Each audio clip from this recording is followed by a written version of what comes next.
Before we begin, I thought it would be fun if everyone lets me know in the comments where they're watching this video from. And while you're down there, don't forget to subscribe. Now let's start today's episode. Amy Fitzpatrick. At 10 p.m. on New Year's Day in February 2008, 15-year-old Irish teenager Amy Fitzpatrick bid farewell to her friend Ashley Rose in Mijas Costa, Milagros, Spain, and vanished without a trace. At the time, Amy was residing with her mother, Audrey Fitzpatrick, and her stepfather, David Mahone.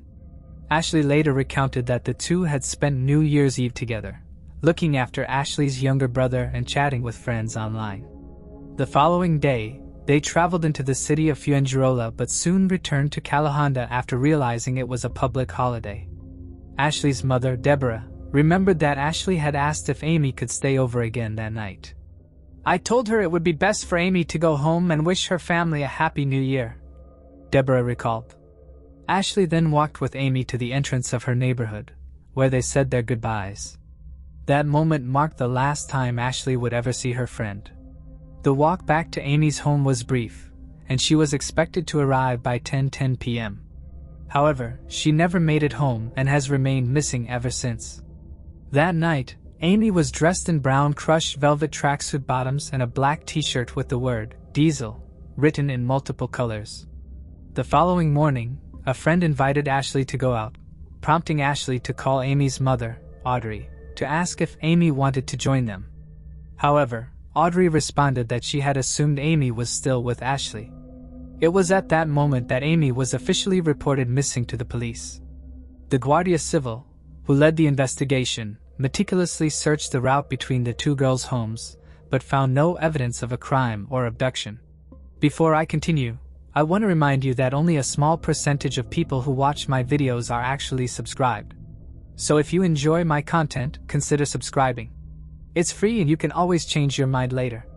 Now let's move on with the video. This lack of clues led authorities to believe that Amy had run away.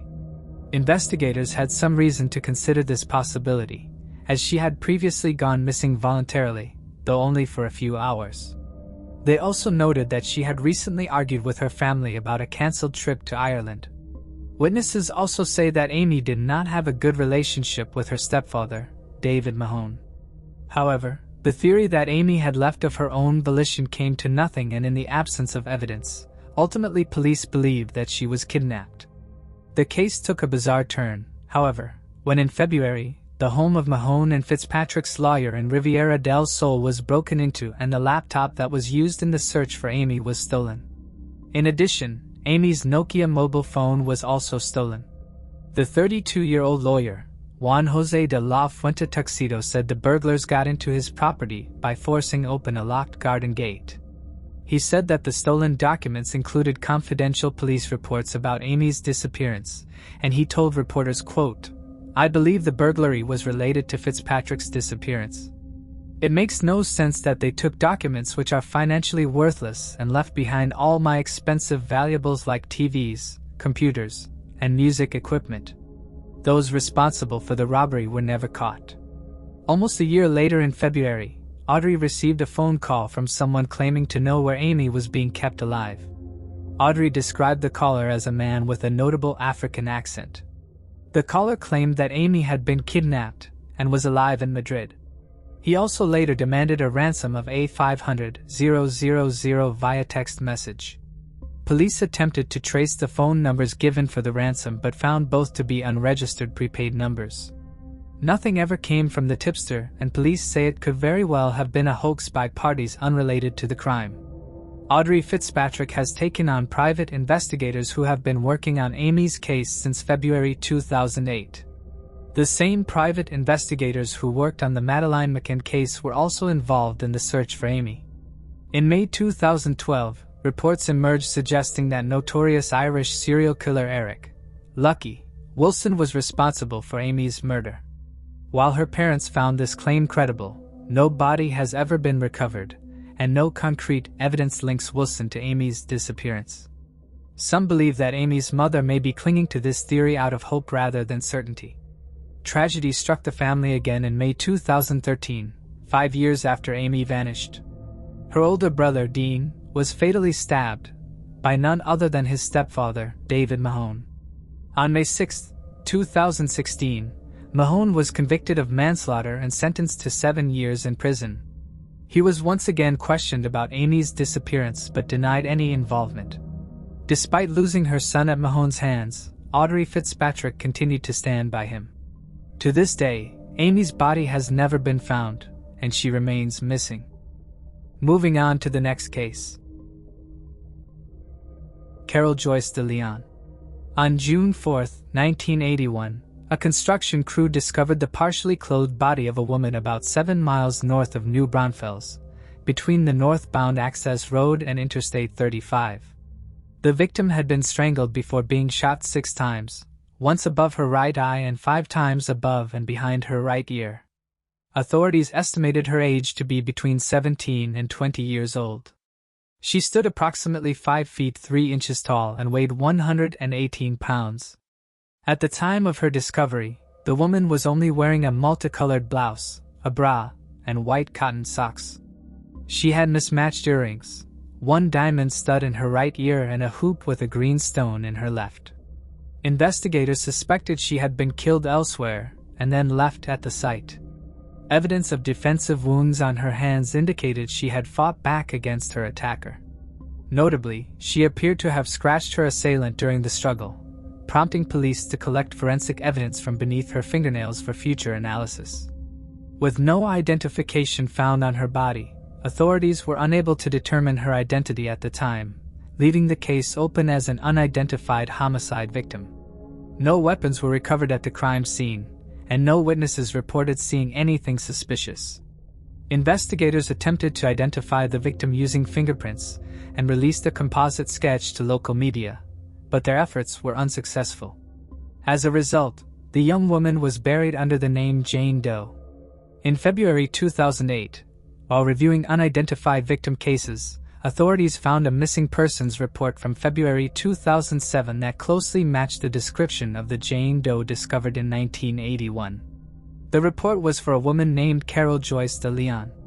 Her family was contacted and provided a DNA sample, which soon confirmed that the unidentified teenager was indeed Carol. At the time of her murder, Carol lived in the West Avenue area of San Antonio. She had graduated from Thomas Edison High School on May 28, 1981, just days before her life was tragically cut short. Carol had told her family that she would be moving away after turning 18, and initially her family had simply presumed that she had followed through with her plans. While her family did attempt to make a missing persons report in 1981 after not hearing from Carol, no report was filed as she had turned 18 and had previously told her family members she would be moving away. Moreover, there was no indication of foul play. As the years went by without any communication from Carol, her younger sister finally filed a missing persons report in February 2007. To her sister's dismay, the missing persons report yielded new information, and she had to find out from a police officer that her older sister had been killed decades prior. Even though the victim found by construction crews had finally been identified, the perpetrator responsible for her death remained at large. It was believed that on the day before Carol was found deceased, on June 3, 1981, she had visited a nightclub. Authorities conducted an investigation of the nightclub, but were unable to locate any witnesses who may have recalled seeing the teenager. In 2010, police created an unknown male DNA profile from the DNA found at the crime scene. The genetic information had been entered into Cody's, however, no match could be found. With no leads nor suspects, the case would again grow cold. Then 10 years later in 2020, DNA found at the crime scene was again submitted, this time for genetic genealogy testing, which identified 3 persons of interest. Investigators then collected DNA samples from the 3 individuals and matched it with DNA found at the crime scene.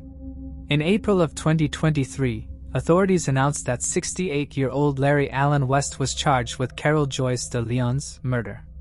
They said that Larry West's DNA matched that found under the fingernails of Carol as well as matched the semen found on her body. Authorities stated that the chances of the DNA found on Carol's body belonging to someone else were statistically near impossible. Investigators noted Larry Allen West could not be excluded as the foreign contributor of this DNA profile. The probability of selecting an unrelated person at random who could be the contributor of this foreign DNA profile is approximately 1 in 422.1 quintillion. Asterisk. West was known to frequent bars in Behar County, specifically seeking out women of Hispanic descent. His first wife told investigators that she endured repeated sexual assaults and physical abuse throughout their brief, 30-day marriage. Although West has denied any involvement in Carol's murder, he was arrested in April 2023, and a judge set his bond at $125,000. He managed to post bond and was released from jail. His pretrial hearing was scheduled for May 2023. Reflecting on the case's progress, Carol's sister stated, asterisk, "We've been suffering for over 40 years, not knowing what happened to my sister. The potential of what she could have been will never be known." Asterisk. Moving on to the next case. Charlie Ross. Germantown, an affluent neighborhood in Philadelphia, Pennsylvania, was home to families living the American dream. The area was lined with beautiful homes, many featuring lush green yards and tall fences, like the Ross family residence, meant to provide a sense of security.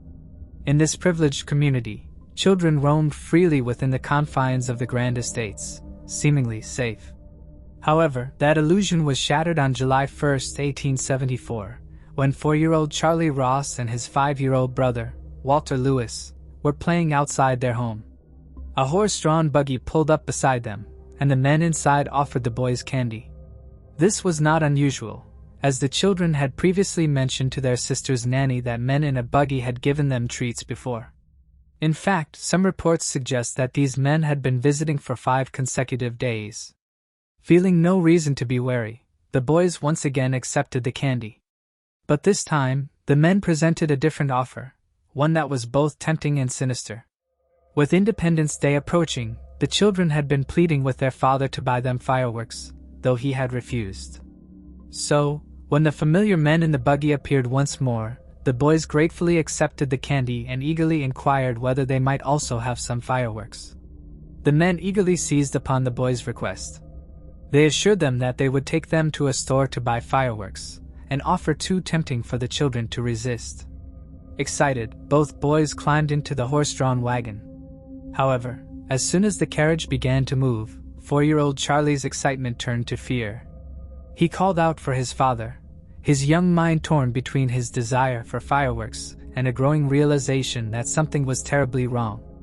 Upon reaching Kensington, the men handed Walter 25 cents and instructed him to go into a store to buy fireworks.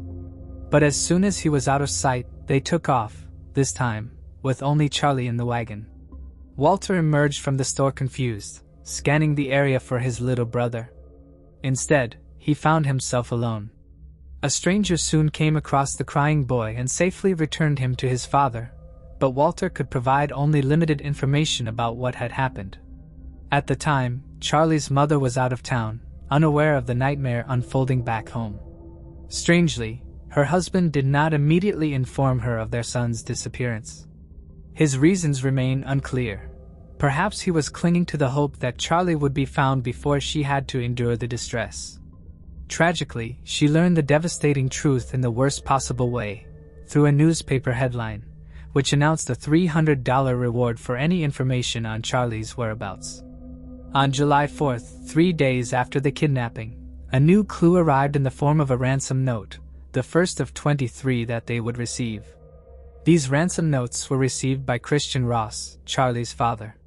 While the house they lived in looked opulent, and therefore made them a target, the family had lost most of their money in the stock market crash of 1873 and couldn't afford the $20,000, which is the equivalent of more than $500,000 in today's money. Christian Ross placed a series of personal ads in the newspapers begging for his son back, but to no avail. Theories abounded, and Ross spent most of what was left of his fortune looking for his son. Then, after a period of inaction, the police arrested Chris Wooster, who would be found to have no relation to the crime. The police then turned their attention to 2 other men.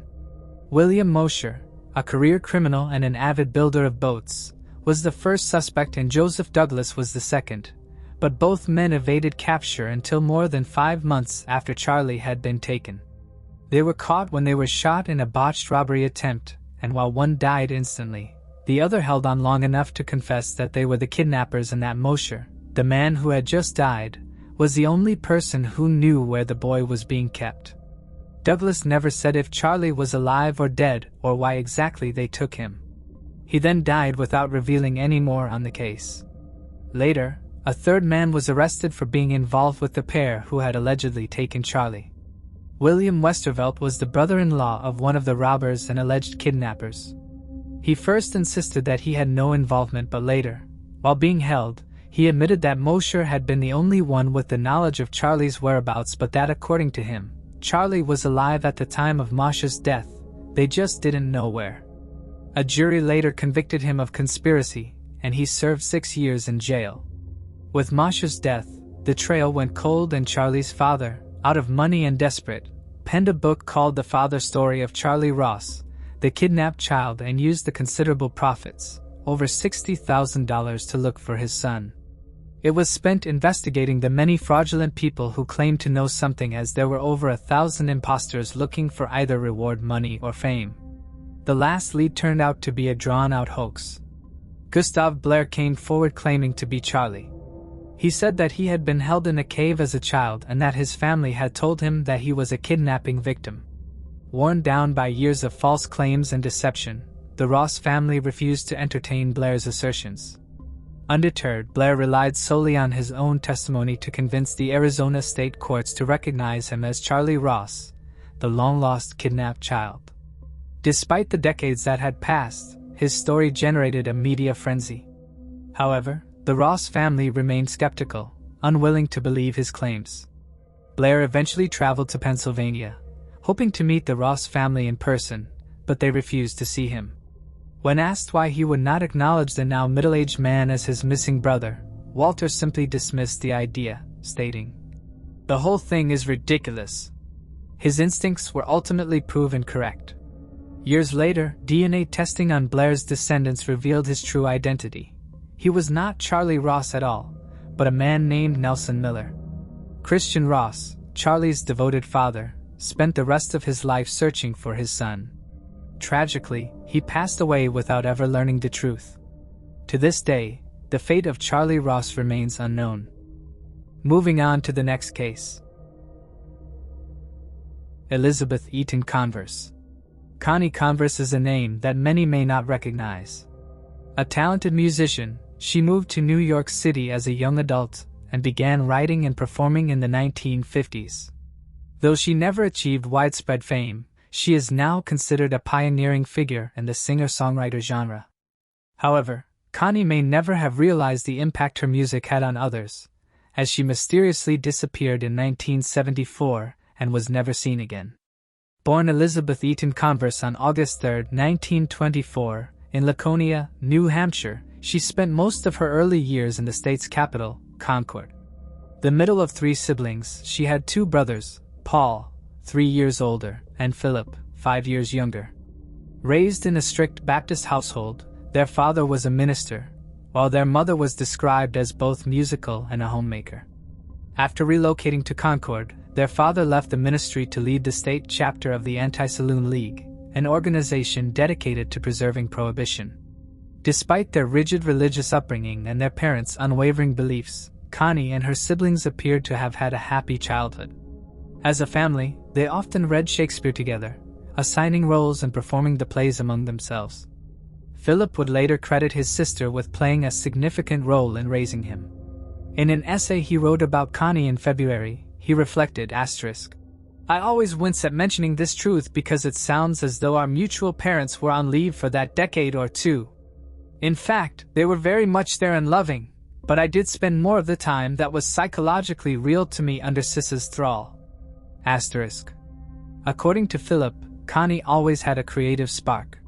He recalled the time she painted a life-size portrait of Robin Hood on the sewing room wall, complete with a Sherwood Forest backdrop. At the time, he noted, "I had no idea other little boys weren't a tenth as lucky as me." She even used the mural as a stage backdrop for the performances she put on for her siblings. Beyond her artistic talents, Connie had an insatiable thirst for knowledge. She was known for memorizing poetry and immersing herself in books about politicians, explorers, and other influential historical figures. As a teenager, she attended Concord High School, where she excelled academically. She graduated as valedictorian and earned 8 academic awards, including a scholarship to Mount Holyoke College in Massachusetts. Following family tradition, she attended the same institution where both her mother and grandmother had studied. However, after 2 years, Connie dropped out and moved to New York City. There, she set aside her birth name, Elizabeth, and adopted Connie, a nickname given to her by new friends. Her pursuit of a music career, and the fact that she left college to do so, came as a shock to those who knew her. Connie had not played an instrument since quitting violin lessons in middle school, making her abrupt decision even more unexpected. Her parents were deeply upset by her choice. Philip later reflected, "I think they assumed she was running away from them, and my guess is that maybe they were right." He described her actions as an act of pure rebellion. During the 1950s, Connie first worked in an editorial role at the Institute for Pacific Studies. When the organization shut down, she moved on to a job at the Academy Photo Offset Printing House. She lived in Greenwich Village, Hell's Kitchen, and Harlem, dedicating her free time to writing songs and performing for friends while accompanying herself on the guitar. During this period, she also began drinking and smoking, behaviors that stood in stark contrast to her strict religious upbringing. Her parents reportedly showed little interest in her music career, with her father never hearing her sing before his passing. It is believed they rejected her choices, as they conflicted with the values she had been raised with. They seemed to have no curiosity about her new life, further deepening the divide between them. In 1954, Connie made what is believed to be her only public performance, appearing on CBS's The Morning Show. This opportunity came about with the help of Gene Deitch, a comic artist and World War II veteran who had taken an interest in her work. Using his tape recorder, he captured many of Connie's songs, deeply moved by her talent and eager to support her.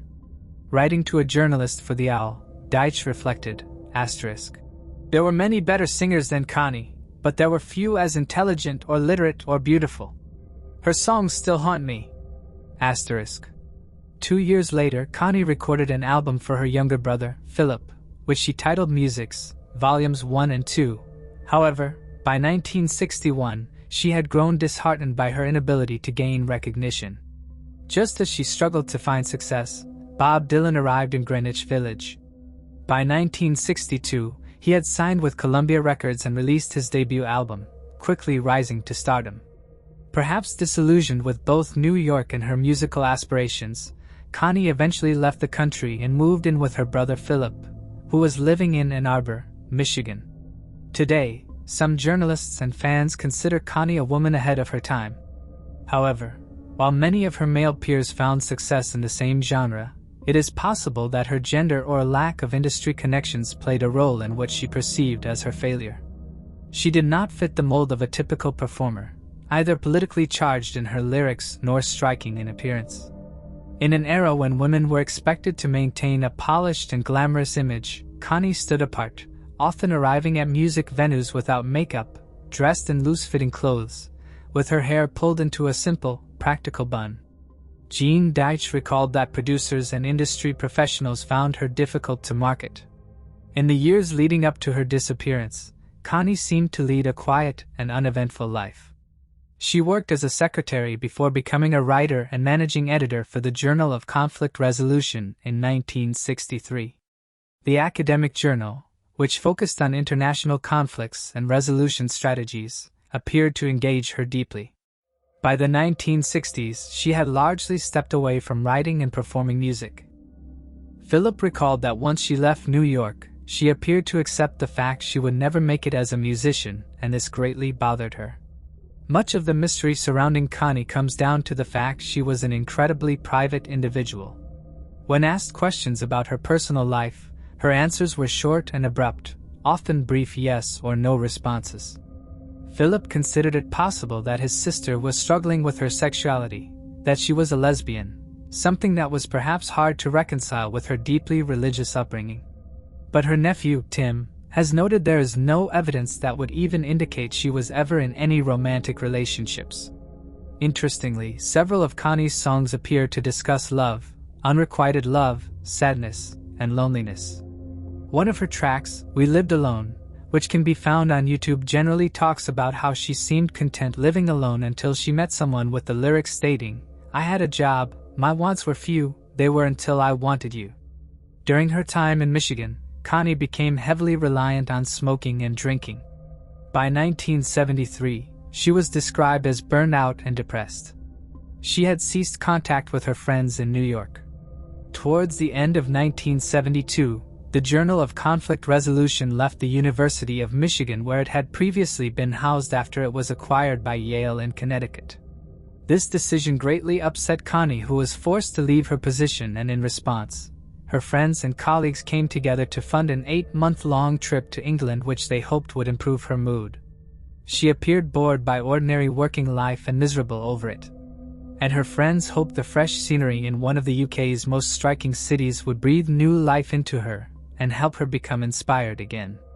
Connie reportedly enjoyed living in London, as she had never visited Europe before, but she was no different upon her return to the US.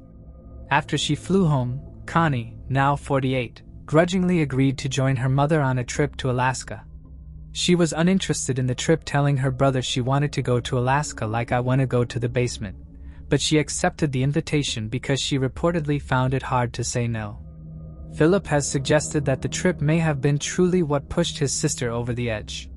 Their mother began planning another mother-daughter trip as soon as they got home, and to make matters worse, the 48-year-old had just learned she needed a hysterectomy, which took a toll on her emotional well-being. In the summer of 1974, Connie finally made the decision to leave Ann Arbor. Shortly before her 50th birthday, she penned letters to her family and friends telling them she was going to go and attempt to make a new life for herself somewhere else. She then packed up in her tiny Volkswagen Beetle and left the city. In one of her letters, she wrote, "Human society fascinates me and awes me and fills me with grief and joy. I just can't find my place to plug into it." She also wrote, "I watch the elegant, energetic people of Ann Arbor, those I know and those I don't, going about their daily business on the streets and in the buildings. And I felt a detached admiration for their energy and elegance. If I ever was a member of this species, perhaps it was a social accident that has now been cancelled." And in a separate letter she added, "Let me go. Let me be if I can. Let me not be if I can't." Connie has never been seen nor heard from since she vanished in 1974. In one of her letters to Philip, she included a check and asked that he make sure her health insurance was paid for and in good standing for a period of time following her leaving. However, she requested that he stop paying for it on a certain date. Connie was expected to go on an annual family trip to a lake, but she was already gone. Her letters dispatched by the time the trip came around. A few years after she left, someone told Philip that an Elizabeth Converse was listed in a Kansas City or Oklahoma phone book. He can't quite remember which. He never looked into the matter further, though, stating, "Leaving was her choice and I would be embarrassed to show up on her doorstep and say, 'Hey, what's going on?' I know it might sound ghastly, but that's how I felt." Philip also remembered one particular memory for when he was about 11, when one of Connie's friends took her own life. The community of Concord, he recalled, had been angry and upset at the victim, but Connie had not been. "I remember her saying that the decision to take one's own life was very personal. She very much believed even back then that if anything should be left up to a person, it was whether or not to live." For some time, Philip suspected that Connie had taken her own life by driving her vehicle into a body of water either in Michigan or North Dakota after her departure. About a decade after she vanished, the family tried to hire a private investigator to at least determine if Connie was alive or dead, but he declined, stating that if she was alive, it was her right to disappear and he couldn't force her to return home. In February, Leodorette Recordings released the album How Sad, How Lovely, featuring 17 of Connie's songs. Before this release, much of her music had been lost. Renewed interest in her work began when Gene Deitch, then 80 years old, appeared on the radio show Spinning on Air in February 2004, where he played some of Connie's recordings. Since then, 2 albums have been produced, featuring performances by other artists who recorded songs Connie had written but never recorded herself. In 2020, an EP titled Sad Lady was released, showcasing 6 of Connie's original recordings. Her music is now available for purchase on Bandcamp. With her parents and both of her brothers now deceased, if Connie is still alive today, she would be 99 years old. The chances of uncovering what truly happened to her seem slim. Yet, her story remains both haunting and heartbreaking, her life and disappearance wrapped in an enduring mystery. Moving on to the next case. Glenn Roland Hyde. While most newlyweds dream of relaxing on a sandy beach for their honeymoon, those who knew Glenn and Bessie Hyde would say they were far from ordinary. Instead, the adventurous couple set out to raft the rapids of the Colorado River, aiming to complete a potentially record-breaking journey through the Grand Canyon. Glenn, 29, and his 22-year-old bride had no idea that this trip would become their last. Or did it? Glenn Roland Hyde had worked as a farmer in Twin Falls, Idaho, before crossing paths with Bessie, whose maiden name was Haley. Originally from Parkersburg, West Virginia, Bessie had a passion for the arts. While Glenn had been an outdoorsman from a young age, she had long been drawn to the theater, even portraying Juliet in a high school production of Romeo and Juliet. After graduating in 1924, she ventured to California on her own and later attended the California School of Fine Art in San Francisco. The couple's paths first crossed in 1927 aboard a passenger ship bound for Los Angeles, just 1 year before their puzzling disappearance. When Glenn and Bessie first met, she was still legally married. However, just 1 day after finalizing her divorce, she and Glenn tied the knot on April 10, 1928. Glenn had a solid background in river running, having navigated Idaho's Salmon and Snake Rivers in 1926 alongside renowned river runner Cap Gulick. Bessie, on the other hand, was relatively inexperienced, but that didn't deter them from setting their sights on a new record, completing a high-speed journey through the Grand Canyon. By 1928, only 45 people had ever successfully navigated the full length of the Grand Canyon by boat. If they completed the journey, Bessie would go down in history as the first recorded woman to accomplish the treacherous feat. The river posed serious challenges, with unpredictable currents and dangerous rapids, but the couple had already made it more than halfway through their journey without major issues. In October of that year, the Hydes traveled to Green River, Utah, where Glenn constructed their boat, a 20-foot wooden sweep scow, a vessel commonly used by river runners in Idaho at the time. He named it Rain in the Face after a Standing Rock Sioux chief who had fought alongside Sitting Bull at the Battle of Little Bighorn in 1876. The couple set off down the canyons of the Green and Colorado Rivers on October 20, 1928. The couple successfully traversed Labyrinth, Stillwater, and Cataract canyons without incident. Upon reaching the Grand Canyon, they disembarked at Bright Angel Creek to ascend the South Kaibab Trail.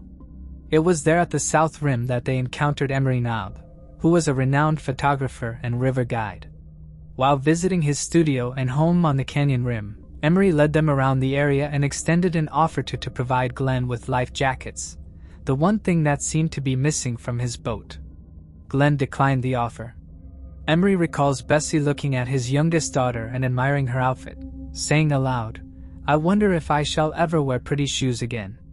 When questioned later, Emery remarked that Bessie appeared to be ready to abandon the journey at that very moment, but says that Glenn persisted, saying that they would resume their descent down the trail the following day. Before departing, Emery took a photograph of the couple, their last portrait. While near the river, they encountered Adolphe Sutro, the grandson of the late Adolphe Sutro Sr., a well-known property developer whose contributions are said to have shaped the urban fabric of late 19th century San Francisco. Intrigued by their boat, Sutra Jr. expressed interest in joining the Hydes for the day, intending to hike out at Hermit Trail. Glenn agreed and ferried Sutra the 8 miles to Hermit Creek. Upon reaching their destination, Sutro disembarked, becoming the final individual to witness the couple alive. They were last seen Sunday, November 18, 1928, when they boated away from a supply station at the Hermit Rapids. As they floated down the river, the Hydes paddled their raft and vanished into history. Glenn's father, Roland, initiated a search even before the couple were considered overdue at Needles, California on December 6, 1928. He conducted an extensive search for his missing son and daughter-in-law, employing various strategies such as orchestrating a launch of a multiple river expedition and enlisting the assistance of Native American trackers to scour the rim. The concerned father also successfully obtained authorization from the Secretary of War, Dwight Davis, for an aerial search of the canyon. On December 19th, the search efforts yielded results as military planes spotted the scow lodged mid-river at river mile 237. The pilots reported that the boat appeared relatively undisturbed, sparking renewed hope in Roland. It was reported that the boat remained upright and fully intact with the supplies still secured. The search party, which included Emery and Ellsworth Knob, embarked to recover the vessel. On Christmas morning, after a difficult journey, they came upon the scow drifting silently in a tranquil and calm spot of the river just before mile marker 237. The brothers, professionals in photography by trade, documented the scene. Upon boarding the vessel, they discovered everything was undisturbed. Books, diaries, various provisions, attire, and even a firearm was still present on the boat, yet the Hydes were nowhere to be found. Gathering what they could, the party unhooked and released the boat. Imran Nob's decision to sever the bowline and release the boat, undertaken for motives that remain undisclosed, subsequently drew significant criticism directed towards him for this action. A camera retrieved from the boat by the brothers revealed that the last photo was taken near river mile marker 165, likely on or around November 27th. Unfortunately for investigators, the diary offered zero insight as to who or what made Bessie and her husband abandon their boat on the water. Evidence from the search suggested that the couple had recently reached river mile 226, Diamond Creek, where they presumably set up camp. Bessie's journal specifically mentions their passage beyond mile marker 231. Historian Otis R. Martson put forth a compelling argument that the couple may have encountered submerged rocks in the turbulent rapids near river mile 232, resulting in their being swept from the boat. He stated that the danger of the area is that it is filled with pieces of granite wall that lie submerged, where they have damaged, snared, or capsized more boats than any other location in the canyon. However, critics of this opinion say the boat was found upright and the food and supplies were found dry. As the new year arrived, newspapers reluctantly acknowledged the presumed demise of the Hydes and shifted their focus to other stories. The grief-stricken father returned to Idaho, where he read and grappled with the contents of Bessie's journal, hoping to uncover any clues. The following winter, he returned to the area the couple went missing from in search of their bodies, but his efforts proved fruitless. Over time, various theories emerged. Bessie's father leaned towards the possibility of murder, while river runner Norman Neville said that drowning was the most plausible explanation. The case got stranger in later years, though, when random people started coming forward claiming to be one of the missing Hydes. The speculation surrounding the Hydes' disappearance reached such a high level that it garnered attention from the LA Times. In 1971, a woman on a commercial boating trip claimed to be Bessie Hyde, alleging that she had fatally stabbed Glenn in a fit of anger before starting a new life in Peach Springs, Arizona. However, when later confronted by reporters, the woman, identified as Elizabeth Cutler, denied making such statements, despite multiple contrary reports.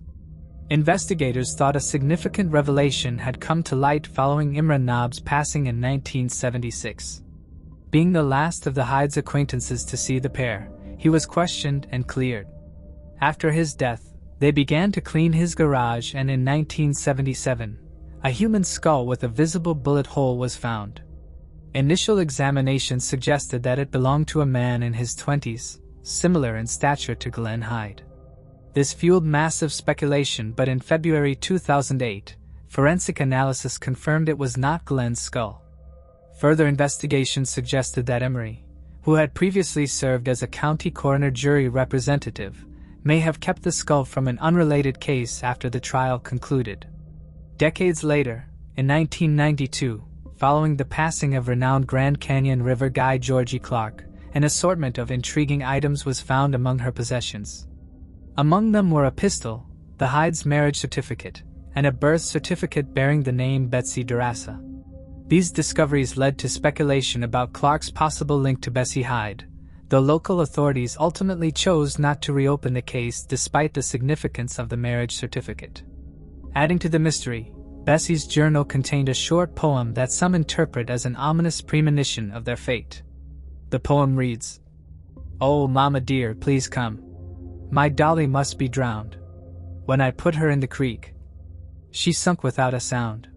Betty's eyes filled with tears. Where could poor Dolly be? Perhaps she turned into a mermaid and drifted out to sea. To this day, Glenn and Bessie Hyde remain missing. Moving on to the next case. Josh Rubin.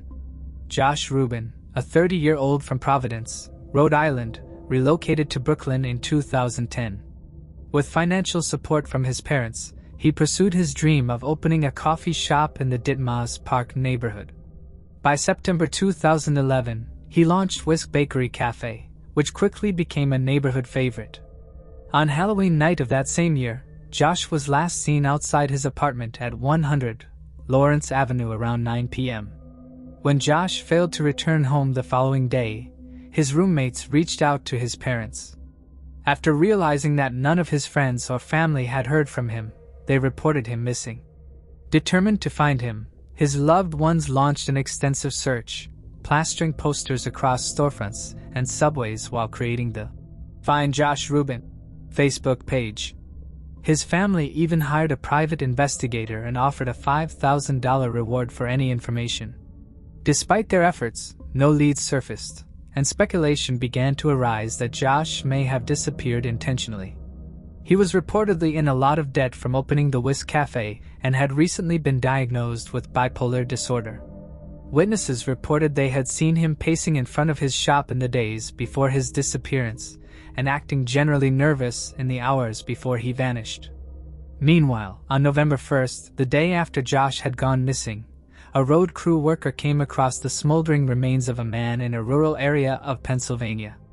The man had been shot, his body was burned beyond recognition, and there were no fingerprints to be examined. The only thing investigators knew was that the man had worn eyeglasses.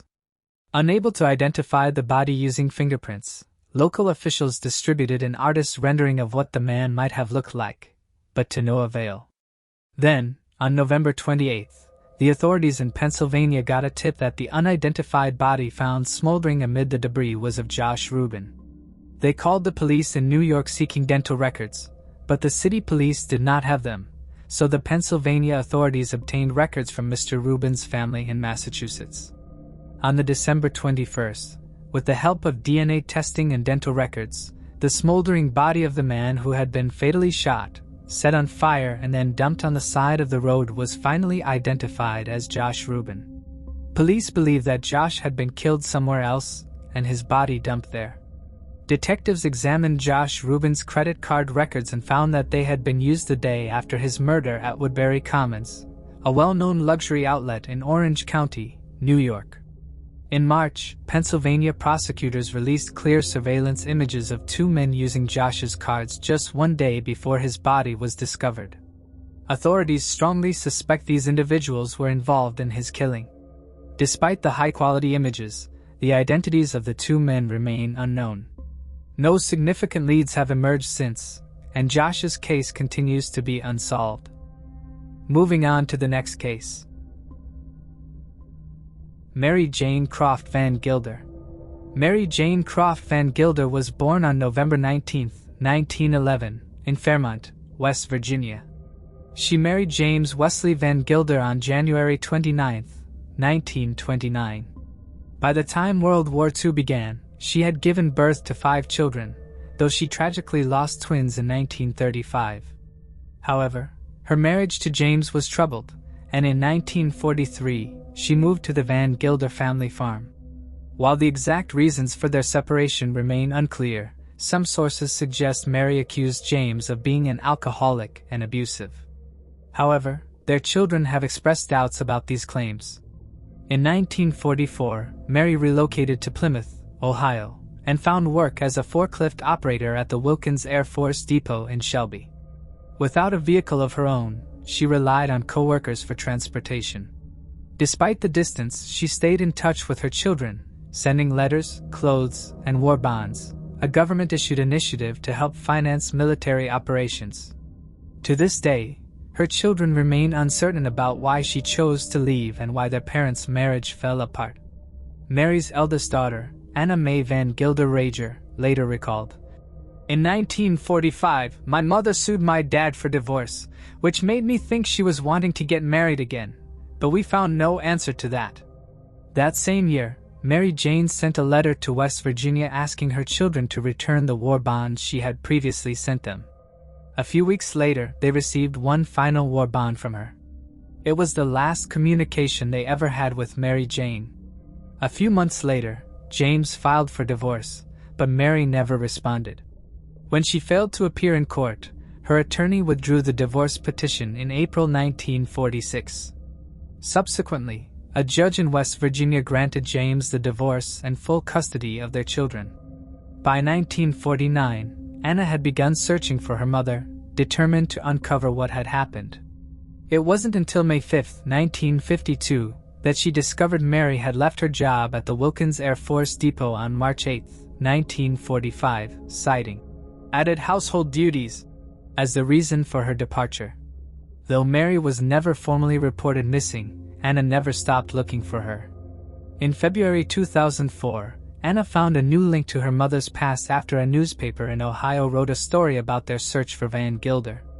A man read the Plymouth Journal's article and emailed Anna that his father had worked with Mary between 1943 and 45. However, they do not know what happened to her after that. In April 2018, Anna's daughter, Mary's granddaughter, finally reported Mary missing to the police. The investigating officer, Adam Turner, said that pain, that desperation, and that need to know is still very fresh for Anna. The not knowing is worse than the knowing. When somebody's missing, you're left in limbo. Adam began working on the case and obtained Mary's military personnel file and published it online to see if it would help generate some leads. Soon, a civilian sleuth pointed him to a name on a document in the file that would prove crucial to solving the case. The sleuth came across the name Percy L. Sebring. It turned out when Mary was promoted to high-lift fork operator, she took the position from Sebring and likely received training from him. Searching Sebring's history on findegrave.com, Adam learned the man died in Kansas City, Missouri in 1969. It also showed he was married to a Mary Jane Sebring who was born on November 19, 1911 and died in 1990. Both were buried in Forest, Louisiana. Sebring was run over and killed by a train. The couple lived in Arkansas and had 2 children. Curiously, the first child was born in December 1945, just 9 months after Van Gilder left her job at the Wilkins Air Force Depot. Adam then reached out to one of Sebring's grandchildren who promptly supplied him with photographs of Mary Jane Sebring. Additionally, he obtained a document containing Mary Jane Sebring's signature from the grandchildren. A comparison of this signature with that of Mary Jane Van Gilder revealed distinct similarities in letter shapes and formatting. The photos indicated a striking resemblance between Mary Jane Sebring and Mary Jane Van Gilder. In February 2024, a DNA test conclusively confirmed the identity of Mary Jane Sebring as Mary Jane Van Gilder. According to the grandchildren from her second family, Mary Jane was an exceptional grandmother, passionate about gardening with a fondness for hydrangeas. She enjoyed sun tea and excelled in the culinary arts. Surprisingly, Mary was discovered to be using a different social security number than the one documented in her military file. Mary died from colon cancer in 1990. She was cremated and buried next to her husband. During her final moments, Mary Jane confided in one of her granddaughters, hinting at a secret she could never reveal. Her granddaughter said that she, quote, just assumed that her grandmother was just talking gibberish, but now it all made sense, end quote. Adam expressed how discovering the truth about Mary Jane's fate has been an agonizing experience for the Van Gilder family who spent decades searching for her. The case of Mary Jane would unearth two more mysteries. During the search for Mary Jane, the officer, Adam Turner, found a record of a Jane Doe found in Preble County in the 1960s. The Jane Doe's description resembled that of Mary Jane Van Gilder, prompting the exhumation of her remains in late 2019 for DNA testing. However, the results did not match Mary Jane. But the detective decided to press on and find the identity of Jane Doe. He partnered with Moxie Forensic Investigations to develop a DNA profile and used genetic genealogy to crack the case. Surprisingly, the Preble County Jane Doe turned out to be Albert Frost, a man from Hamilton, Ohio, missing since the early 1960s. Albert's body had been severely decomposed, spread out over about 75 feet, which may have led to the mistake. His cause of death is not determined. Upon contacting Albert's closest DNA relative, his great-niece Tina Barrett, another mystery unfolded. Tina initially thought they were referring to her great-aunt Clara, unaware of Albert's existence. It was later revealed that Albert wasn't the only missing person in his family. His sister, Clara, had also vanished without a trace. Clara had disappeared nearly a decade before Albert, sometime in the 1950s, when she was in her early 20s. Family members disclosed that Clara's mother had sold her to a man who eventually became her husband. The couple had two children, a baby and a toddler, at the time of her disappearance. Her family always considered the circumstances suspicious and informed authorities that Clara's husband had been physically abusive toward her. Despite the concerns, Clara's husband denied any involvement in her disappearance, claiming she had simply run away. He later remarried and moved to Pennsylvania with their two children. Now deceased, Clara's husband remains a suspect in her case. Moving on to the next case. Michael Gargiulo. These photos of a man posing with a woman sparked mixed reactions when they were shared on Reddit. Some viewers found them unsettling and eerie, while others dismissed them as nothing more than a couple staging silly pictures. However, as more details emerged about the man in the photos, many began to see them in an entirely different light. Born on February 15, 1976, Michael Gargiulo is now recognized as one of California's most notorious serial killers. A native of Glenview, Illinois, he is believed to have brutally murdered his 18-year-old neighbor, Tricia Picacho, on her back doorstep in 1993. Tricia's father made the heartbreaking discovery the next morning on August 14.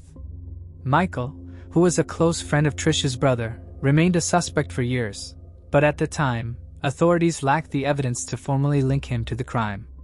In 1998, he relocated to Los Angeles, allegedly to escape mounting scrutiny from Illinois police.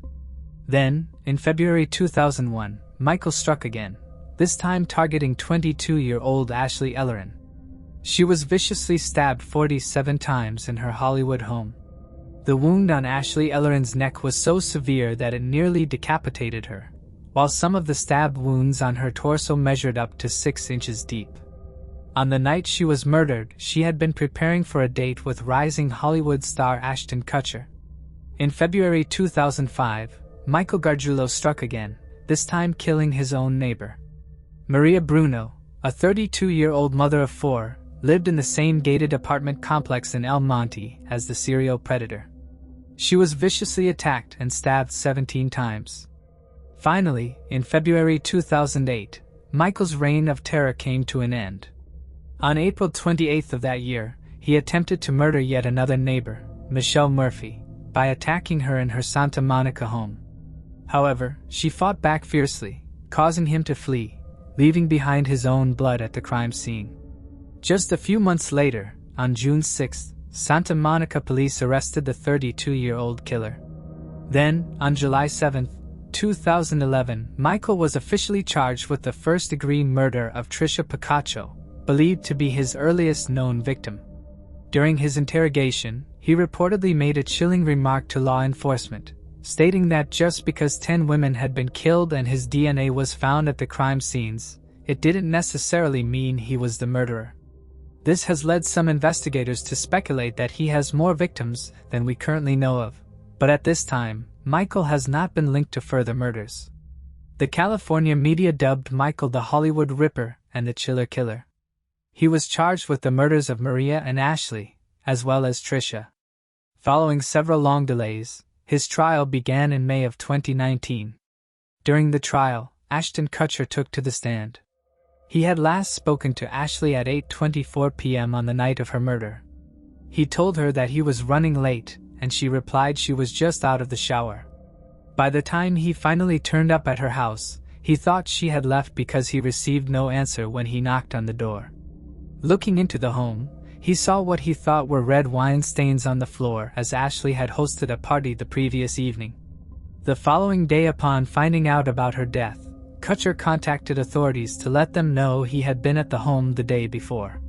Michael's defense was not very convincing. When speaking about Michelle Murphy's case, his lawyers claimed that Michael suffered from split personality disorder and that he didn't know he was in Michelle's apartment. He also apparently apologized before he fled the scene. His team also portrayed him as a victim of abuse, and a neuropsychologist discovered that he'd spent much of his childhood in special education because of his behavioral problems. Michael was abusive and angry as a youngster, and as an adult was a serial cheater. Part of the reason his trial took so long to occur is that he repeatedly fired his lawyers and even once attempted to represent himself. In August of 2019, Michael was convicted on all counts. The death penalty was recommended, although more delays have appeared in the years since. In 2021, he appeared in an LA court as his attorneys made the case that the new DA is opposed to the death penalty, and that California Governor Gavin Newsom has placed a moratorium on executions. The lawyers have said that Michael's sentence to life behind bars would die in prison anyway, so the death penalty was unnecessary. Michael Gargiulo was sentenced in July 2021 and remains in custody while awaiting trial for the murder of Tricia Picaccio.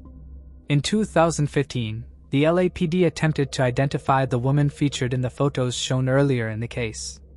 Authorities suspected she might have been another victim of Michael's, yet to be discovered. The images were retrieved from his hard drive following his arrest, and investigators grew concerned when they noticed her resemblance to some of his known victims. Believed to have been taken between February 2001 and February 2003 somewhere in California, the photos were made public in 2008 in hopes of identifying the woman. However, she never came forward, and tips regarding her identity led nowhere. It remains uncertain whether she has since been identified or if authorities are still seeking information about her.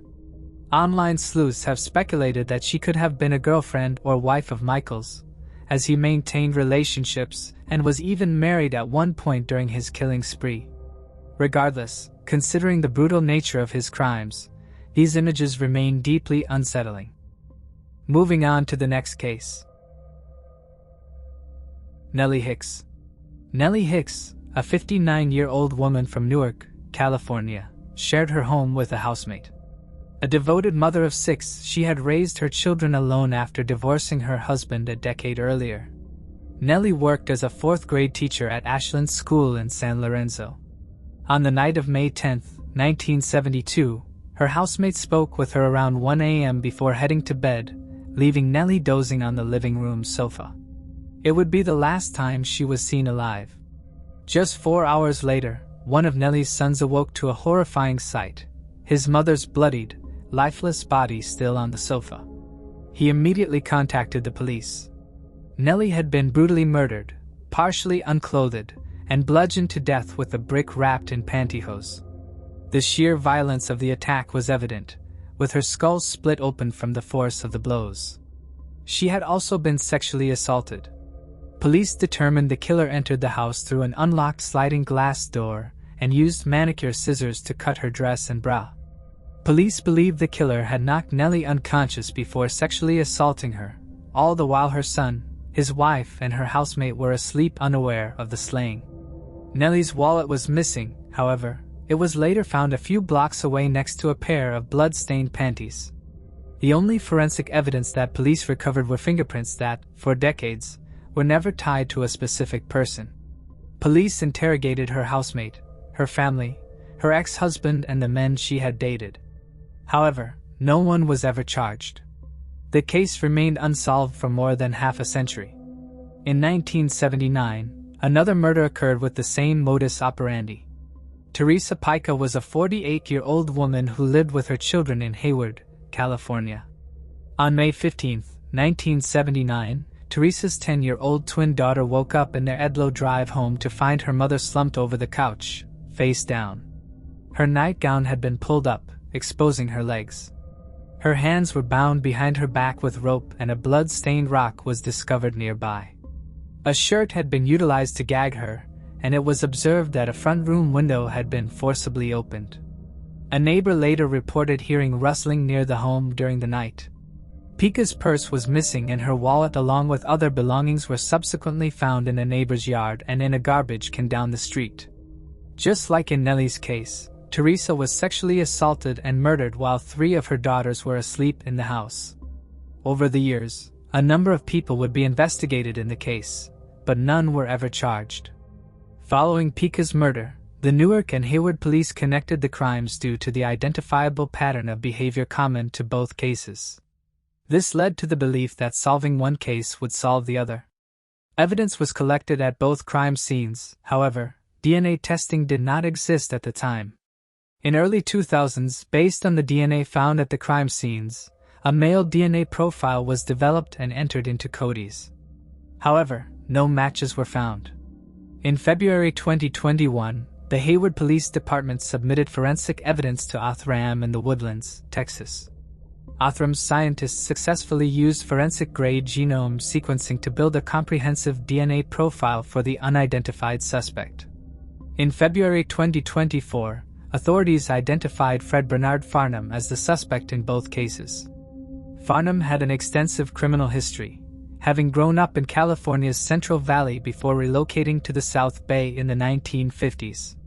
During the 1970s, he was convicted of multiple sexual assaults in Sunnyvale and San Jose, serving time in prison. Over the years, he also lived in Nevada, Idaho, North Dakota, Alaska, and Oregon. Farnham passed away in February 2007 at the age of 73 while in a hospital, long before detectives were able to connect him to the murders. Investigators suspect he may have been involved in additional unsolved homicides. After more than 50 years, the cases were finally solved. Moving on to the next case. Abigail Williams and Liberty German. On February 13, 2017, best friends Abigail Williams, 13, and Liberty German, 14, planned a hike at the scenic Monon High Bridge Trail, located east of their small town of Delphi, Indiana. The day before, Abigail had stayed at Liberty's home for a sleepover. Liberty lived primarily with her grandparents, Mike and Becky Patty. Since school had been canceled that Monday, the two friends asked Liberty's grandmother if they could go hiking, and permission was granted as long as they arranged for transportation to and from the trail. Liberty's older sister, Kelsey German, dropped the girls off at 1:30 p.m. on her way to work, and they planned for Liberty's father, Derek German, to pick them up after completing a few errands, which would take about 2 hours. At 2:07 p.m., Liberty decided to record their hike. The girls took some pictures and posted one to Snapchat, showing Abigail smiling as she crossed the abandoned Monon High Bridge. At 3:11 p.m., Derek texted Liberty, asking them to start heading back to the meeting point for pickup. However, when Derek arrived at 3:14 p.m., he was shocked to find that the girls were nowhere to be seen. Derek continued to text and call Liberty multiple times but received no response. Growing increasingly worried, he decided to walk along the trail in search of the girls. After about 15 minutes with no success, he called Liberty's grandmother, Becky, to inform her that the girls were missing. The family spent about an hour searching the trail but found no signs of the girls. As darkness began to set in, they officially reported them missing to the police around 5 p.m. By 6 p.m., a large-scale search effort began. Authorities, along with over 100 local residents, scoured the trail that evening. Before I continue, I want to remind you that only a small percentage of people who watch my videos are actually subscribed. So if you enjoy my content, consider subscribing. It's free and you can always change your mind later. Now let's move on with the video. The next day, February 14th, around noon, a volunteer searcher discovered the bodies of Abigail and Liberty near Deer Creek, roughly half a mile from the bridge where they were last seen in pictures. Authorities have not disclosed the cause of death or whether the girls were sexually assaulted. However, they released 2 compelling images of a prime suspect, believed to be the person responsible for their deaths. One of the images was captured by Liberty herself, while she was recording Abigail during their hike. The suspect appeared to be a middle-aged Caucasian male wearing a windbreaker or some type of coat, denim blue jeans, a brown hat, brown shoes or boots, and a brown undergarment which may be clothing or a fanny pack. 3 days later, on February 22, 2017, another clue was made public when police unveiled a 3-second audio clip of a male saying, quote, "Down the hill." This was recorded from Liberty's phone. "Get down the hill. Get down the hill." Authorities stated that the audio recording started off as, quote, normal girl stuff talking and laughing, but when they saw the man on the bridge, the audio captured the girls becoming nervous and worried. It is believed that the girls initially saw the man while entering the trail and forgot about him by the time that they walked the bridge. When the man appeared again on the bridge, the girls may have sensed an impending danger.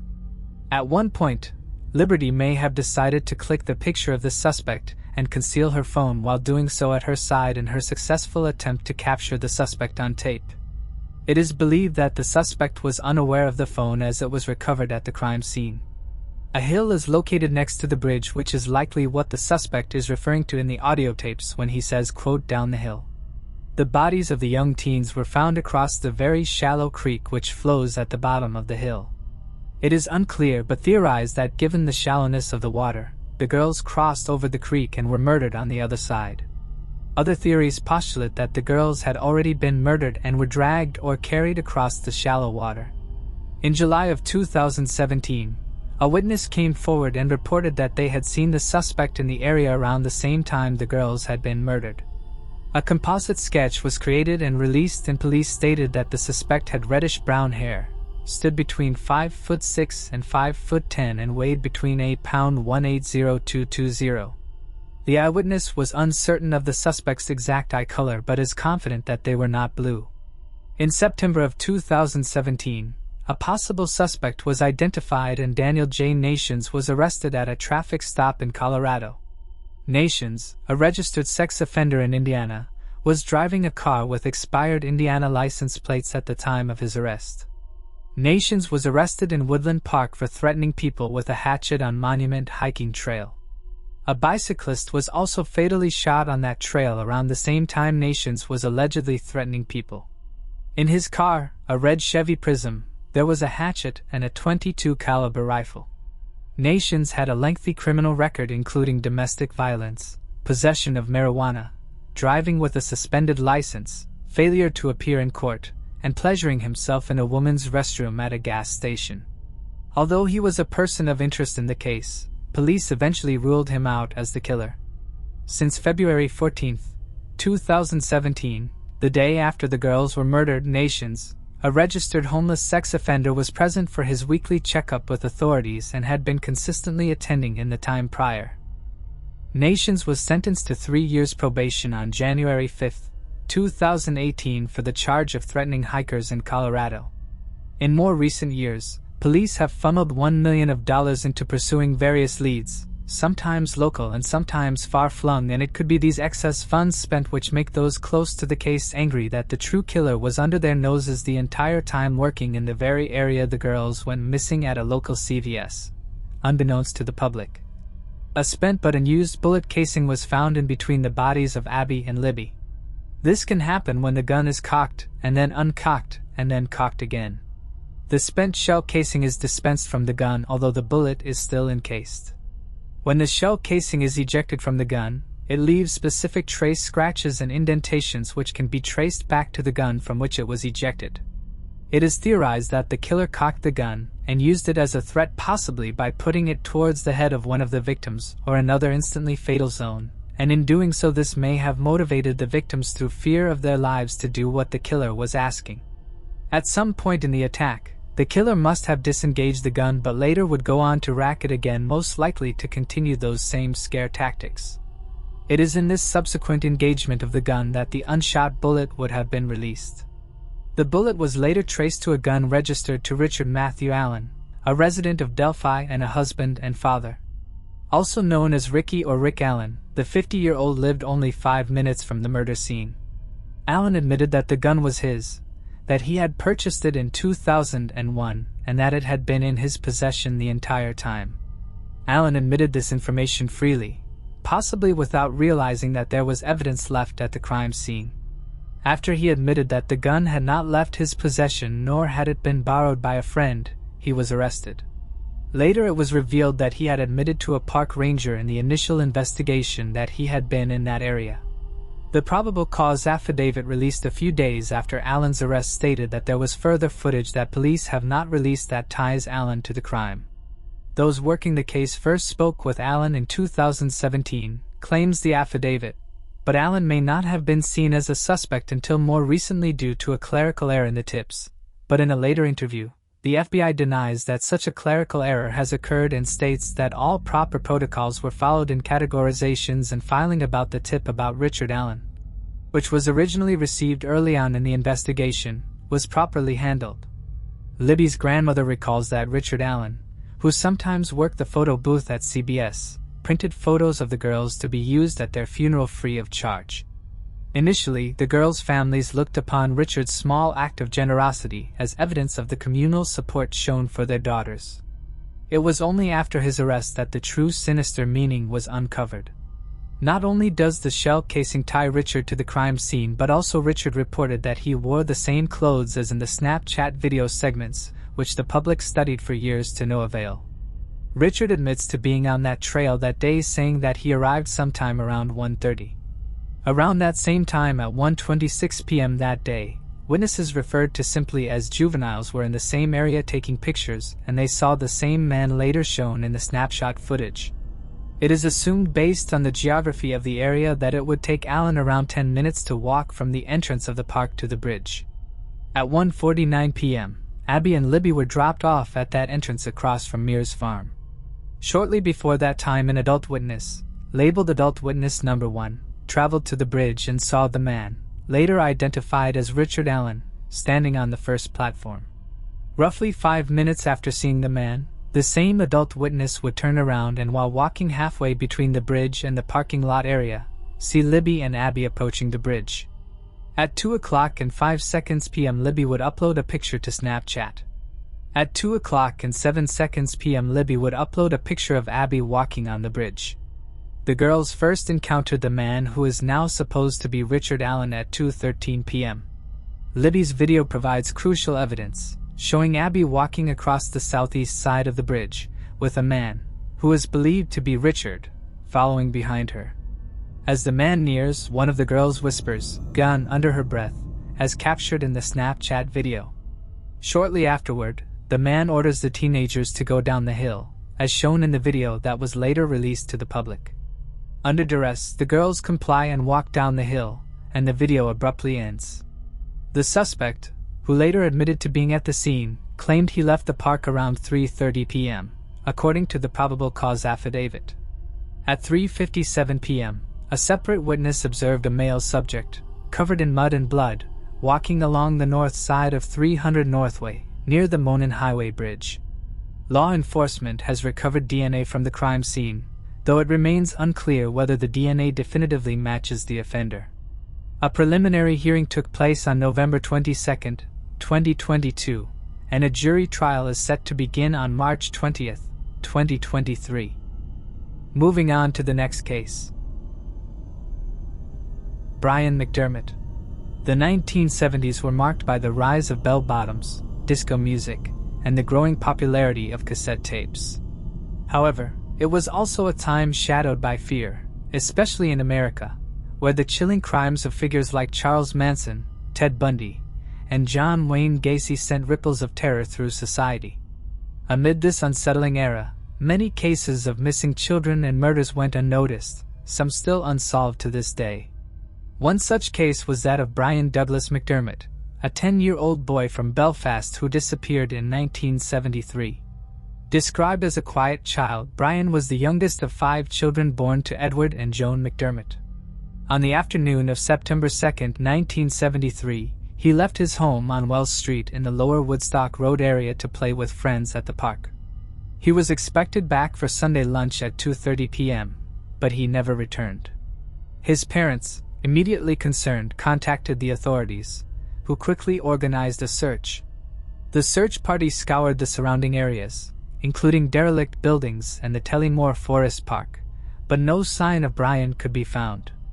A week later, on September 8th, authorities turned their attention to the River Lagan. The water was lowered to allow a more thorough investigation, and what they discovered was every parent's worst nightmare. A sack containing parts of Brian McDermott's dismembered body was found. Although one arm and 2 legs were missing, investigators were unable to recover them despite their best efforts. The missing limbs remain a mystery to this day. The body was also burned, leading authorities to suspect that after the slaying, the perpetrator had attempted to disguise Brian's true identity by burning his flesh. Local parents feared for the safety of their children, terrified that a killer walked among them, while the McDermott family fell to pieces and began to grieve for their lost child and brother. Brian was laid to rest on September 13, 1973. While thousands of interviews were carried out, tips were thoroughly investigated, and a huge manhunt for the culprit was carried out. The police felt like they were running out of leads. They reportedly looked for sectarian links, pedophile rings, and witchcraft theories, but none of them turned up any promising leads. They also briefly considered links to the Kincora boys' home in Belfast. This was due to the idea in 1982 that Brian's case concerns, quote, possible homosexual aspects. The home was the scene of numerous serious sexual abuse allegations which led to a massive scandal and attempted cover-up in 1980. There were even rumors about state collusion and whisperings that a pedophile ring was operating from inside the home which had links to intelligence services. However, there has never been any established connection between Brian's case and the boys' home. The authorities also looked into 16-year-old William McDermott, Brian's older brother. They had suspected that perhaps he had taken childish revenge on his younger sibling after Brian had hit him in the back with a stick. The police had had their eye on him for a while, but it wasn't until 1976 that they were able to pull him in for questioning when his mother reported him for beating her. William did confess during questioning, but quickly recanted this admission of guilt, and ever since, he has maintained his innocence and claimed that the confession was coerced. Then in February 8th, his ex-wife told a court in Worcester that he had admitted to ending Brian's life. This was heard during a hearing over William sending his ex-wife threatening and abusive texts. William has other convictions for violent offenses but continues to maintain his innocence. Brian's older brother, Eddie, who was 19 at the time of his disappearance, has acted as the family's spokesman over the years. He has publicly stated that the family are estranged from William, having cut ties with him long ago. Eddie in particular believes that William is guilty of what happened to Brian, in claiming that he grew suspicious when William said that he didn't want a book published about Brian's case when a writer approached the family in February 3rd. He even went so far as to contact his local MP asking for him to put a stop to it. According to Eddie, William began to deteriorate after this, growing more aggressive and dangerous. In 1993, the Irish newspaper, The Sunday Life, received an anonymous letter and drawing of a suspect in connection with the case. A letter received by authorities in the aftermath of Brian McDermott's death suggested that the man depicted in a drawing might have lived near where Brian was last seen, even providing an address. However, this lead seemed to have gone nowhere, and the case remained largely overshadowed by the ongoing troubles in Ireland at the time. As a result, details about the investigation into Brian's murder remained scarce. In 2003, it was reported that the police had not ruled out possible connections to witchcraft or pedophilia, but no conclusive evidence emerged. The tragic loss of their son led to a downward spiral for Brian's parents. Joan and Edward McDermott struggled with grief and turned to alcohol, as the family lived on the brink of emotional collapse. Joan McDermott, in particular, held on to the belief that her son William was involved in some way, a conviction she maintained until her death in 2004. The case of Brian McDermott remains unsolved to this day. Anyone with information is urged to contact Crime Stoppers at 0800-555-111. Moving on to the next case. Coral Watts. On Sunday, May 23, 1982, roommates Lori Lister, 21, and Melinda Aguilar, 18, experienced a terrifying attack in their Houston, Texas apartment. A man appeared to specifically target them, seemingly with the intention of killing them. He tied the two women up and attempted to drown Lori in the bathtub. However, Melinda managed to escape by pretending to faint and then leaping headfirst from the balcony. She sought help, and with the assistance of a neighbor, both she and Lori were rescued. The attacker was 28-year-old Coral Watts, who was arrested as he attempted to flee. What no one could have predicted, though, was that Watts was not only involved in these two attempted murders, but was also suspected of having killed nearly 100 other women. He confessed to killing 13 women and was sentenced to 60 years in 1982. However, a shocking twist came in the early 2000s. Despite his gruesome crimes, Watts was nearly set free. This was due to a controversial legal ruling that reclassified him as a nonviolent felon. Under Texas law, well-behaved nonviolent felons could earn time off their sentence, 3 days for every day served. As a model prisoner, Watts had accumulated enough time off his sentence that, by May 9, 2006, he could have been released. The news left police, victims' families, and the public in shock and fear. Lingering questions haunted everyone involved. How could this be happening? Would he truly be released back into society? Why would this killer be set free? How could a serial murderer, responsible for so many deaths, be released from custody? Carl Eugene Watts, who went by the name Coral, was born on November 7, 1953, in Killeen, Texas, to Richard Eugene Watts and Dorothy Mae Young. His father served as a private first class in the Army, while his mother worked as a kindergarten art teacher. Before Watts turned 2, his parents separated, and he was raised by his mother. The family moved to Inkster, Michigan, where Dorothy later remarried a mechanic named Norman Caesar. Together, they had 2 daughters. When Watts was 8, he and his sister contracted meningitis, a life-threatening illness that caused him to be held back a year in school, preventing him from completing the 3rd grade. Hermann Kiefer Hospital became Watts' temporary home, where he underwent spinal taps and had to be isolated from other patients. Reports from journalists suggested that Watts' body temperature reached alarming levels, raising concerns about potential brain damage. Following his illness, his family noticed a transformation in his personality.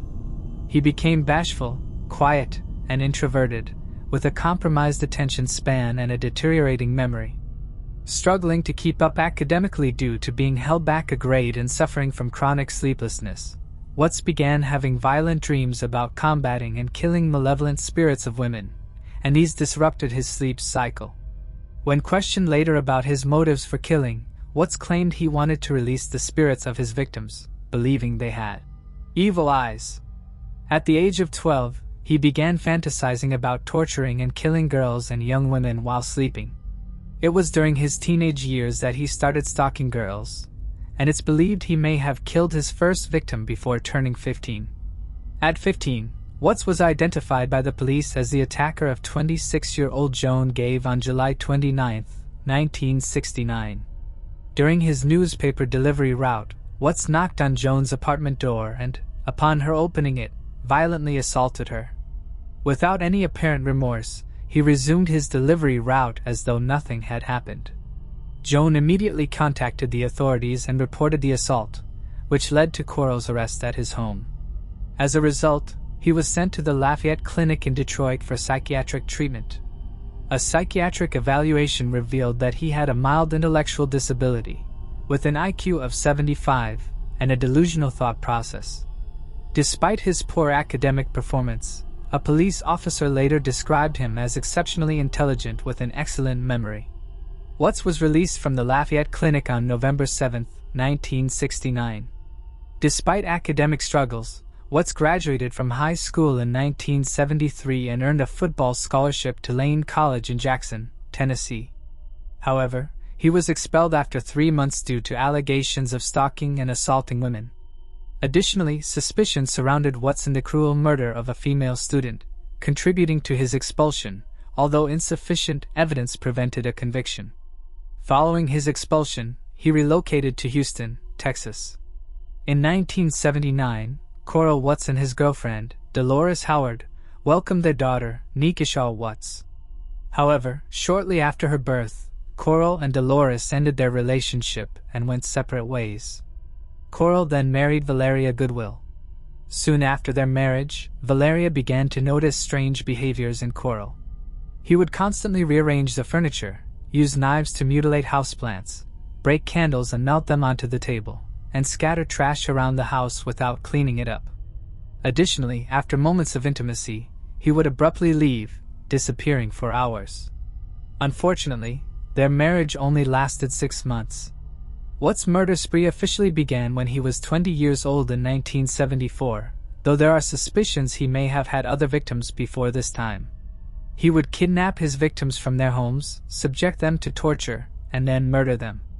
Operating in various states, his victims were mainly thin, attractive white women, aged between 14 and 44. Watts used different methods to murder his victims, including strangulation, stabbing, bludgeoning, and drowning. At 10:45 a.m. on October 25, 1974, Coral knocked on 23-year-old Leonore Nasaki's apartment door, claiming to be looking for Charles, the name of one of his siblings. He engaged Leonore in conversation. When she opened the door with the chain still secured, Coral asked if he could leave a note. As she went to fetch paper, he suddenly attacked Nasaki and choked her into unconsciousness. Although Leonore later alerted police, they were unable to locate her assailant. 5 days later, on October 30, 1974, Watts tortured and ruthlessly killed 20-year-old Gloria Steele, believed to be his second victim. A student at Western Michigan University, Gloria was also a mother. She was found with a crushed windpipe and 33 stab wounds to her chest, inflicted by a wooden carving instrument. He didn't face a direct murder charge due to a lack of solid evidence. The only witness, Diane K. Williams, an apartment resident manager, observed a black man searching for Charles around the apartment complex. Upon seeing Williams, Corral seized her, forced her door open, and dragged her inside. During their struggle, Williams' phone rang, prompting her to knock it off the hook and scream for help. As her attacker fled, Williams saw him getting into a tan Pontiac Grand Prix. In a police lineup, both Williams and Nozaki identified Coral, who had been apprehended for stealing plywood from the Western Michigan University campus. For the Nozaki and Williams cases, he was taken into custody and charged with assault and battery on November 16, 1974. After being diagnosed with antisocial personality disorder and attempting to take his own life with a length of cord at the Kalamazoo Mental Hospital, Watts was relocated to the Center for Forensic Psychiatry in Michigan. When questioned about the death of Gloria Steele in 1975, he admitted being nearby the day before Gloria died. However, he denied being responsible for her death, despite confessing to attacking approximately 15 other young women. A search at Watts' residence by Detroit police, conducted under a search warrant, revealed a wooden carving tool, but no evidence linking him to Gloria's death. During his trial for the assault and battery of Nasaki and Williams, Watts entered a no-contest plea and was subsequently sentenced to a year in the county jail. Psychologists evaluating him characterized Watts as extremely hazardous, lacking remorse for his crimes, reckless, careless, and emotionally distant, with a high likelihood of relapsing. After that, a series of attacks occurred in the Detroit region over the span of a year, where he claimed the lives of 5 women. One peculiar discovery was that the majority of his crimes happened on Sunday mornings. This odd pattern earned the perpetrator the ominous nickname Sunday Morning Slasher from Ann Arbor newspaper, heightening the mystery surrounding the timing of these horrifying attacks, all occurring at around 4 a.m.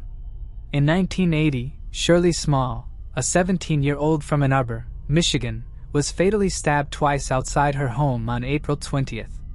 A similar attack targeted Glenda Richmond, 26, on July 13, 1980.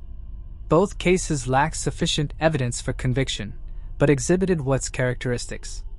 The first homicide directly attributed to Corell occurred on September 14, 1980, when 20-year-old graduate student Rebecca Hoff was found dead, having endured around 50 stab wounds. A 20-year-old named Dalpy survived an attack on October 6, 1980, but suffered severe consequences, including partial paralysis and muscle weakness. On November 1, 1980, a 30-year-old woman, Agnes, narrowly escaped an attack by a hooded man resembling Watts after raising the alarm while returning from a Halloween party. Although she identified Watts from photos, the dimly lit surroundings left uncertainty. In July 1980, local homicide investigators turned their attention to Watts, prompting the formation of a task force to delve into the Sunday's slashings. Watts came under sporadic surveillance, and in November, a court order allowed officers to install a tracking device on his car. On November 15, 1980, around 5 in the morning, 2 patrol officers near Main Street, Ann Arbor observed a suspicious man in a car following a woman walking home. Realizing she was being tailed, the woman sought refuge in a doorway in an attempt to elude or pursue her. Coral, frustrated by losing track of the woman, was apprehended by the police when they pulled over his car for outdated license plates and driving with a suspended license. During the inspection of his vehicle, authorities found a package containing wood-filling equipment and a few screwdrivers. Their most significant discovery was a dictionary belonging to Rebecca Hoff, bearing the carved phrase, "Rebecca is a lover." However, it proved insufficient evidence to link him directly to her murder. In the spring of 1981, Corell relocated to Columbus, Texas, and secured employment with an oil firm. During the weekends, he would travel over 70 miles to his next hunting ground in the Houston region. Between 1974 and 1982, Watts committed murders of numerous women, totaling dozens. Despite the extensive list of victims, Watts managed to evade detection as a serial killer for nearly 8 years. Several factors contributed to this elusiveness. Watts operated across various jurisdictions and even different states, complicating the task of connecting the crimes. Additionally, his modus operandi diverged from typical patterns as he never engaged in physical intimacy with his victims, unlike many other serial killers targeting women and girls. Consequently, even with the emergence of DNA testing, linking the crimes proved challenging. Furthermore, Watts was not considered a suspect by those who knew him, and law enforcement did not identify him as a potential perpetrator until his arrest in 1982. On May 23, 1982, Melinda Aguilar, 18, and Lori Lister, 21, experienced a break-in at their Houston apartment by Watts. When Lori came back from work, Watts choked her down the steps outside the apartment. Subsequently, he entered the apartment and began strangling Melinda. Pretending to be unconscious, Melinda managed to escape being strangled completely. Watts wire-tied her hands behind her back with the intent to drown Lori. He carried Lori's body upstairs to the bathroom, filling the bathtub with water.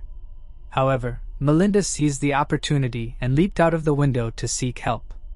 Lori was saved and Watts was apprehended after he initially tried evading capture. While he was in custody, investigators started linking him to recent killings of women. Despite the connections, Texas prosecutors believed there was insufficient evidence to secure a murder conviction against Watts. In May 1982, following the attacks on Melinda Aguilar and Lori Lister, Harris County Assistant District Attorney Ira Jones negotiated a plea bargain. Watts would admit fully to his crimes, receiving immunity from murder prosecution in exchange for a charge of burglary with intent to murder. He agreed to a 60-year sentence for this offense. Watts accepted the deal, leading detectives to the graves of 3 victims. Finally, Watts confessed to attacking 19 women, resulting in the murder of 13. He admitted to killing some victims, but also refrained from confessing to the deaths for a few. However, Michigan authorities declined to participate in the deal, leaving his cases in that state open. However, the hope for justice took a devastating turn when, shortly into his prison term, the Texas Court of Appeals ruled that Watts had not been informed that the bathtub and water he used in the attempt to drown Lori Lister were considered deadly weapons. This decision reclassified him as a nonviolent felon and eventually opened the door to early release. This was because Texas law at the time granted nonviolent felons 3 days deducted from their sentences for every 1 day served with good behavior. Watts, a model prisoner, accumulated time deductions that could have seen him released as early as May 9, 2006. The subsequent abolishment of the early release law prompted by public outcry brought little solace, as it couldn't be retroactively applied as dictated by the Texas Constitution. In 2004, a plea for justice echoed across the nation as Michigan Attorney General Mike Cox sought information to convict Watts of murder and prevent his potential release. Joseph Foy from Westland, Michigan bravely stepped forward, recounting the chilling sight of a man resembling Watts murdering 36-year-old Helen Dutcher on December 1, 1979. Helen had succumbed to 12 stab wounds. Foy identified Watts by his eyes, hauntingly describing them as evil and devoid of emotion. Despite Watts' immunity from prosecution for the 13 confessed killings in Texas, Michigan held no such agreement. As the 2004 trial neared, law enforcement officials urged the trial judge to allow the Texas confessions to be admitted as evidence, a request that was granted. Watts was convicted for the murders of Helen Dutcher and Gloria Steele, receiving 2 life sentences without parole in a Michigan prison on November 17, 2004. He was placed in a maximum security facility in Ionia, Michigan. However, a few years into his sentence, he succumbed to prostate cancer on September 21, 2007, in a hospital in Jackson, Michigan. Ultimately, Watts avoided serving his full sentence for the lives he had taken, leaving behind a tragic conclusion to his dark and violent story. Coral Eugene Watts, a vicious serial killer, spread fear across the country with his numerous murders. Despite his confessions, legal loopholes led to a reduced sentence and nearly allowed his release. His later conviction for the 1979 murder of Helen Dutcher revealed the true extent of his depravity. Watts remains a chilling reminder of concealed evil, with the Ann Arbor murders remaining unsolved, casting a long, eerie shadow over his legacy. Moving on to the next case. Ellie Gould. On May 3, 2019, 17-year-old Ellie Gould decided to spend the day studying alone, skipping her usual class. Unbeknownst to anyone, the quiet behind her closed door concealed a horrifying truth.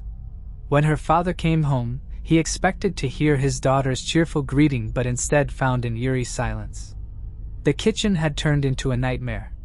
There, Ellie lay motionless, not the lively girl she once was, but a still figure in a pool of crimson, with a knife beside her and stab wounds on her throat. Her once determined eyes stared blankly, leaving an air of confusion and dread. Why would Ellie, a young woman with so much promise, end her life? However, there was more to the story than it first appeared. A silver Ford Fiesta had been spotted near the family home, and rumors began circulating about an unseen figure who may have been present in the house before Ellie's tragic end. Was this person involved in her death? The key question remained, was this an act of self-harm, or was it something more sinister? Caen, Wiltshire, is a small, peaceful town in southwestern England, surrounded by picturesque hills. The air in Caen is filled with the fresh scent of cut grass, and the River Martin gently winds through its banks, flanked by graceful willow trees. Cobbled streets meander past stone cottages, each adorned with colorful window boxes brimming with blooms. The town square, shaded by ancient oak trees, hosts a lively market every week, where vibrant conversations fill the air. In this peaceful environment, Ellie thrived.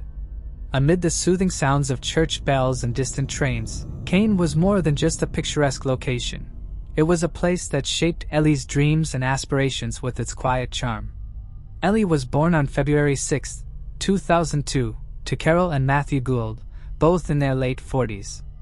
A Year 12 student at Harden-Huish School, Ellie approached her A-levels with ambition and determination. But her life wasn't just about exams and studying. She found peace in the open fields, where she loved riding her cherished horse. A natural equestrian, Ellie dreamed of joining the mounted police one day. To those who knew her, Ellie was a true friend, someone who would listen to your deepest thoughts and make you laugh until your sides ached. One of her closest companions was her 17-year-old cousin, Jess Vine. The two were inseparable. Ellie also harbored aspirations of studying psychology, eager to understand the minds of others. Ellie saw those A-levels as more than just exams. They were her path to understanding the complexities of the human mind, from its strengths to its darker sides and the intriguing gray areas in between. She wanted to help others, to explore what made people tick, and to contribute in some way to making the world a little brighter. But life took an unexpected and devastating turn for Ellie. No one could have imagined the horrific way she would be taken from them. On May 3, 2019, Ellie decided to stay home to study for her A-levels instead of going to school. However, this day would unfold in a way no one could have predicted. When her father, Matthew Gould, returned from work, everything changed. The usual noise and laughter in the house were replaced by an unsettling silence that would never leave. Panic set in as Matthew found Ellie. In shock, he immediately called for an ambulance and, overwhelmed with disbelief, contacted Carol, Ellie's mother, not knowing how to process the nightmare that had just unfolded before him. His once vibrant daughter now lay on the floor, eyes open and emotionless, her lovely face scarred, and her laugh gone. The Wiltshire police investigation revealed that Ellie had been lying lifeless in her kitchen for at least 4 hours. Shockingly, she had suffered 13 separate stab wounds to her neck and showed signs of strangulation. The manner of the stabbing was so aggressive and disturbing that even the best surgeons or any form of first aid wouldn't have been able to save her. It was a tragic and horrifying situation beyond help. The police quickly concluded that Ellie couldn't have done this to herself, and the chance of a stranger being responsible was very slim. Everything in the house remained undisturbed, leading them to believe it wasn't an outsider. The police were baffled as the evidence suggested that it wasn't an outsider. They started exploring closer circles, family, friends, or someone known to Ellie. The motive remained a mystery, making this case even more complicated. Her parents, still bewildered, initially considered the possibility that Ellie may have fallen accidentally from a chair or may have caused harm to herself unknowingly. However, Matthew, her father, paused and reconsidered the entire scene. Perhaps he sensed that something was amiss or realized that there might be more to the situation than initially thought. The breakthrough came when a neighbor provided a crucial lead. They had seen a slim, unidentified male visitor in Ellie's house earlier that day. Though the investigators never saw the person's face, the description of him became a pivotal lead in the case. The search for this mysterious young man marked a crucial shift in the investigation. Once they received this lead, investigator D.S. Jim Taylor and his team quickly set out to interview all of Ellie's friends. They began with Ellie Welling, a 17-year-old classmate and close friend of Ellie Gould. Ellie Welling had been scheduled to pick Ellie up on the day of her tragic death, May 3, 2019. After speaking with Ellie's friends, the police found themselves at a standstill. However, their attention was drawn to a suspicious vehicle seen near Ellie's home, an unfamiliar car that showed up on surveillance footage shortly after Ellie's death. To make progress in the investigation, the police turned to Ellie's parents, asking if there was anyone among her friends they suspected.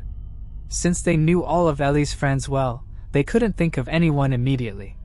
The breakthrough came when the police asked if Ellie had been in a romantic relationship. That's when her parents recalled 18-year-old Thomas Griffiths. Thomas was an A-level student, a rugby player for the Premier team, and a respected member of Harden Hoist School in Chappenham, Wiltshire. He came from a respectable family and appeared to have a promising future ahead of him. Ellie had known Thomas since 7th grade and had harbored a huge crush on him. So undoubtedly, she was very excited when they finally entered into a relationship.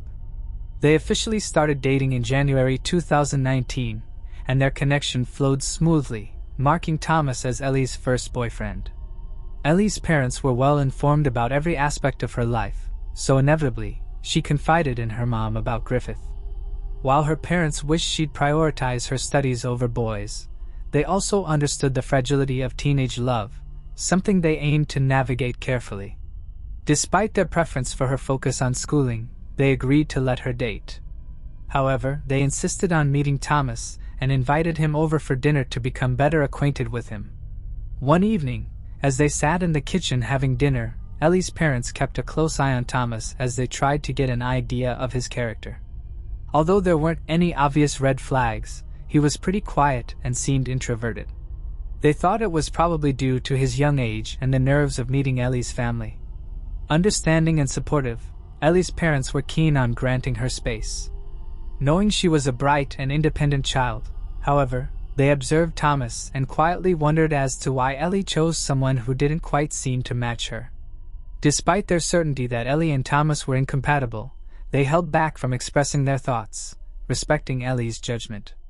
Hoping for Ellie's happiness, they decided to give Thomas a chance.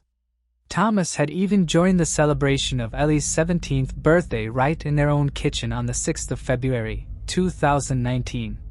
It was a moment where her parents warmly welcomed him into their home and extended gestures of affection and acceptance toward him.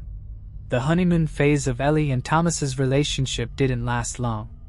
3 months in, cracks began to show. Ellie, who was initially swept off her feet, felt her independence suffocated under Thomas's constant need for her.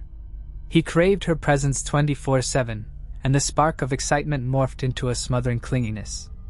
Any attempt of hers to meet friends or prioritize her levels was met with grumpy disapproval. The future Thomas envisioned, sprinkled with talk of marriage, clashed wildly with Ellie's desire for space and growth. Their dreams for their relationship were running on parallel tracks destined to collide. Ellie, who yearned for freedom and a chance to be herself, felt trapped in a commitment she wasn't ready for. The once picture-perfect romance had become a struggle to balance expectations and maintain her own identity. She felt she wasn't ready for a serious relationship and wanted to focus on school, especially her upcoming exams, and informed her mom about her intention to end things with Thomas. Unsurprised by the news, her mom inquired if there was a specific reason or if Ellie needed to talk. Ellie reassured her mom that nothing had happened, and she simply wanted to stay single for a while. She urged her mom not to worry and that she had everything under control. Later, Ellie went to a room and broke up with Thomas through text. Thomas persistently denied the breakup and professed his love along with their compatibility, but Ellie stood strong on her decision. Sharing the news of their breakup with friends on May 2, 2019, she knew Thomas might feel upset, but hoped they could still remain friends. The following day, when police discovered Ellie in their kitchen, doubts arose about whether Thomas, an A-level student, could even possess the capability for such a thing. On the night of May 2, 2019, asked her parents if she could stay home the next morning because she didn't have classes until the afternoon. She planned to study for her exams before heading to school in the afternoon for her history class. The next morning, on May 3, 2019, she arranged for a friend, Ellie Welling, to pick her up at 12 p.m. to go to school together. On that day, Griffith's mother dropped him off at Hardenhoist School in Chippenham, where both he and Ellie were enrolled as sixth formers. Thomas entered the school cafeteria and inquired with Ellie's friends about her whereabouts. He had been searching for her since morning, eager to discuss the breakup they had the previous evening. When he got to know that Ellie wasn't in school, quickly decided to leave. Thomas clearly lied to inform a teacher that he wasn't feeling well and made his way to the nearby bus station as he headed back home. On reaching home, he swiftly changed his attire. He wore a black hoodie and different sneakers. However, as he prepared to leave, his mother unexpectedly returned home. He panicked and quickly hid in a cupboard until she left. When his mom left, and he was by himself, Thomas took the spare car keys and drove to Ellie's house, which was about a 10-minute drive. When he got there, he knocked on her front door wanting to talk to her. It's said that they argued in the kitchen when Thomas understood Ellie was serious about breaking up. In the middle of the argument, he started choking Ellie when she tried hard to protect herself. Even though she fought back, Thomas didn't stop, and Ellie passed out. He took a knife from the kitchen and stabbed Ellie in her neck not once, but 13 times, even though she couldn't fight back. When he saw she was no longer moving, he washed the knife to remove his fingerprints. Then he made it look like Ellie hurt herself, and arranged things in a way that seemed like she did it. After that, he cleaned up where it happened and then used Ellie's phone to text a friend while pretending to be her. He did this to make sure no one found Ellie's body until much later in the day. As Ellie fought to protect herself, she accidentally scratched Thomas on his face and neck. When Thomas saw these marks, he came up with a plan to cover up what he had done. He told his friends in a group chat that he was really upset because of the breakup and even said he was hurting himself on purpose, then sent messages to Ellie's phone as if he was unaware of anything unusual and suggested that they meet up to talk about their relationship. Police went to Thomas's house to inquire with him about Ellie. They immediately noticed his neck, which had fresh scratch marks that Ellie left on him when he had ruthlessly murdered her. Thomas denied having anything to do with Ellie's murder, but police knew there was more to the story. Examining the family's Wi-Fi router settings, investigators discovered Thomas's phone disconnected from the home network soon after he returned from school on the morning of May 3rd. It remained offline for several hours, reconnecting only after 12 p.m. Suspecting this time frame aligned with Ellie's murder, they scrutinized surveillance footage around Ellie's residence to gather more information. At 11:56, a passing bus's CCTV recorded a silver Ford Fiesta departing from Ellie's neighborhood. The vehicle's registration number was visible, leading the police to trace it back to the Griffiths family. As no other family member was at home at the time, it strongly implicated Thomas as the driver. Despite this evidence, Thomas persistently denied any role in Ellie's murder or being present at the crime scene. Upon further scrutiny of the family's Wi-Fi router, police discovered that Thomas's phone connected to the home network after 12 p.m., only to disconnect for an 18-minute window. The police turned their attention to the surroundings and identified a nearby wooded area. Walking out of Thomas's front door, they precisely timed a 9-minute walk towards the woods. Upon reaching the 9-minute mark, they halted and scrutinized the area. Swiftly, they uncovered a black bin liner that contained blood-stained napkins, clothes, and towels, later confirmed to hold Ellie's DNA. From the search in Thomas's room, investigators discovered a pair of black sneakers that contained Ellie's blood and that added on to the mounting evidence. Subsequently, Thomas was arrested and charged with the murder of Ellie Gould. In August 2019, confessed his intent to plead guilty to the crime. He recounted visiting Ellie's home on the morning of May 2nd, admitting to an argument and alleging a blackout, claiming inability to recollect subsequent events. In a heart-wrenching statement, Ellie's mother, Carol, expressed the family's trust in Griffith. Recalling how they welcomed him into their home, even celebrating Ellie's birthday together, she painfully described the unimaginable act of holding Ellie's cold hand after her murder, a pain no parent should endure. Initially, she couldn't believe Griffiths. The innocent boy who loved their daughter would harm Ellie. Matthew, Ellie's dad, described how the haunting image of her motionless body continuously disturbed his mind and affected his sleep and everyday routines. In court, it came to light that Griffiths, driven by Ellie's rejection, violently assaulted her.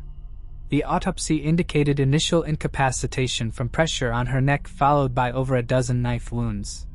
Before fleeing, Griffith staged the scene and placed Ellie's hand on the knife that he left near her neck to deceive investigators. He even tried to disguise the scratches on his face as self-inflicted, fabricating anxious messages to his friends. In November 2019, the Bristol Crown Court sentenced Thomas Griffiths to life imprisonment with the possibility of parole after 12 years. In court, a letter of apology from Griffiths was read aloud. Ellie's mother stared at Thomas and shook her head. Considering his age is a mitigating factor, as UK law doesn't permit life sentences for those 18, the court also noted that his use of a knife from the victim's household doesn't suggest premeditation. Thomas Griffiths will be eligible for parole in 2031, at the age of 29. The tragic story of Ellie Gould serves as a painful reminder of how fragile life is and how cruelly dreams can be taken away. Her aspirations, love, and future were all robbed from her.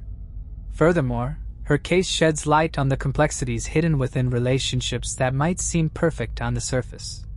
The sorrow of losing Ellie, combined with the relentless pursuit of justice, serves as a cautionary tale, urging us to be careful about who we allow into our lives. On a larger scale, Carol Gould's campaign for tougher sentences in cases like Ellie's sparked vital discussions about domestic violence and sentencing for young offenders. Carol's initiative, known as Ellie's Law, aimed to bring fairness to sentencing, especially concerning the discrepancy between those who bring weapons into situations and those who commit acts with weapons they find. After 2 years of persistent campaigning, Carol and her family achieved a significant victory. This new legislation meant that teenage murderers could now face sentences of up to 27 years, providing a sense of relief to those who fought tirelessly for justice. Moving on to the next case. Ronda Johnson and Sharon Shaw. On August 4, 1971, 14-year-old Ronda Renee Johnson, who preferred her middle name, and 13-year-old Sharon Lynn Shaw spent the afternoon at Galveston Bay Beach in Texas. They had originally planned to visit the Wicks Water Ski School, but the rough waters made water skiing impossible. Their friend Glenda Willis recalled in a 2015 interview with the Houston Chronicle that she offered the girls a ride home when she was ready to leave, but they declined. The last known sighting of the girls was as they walked along Sewell Boulevard in Galveston, but they never made it home. On January 3, 1972, 2 boys fishing in Clear Lake stumbled upon a human skull floating in the water. Initially mistaking it for a sports ball, they soon realized it was something much more sinister. Over the following weeks, searchers recovered the rest of the remains in the marshes near the water. In February 1972, the skull's teeth were compared to the dental records of Sharon Shaw, who had been missing for 6 months. Sharon's crucifix necklace was found wrapped around the skull, confirming her identity. The second set of remains was later identified as those of Renee Johnson, though both girls' bodies were too decomposed to determine a cause of death. In May 1972, authorities received a tip from Glenn Price, a local city councilman, who suggested they investigate a sex offender named Michael Lloyd Self. Self, who worked at a gas station, had previously been involved in multiple peeping Tom incidents. Following this lead, police visited Michael at his workplace. They asked him to come down to the station for questioning, and the next day, Michael arrived voluntarily ready to answer the inquiries that the law enforcement may have for him. When asked if he knew the girls, Michael admitted that he did recognize them, but said he didn't know them. After this, however, things changed. According to Michael's story, Chief Michael Morris held him in confinement for hours, telling him he couldn't leave unless he confessed. He claimed that he was held up against a wall, hit with a nightstick, and taunted by Chief Morris with his pistol. Morris threatened to kill Michael if he didn't confess to the murders. Worn down and terrified, Michael agreed to confess. He was reportedly forced to handwrite his confession and then made to rewrite it several times. Later on, an investigator named Dave Coburn would corroborate Michael's story that he was coerced into writing the confession. Coburn even wanted to be a witness at Michael's trial, but he was never called. Coburn had seen Police Chief Morris treat another suspect in this exact same manner a year prior to the tragic case of Renee Johnson and Sharon Shaw. The final signed confession produced by Michael contains several discrepancies. He claimed that he dumped the bodies of the girls in El Lago over 20 miles from the marshlands where the remains were found. He also said that he had strangled both, but neither showed signs of strangulation during the coroner's inquest. 3 days later, he provided still more conflicting stories, telling 2 deputy sheriffs that he'd picked the girls up from a Sizzler steakhouse, driven around an El Largo neighborhood with them, and then gotten food with them at a local Jack in the Box restaurants.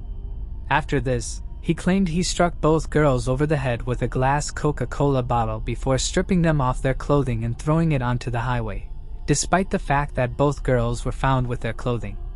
There were also witnesses who claimed to have seen the girls in Galveston around 9 p.m. on the night they disappeared, while Michael claimed that at that time, the girls were in his car with him. 2 weeks later, Michael Self was checked out of jail by sheriff's deputies and driven to the locations he mentioned in his written confession. The deputies took photos of him in each location, and these photos were later presented in court during his trial as a third confession, while Michael's lawyer rebutted this, claiming that what they'd done was illegal. Michael's trial began on May 15, 1973 and finished on September 18, 1974. He was convicted for the first-degree murder of Sharon Shaw, but was not convicted for the slaying of Renee Johnson. He was sentenced to life in prison. Over the years, Michael continuously tried to appeal the court's decision until he had no appeals left. He was refused each and every time, even after it came to light that Chief Morris and Deputy Tommy Deal had been involved in a string of robberies that had begun in 1972. The pair were arrested, with Morris being sentenced to 55 years and Deal being sentenced to 30. Although for many, it seemed reasonable to investigate whether a thorough job had been done in regards to Sharon and Renee's cases, Michael's appeals and attempts at parole were continuously denied. Michael Self died in prison from cancer in 2000. An article from the Houston Chronicle in 2011 noted that Michael's lawyer had stated his belief that his client was wrongly accused and coerced into a false confession. 2 investigating officers, 1 Galveston police officer and a former prosecutor for Harris County, also shared this belief. Since the untimely demise of both Renee Johnson and Sharon Shaw, there have been multiple other possible suspects beyond Michael Self. In April of 18/90, an unidentified man in Taylor Lake, Texas, walked into his local police departments and claimed to have committed the crime. During his confession, he allegedly admitted that he had tied both of them down with an electrical cord. This was something the police knew about, but had never made public so they could distinguish the real killer from the false confessions. The man reportedly suffered from psychosis, and for some reason, despite the details he had given, he was later dismissed as a suspect by police. Then in 1998, a man named Edward Harold Bell wrote multiple letters to prosecutors in Galveston and Harris County confessing to the slayings of several young girls, some as young as 12 between 1971 and 1977 in the Galveston, Clear Lake, Dickinson, Houston, and Alvin areas. At the time, Bell was serving a 70-year sentence for the brutal killing of ex-Marine Larry Dickens in Pasadena in 1978. Bell had shot Dickens after the man attempted to stop him from publicly masturbating in front of a group of teenage girls. After going on the run for 14 years, Bell was eventually tracked down in Panama in 1993, where he was living with a teenage girl. In August 2015, Bell confessed to murdering 11 young women, calling them the 11 that went to heaven. He shockingly claimed that a secret organization had brainwashed and forced him to carry out the murders. Bell died on April 20, 2019, at the age of 82. His potential involvement in the deaths of Sharon Shaw and Renee Johnson is still under investigation. Given the numerous unexplored avenues and the possibility of coerced confessions, it is unlikely that the full truth of what happened to these 2 best friends on August 4, 1971, will ever be known. The case remains shrouded in mystery. If you have any theories or thoughts, feel free to share them in the comments below. Moving on to the next case. Barbara Brodkin. Barbara Brodkin, a 42-year-old woman, was discovered dead in her Balliol Street apartment in Midtown Toronto on the morning of Friday, March 19, 1993. Her 6-year-old son found her near her bedroom closet, and it was soon apparent that she had been fatally stabbed in the chest and showed signs of being strangled. The case, which remained unsolved for over 30 years, left detectives grappling with many questions about the motive and the identity of the perpetrator. Toronto, a vibrant city known for its iconic CN Tower and diverse population of nearly 2.8 million people, is one of the most multicultural cities in the world. The city's cultural diversity makes it an exciting and dynamic place to live, offering a wide range of historic and recreational experiences. Despite its size and cultural richness, Toronto, like any large city, faces challenges, including a crime rate that, though lower than other major cities, still presents a concern. Barbara Brodkin was born on April 24, 1950, in Toronto, a city that would remain her home throughout her life. While much of her early years remain a mystery, Toronto played a pivotal role in her upbringing. Barbara first met Christopher Barry during a time that seemed to have an undeniable pull, leading them swiftly into a committed relationship. The connection between them seemed to be strong from the outset, but what transpired in the years that followed remains a part of the mystery surrounding her tragic death. When Barbara Brodkin and Christopher Barry welcomed their son, Zachary, in 1987, their lives were filled with joy. However, as the years passed, things began to change. Christopher grew increasingly distant and occasionally hostile, and the marriage that once brought them happiness began to deteriorate. In an effort to protect her son, Barbara found the strength to leave, relocating to a new apartment at 155 Balliol Street, situated between Mount Pleasant Road and Yonge Street. As a single mother, Barbara worked tirelessly to provide for Zachary. Before I continue, I want to remind you that only a small percentage of people who watch my videos are actually subscribed. So if you enjoy my content, consider subscribing. It's free and you can always change your mind later. Now let's move on with the video. She balanced her job as a secretary and typist while taking on other means to make ends meet, including dabbling in covert marijuana sales. Above all, Barbara's primary goal was to give Zachary the best life she could, ensuring he had everything he needed. By 1993, Zachary was 6 years old, and Barbara, at 42, was determined to make the most of their time together. But on the morning of March 19, 1993, an ordinary day in Toronto turned into something much darker. As the city bustled with activity, the Brodkin home on Balliol Street was disturbingly quiet. Zachary, who was in first grade, woke up and realized he had slept too late. The peace of the morning, however, would soon be shattered by a tragic discovery that would forever change their lives. It was strange that Barbara hadn't woken her son, Zachary, up for school that morning. Confused, Zachary began searching the apartment for his mother, wondering why she hadn't done what she usually did. When he pushed open her bedroom door, hoping to find her still asleep, he was confronted with a horrific scene that no child should ever witness. Barbara's lifeless body lay next to her closet, blood staining the floor around her. The closet door was half open, suggesting a struggle had taken place. Panic set in as Zachary recalled his mother's emergency instructions, and with trembling hands, he dialed 911.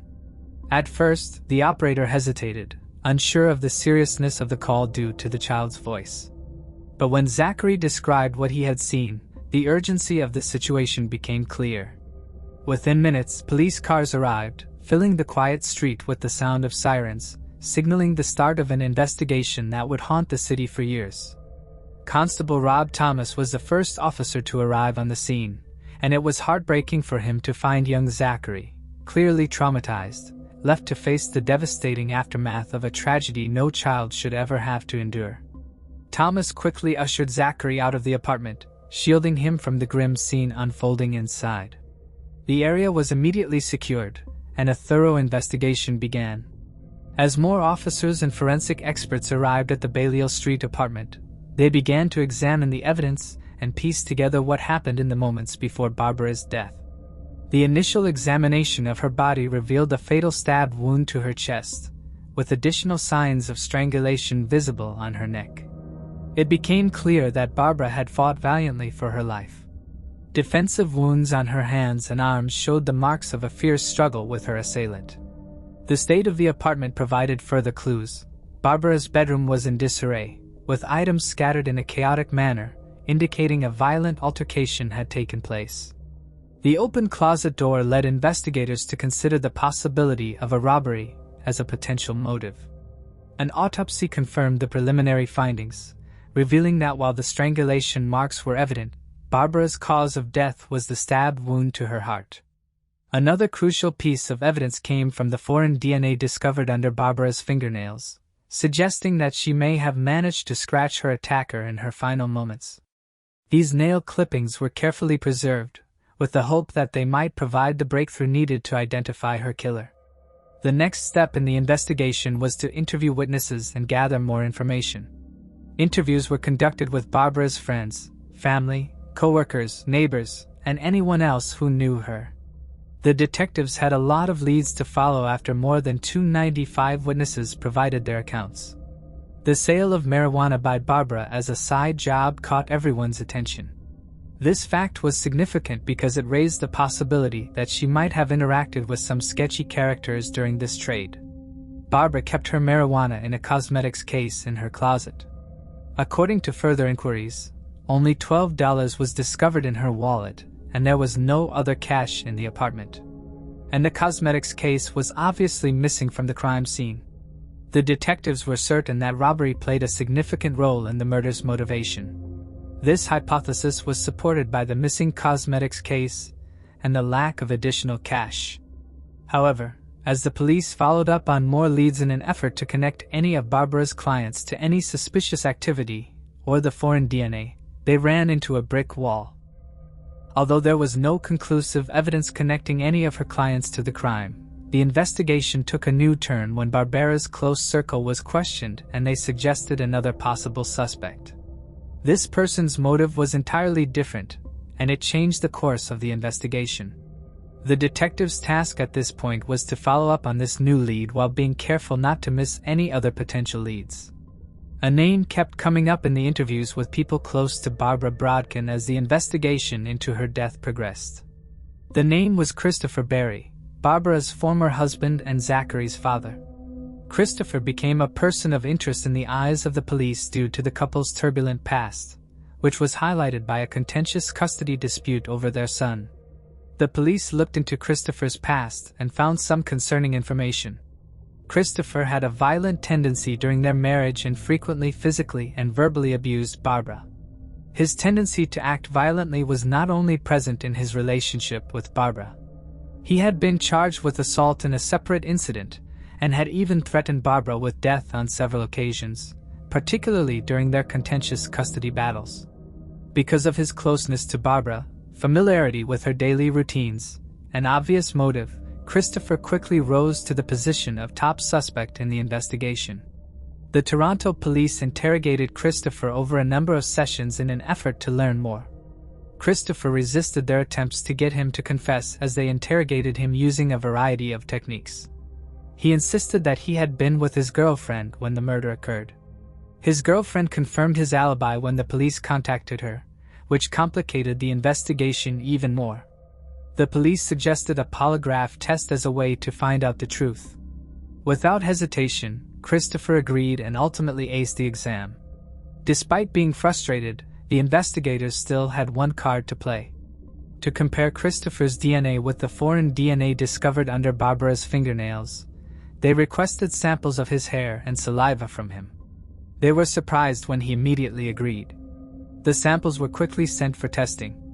While the police eagerly awaited the results, they had faith that this would be the crucial turning point. But the outcomes fell short of their expectations. The sample's DNA did not match the DNA that was discovered at the crime scene. The investigation suffered a serious setback as a result of this revelation. The police had no choice but to release Christopher because there was no conclusive evidence connecting him to the crime, and his alibi was still valid. Even though they were unable to corroborate it, he continued to be a top suspect in the eyes of many detectives. The leads eventually started to disappear as time went on. The once exciting investigation began to falter. The detectives had been hopeful of cracking the case, but they eventually hit a brick wall, and the case was left unsolved for close to 25 years. Although the Barbara Brodkin's case was still an eerie mystery, for young Zachary, the suffering and memories were still very recent. At the tender age of 6, the shock of finding his mother's lifeless body left a scar that never fully recovered. Zachary tried to advance as he grew older. He started a family and dealt with the aftermath of that terrible day. A glimmer of hope appeared in 2017. The Barbara Brodkin case was reopened by the Toronto Police Department, and in a turn of events that seemed almost scripted by fate, Rob Thomas was assigned as the lead detective. The same Rob Thomas who had been the first to arrive at the Brodkin home years earlier as a young detective. Rob Thomas had a strong emotional connection to the case because he was the department's stock polygraph officer at this point in his career, and he had gained experience over the years. He would never be able to get rid of the image of a scared and distraught young Zachary. He was determined to solve this long-running puzzle. In the case's archives, Rob Thomas and his team combed through old case files in search of any overlooked information or missed connections. They initially considered Ray interviewing Barbara's ex-husband, Christopher Barry. But they soon learned that Christopher had passed away in February 9th, which put an end to that line of inquiry. The physical evidence from the crime scene, particularly the DNA found under Barbara's fingernails, provided the investigators with another lead that they followed up on. They hoped that improvements in forensic science would allow them to obtain a more precise DNA profile. The DNA samples, which had been stored for over 2 decades, were finally delivered to the Forensic Science Center, and the results were encouraging. A unique DNA profile was successfully created, prompting the team to submit it to the National DNA Database maintained by the Royal Canadian Mounted Police, which holds samples from convicted criminals across Canada. Although the chances of a match were slim, the team remained hopeful, and against the odds, a match was discovered.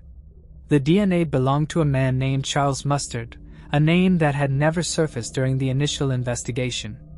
This revelation was groundbreaking. For the first time in 24 years, a new prime suspect emerged. Detectives immediately began to probe into Charles Mustard's past, uncovering a number of troubling details that painted a chilling picture. The investigation into Barbara Brodkin's tragic death had taken numerous twists, but this new lead breathed new life into the search for justice.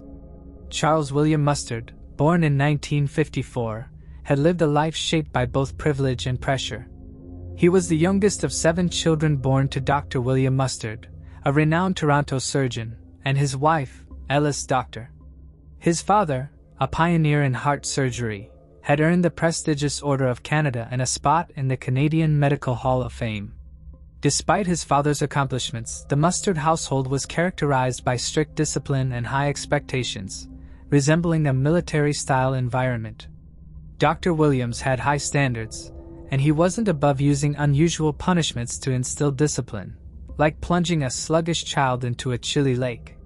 Charles, however, had access to the best education money could buy despite his strict upbringing. Throughout his early years, he attended prestigious private and boarding schools. Later, he pursued a career in education and graduated from Lakehead University in Thunder Bay with degrees in physical education and education. His wife, whose name was kept a secret, was someone he met while he was attending university. She was an aspirant teacher just like him. Early in the who is now a father of 2, began working as an elementary school teacher in the southern Ontario town of Fonthill. His life, however, took a dark turn when he was taken into custody at a nearby mall on multiple counts of barbaric assault. His job was lost due to this incident. He ran into Barbara around this time and bought some marijuana from her. Detectives later proposed that Charles's decision to rob and then kill Barbara may have been motivated by financial stress as a result of losing his job. For Charles, they were turbulent. He was sentenced to prison for his assault in 1993. Disappointed and worried about their kids, his wife left him 2 years later. In the following 15 years, Charles's criminal history grew. Between 1993 and February 7th, he received 12 convictions for his crimes against women. Saw the theft that was his most recent offense. Charles's DNA was entered into Canada's national database in February 2nd as a result of his numerous arrests. By 2017, when the Toronto Police Department reopened Barbara's case, this entry would prove crucial. When they compared the DNA they had discovered under her fingernails to the national database, they discovered Charles Mustard immediately. Charles's life had further descended into chaos by 2018. He was discovered to be reliant on Ontario disability support payments and living in subsidized housing in downtown Toronto. The Barbara Brodkin cold case underwent a sea change after the DNA match was made. The Toronto police were confident enough to make an arrest on October 18, 2018. In light of the newly discovered evidence in Charles Mustard's troubling past, under the guise of having him sign some paperwork, they called Mustard to the Toronto Police Department's headquarters. They strategically placed sizable Barbara pictures in the lobby while closely observing Mustard's response to it. He appeared to be paying close attention to the pictures. Charles Mustard was formally detained the following day, on Friday, October 19, 2018, and charged with Barbara Brodkin's murder. A few months later, the matter quickly went to trial, which was presided over by Justice Brian O'Meara of the Ontario Superior Court. However, the trial took longer than 5 years and was anything but quick. Mustard insisted on his innocence throughout the entire trial. He portrayed Barbara and him as friendly acquaintances who shared a love for marijuana. He asserted that the last time he saw her was when he bought some marijuana on the side. He pretended not to know who Barbara was when asked about his close examination of her pictures at the police station. Given that Mustard had previously referred to Barbara as a friend, Justice O'Mara immediately characterized this as an obvious lie. The DNA evidence was the center of the prosecution's case. Mustard made an effort to explain it away by speculating that the DNA fusion may have originated from their joint of marijuana that they shared. This was disputed by forensic professionals who claimed that such a casual interaction wouldn't leave any noticeable DNA traces under a person's fingernails. Mustard's defense tried desperately to place the blame on Christopher Barry, Barbara's ex-husband, by bringing up his history of abuse, but the prosecution was ready. They cited Christopher Barry's alibi and the fact that the DNA samples taken at the crime scene did not match Barry's.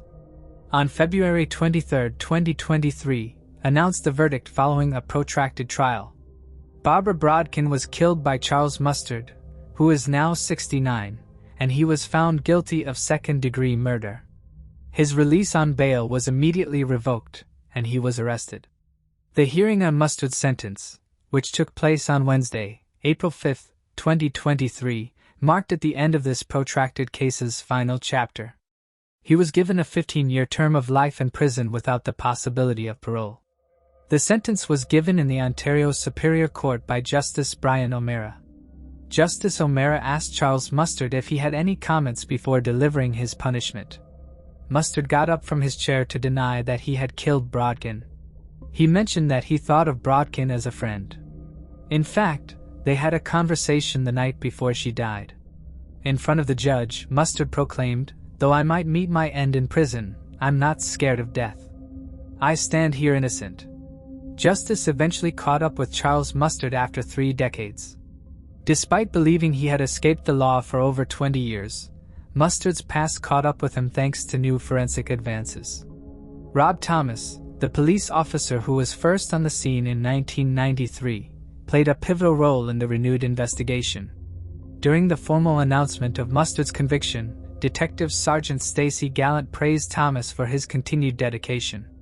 Zachary, who was only 6 years old when he discovered his mother's body, is now 36 and has a family of his own.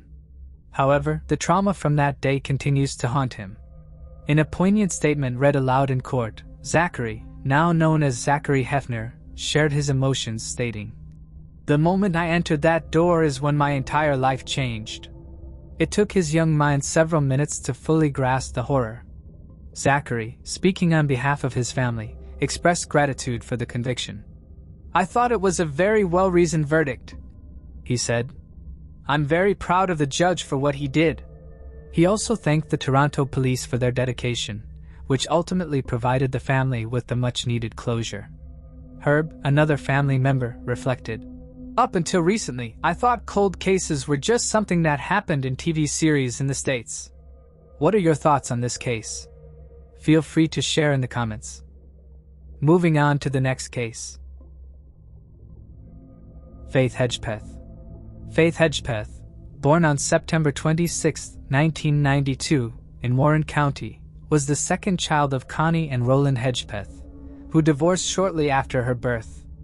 A member of the Haliwa-Saponi Native American tribe, Faith grew up with her mother and older sister Rolanda, who took on the role of a second mother. Faith excelled academically and was involved in various school activities, including cheerleading and several clubs. She worked hard to secure a scholarship and aspired to become either a teacher or a pediatrician. Her goal was to be the first in her family to graduate from university. In 2012, Faith was in her 3rd year as an undergraduate at the University of North Carolina in Chapel Hill. She was staying temporarily at an off-campus 1-bedroom apartment at the Hawthorne, located between Chapel Hill and Durham, with a roommate named Karina, whom she had known since freshman year. Faith intended to move out on her own once her financial aid came through. During her time living in the apartment, Karina's boyfriend, Eric Jones, also stayed with them for a while. Eric had a history of violence, frequently assaulting Karina. After their relationship ended, he moved out, but his presence continued to haunt the two women.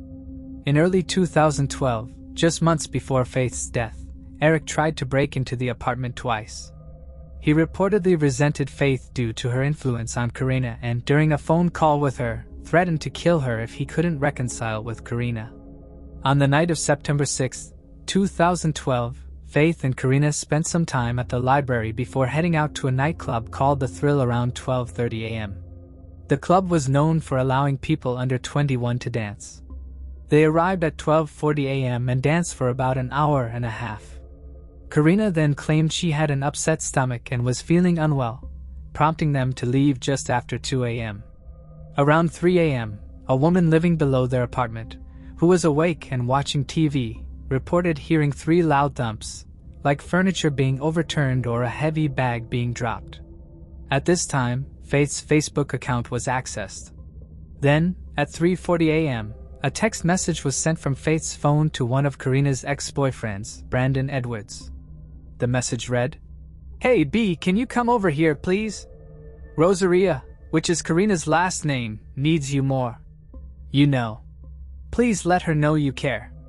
Just 3 minutes later, another message followed, simply stating, "Van," which is believed to be a correction to a misspelling from the previous text. At 4:16 a.m., Brandon replied, asking who had sent the messages. Meanwhile, Karina's phone records show that she tried to call Brandon at around this time but did not get an answer. She then called a football player she knew, Jordan McCreary, who picked her up from the apartment around 4:25 a.m. According to Karina, she left Faith asleep in the bedroom and left the apartment door unlocked. The reason for this decision remains unclear, especially considering her abusive ex-boyfriend had previously tried to break into the apartment. Karina and Jordan drove to an acquaintance's home, arriving just after 4:30 a.m. 6 hours later, at 10:30 a.m., Karina decided to head back. She called Faith, but there was no response, so she called a friend who came to pick her up just before 11 a.m. Back at the apartment, Karina and her friend entered, calling out for Faith. When there was no response, they proceeded to the bedroom, where they found Faith bloodied, wrapped up in a quilt, and unclothed from the waist down. She was face up and hanging half off the bed. There has been much speculation surrounding the 911 call made by Karina at this point. Some online sleuths and even a few journalists believe that the voice on the other end of the line was not Karina's, but her friend's, who gave Karina's name instead of her own for reasons that remain unclear. Other questions have arisen as to why the 2 young women stayed in the apartment after discovering such a horrific scene, knowing an attacker had likely just left. It has also been noted that Karina seemed reluctant to check if Faith was still alive. A neighbor interviewed by Crime Watch Daily was shocked when she learned about the murder and recalled seeing Karina and her friend leaving the apartment. The friend was crying, but Karina, who was on the phone, appeared unusually calm. Faith had been bludgeoned to death with a bottle of Bacardi rum, which, despite the attack, remained intact. Semen was discovered at the scene, but it's unclear whether Faith was sexually assaulted, as the majority of reports, including those from the police, remain vague on the matter. Faith's older sister, Rolanda, spoke to Crime Watch Daily and questioned why authorities would not definitively state whether Faith was raped, saying, "I'm not quite sure why they won't exactly say she was raped." She also pointed out that if the semen came from someone Faith had consensual sex with, they should have come forward. Some online sleuths have speculated that the semen may be a red herring, as the investigation has appeared stalled until police can match the DNA. However, the semen was found to match other DNA samples located throughout the apartment. Initially, the primary suspect in Faith's case was Karina's ex-boyfriend, Eric Jones, due to his violent history and previous threats against Karina. Given his past, it seemed plausible he could have been involved in Faith's death. On the evening before the murder, Eric texted an acquaintance at 6 p.m., saying, "For all I am about to do, forgive me." And he also posted a similar message on Twitter. 3 days later, he made a Facebook post that read, "Dear Lord, forgive me for all my sins and the sins I may commit today.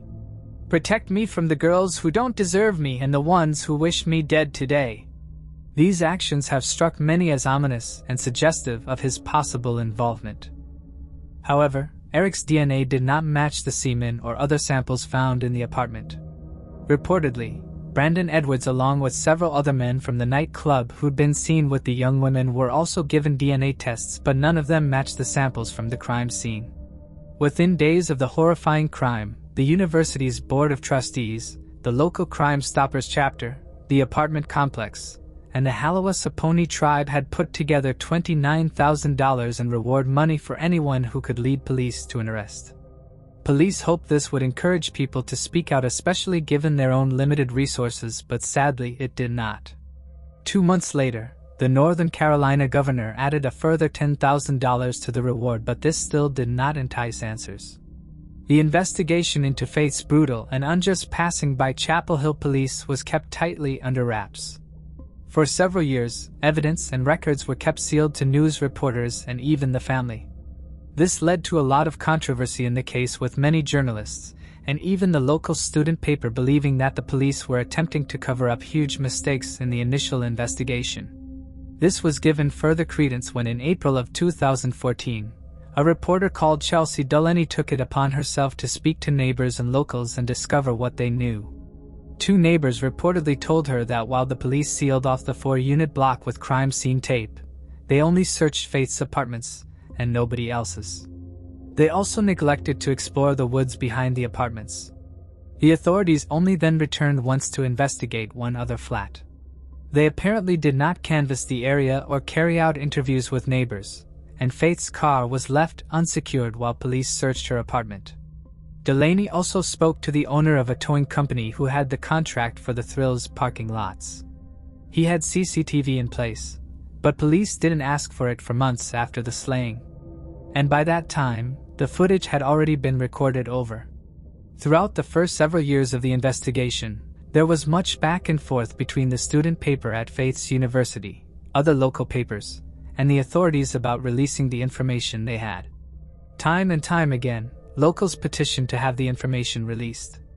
But every time, a judge would read the investigation documents for a further 1, 2, or 3 months. In January of 2013, police announced that the DNA they'd found at the crime scene belonged to a male. Following this, the FBI developed a profile. They believed the unidentified man likely lived near her in the past, expressed an interest in her, and would have changed his behavior since the crime, likely being overly and unusually interested in the case. In September 2013, the records were still sealed. The Chapel Hill PD requested the assistance of the North Carolina State Bureau of Investigation, which helped out in the early days of the investigation. In March of 2014, the Daily Tar Heel, which was the University of North Carolina's student paper, came together with other local news companies to oppose the district's attorney's motion to extend the seal on the records for another 60 days.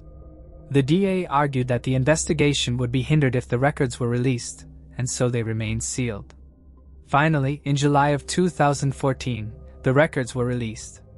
A few months later, Faith's autopsy report was released confirming that she had passed away from blunt force trauma. She had numerous cuts and bruises, injuries to her hands, and blood under her fingernails, suggesting that she put up a ferocious fight against her attacker. One of the most peculiar clues found at the scene of the crime, however, was an odd note left near Faith's body on the bed. It read, quote, "I'm not stupid, jealous." It appeared to be written in ballpoint pen on a white paper bag like those used for takeaways. The bag is believed to have possibly come from Time Out, a popular 24-hour restaurant in Chapel Hill that would have been the only place open at the time Karina and Faith left the club. The pen used to write this note had on it the same DNA as those other samples found around the apartments. Although investigators haven't done analysis of the handwriting, Crime Watch Daily hired Peggy Waller to take a look at the evidence. Since the paper was clean of blood, it was either written before the homicide took place or was written somewhere outside the bedroom. The note was possibly written using someone's non-dominant hand as a means to disguise their own script, and the person writing it was particularly agitated. Journalists and armchair detectives alike have speculated about other theories. Was the writing meant to be read in a different order?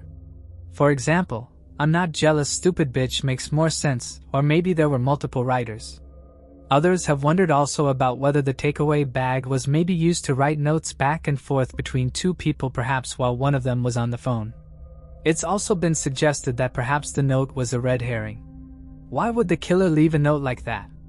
It seems to pit evidence against themselves, which seems rather redundant. Besides, by the time the note was left, Faith was already deceased. So what point was there in leaving it behind? Then another startling piece of evidence came to light. Faith was reportedly well known by her friends to pocket dial people, and this occurred on the night of her murder. The friend didn't answer the call, so a voicemail was left. It's extremely difficult to make out anything on the voicemail, but Faith can be heard alongside at least one man and one other woman. The message was left at 1:23 a.m. on September 7th. At this time, Faith and Karina would have been in the club.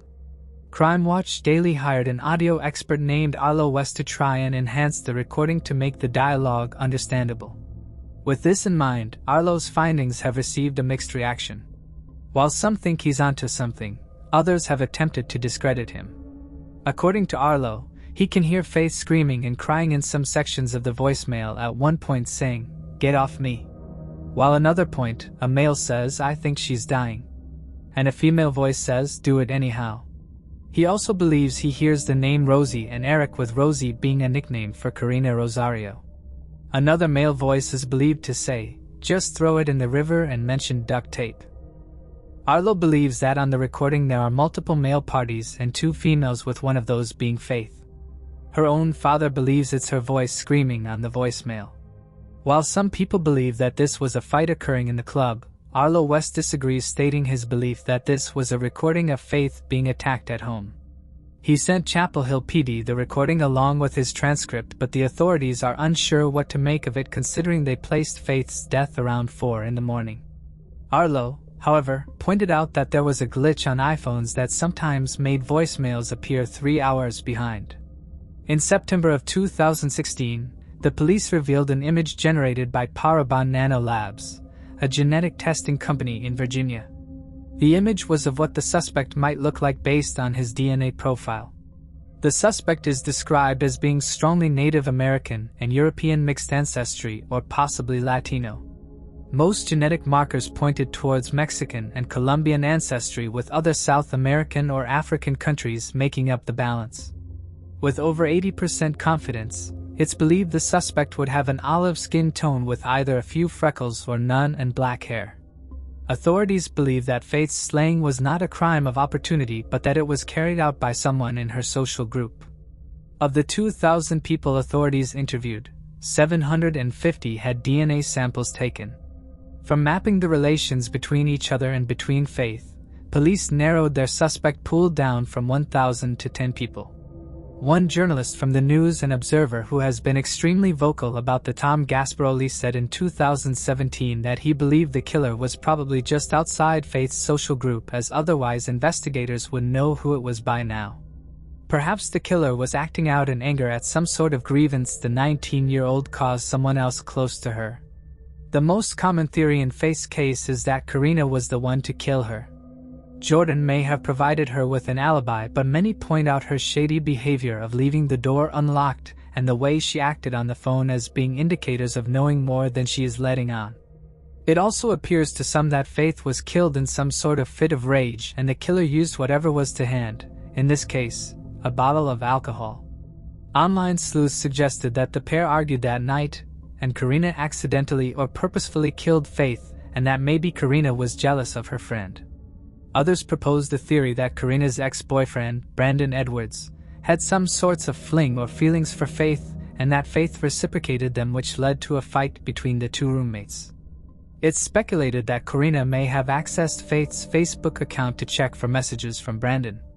It is widely believed that both Karina Rosario and Eric Jones deleted their social media accounts shortly after Faith's death, though many reports do not mention this detail.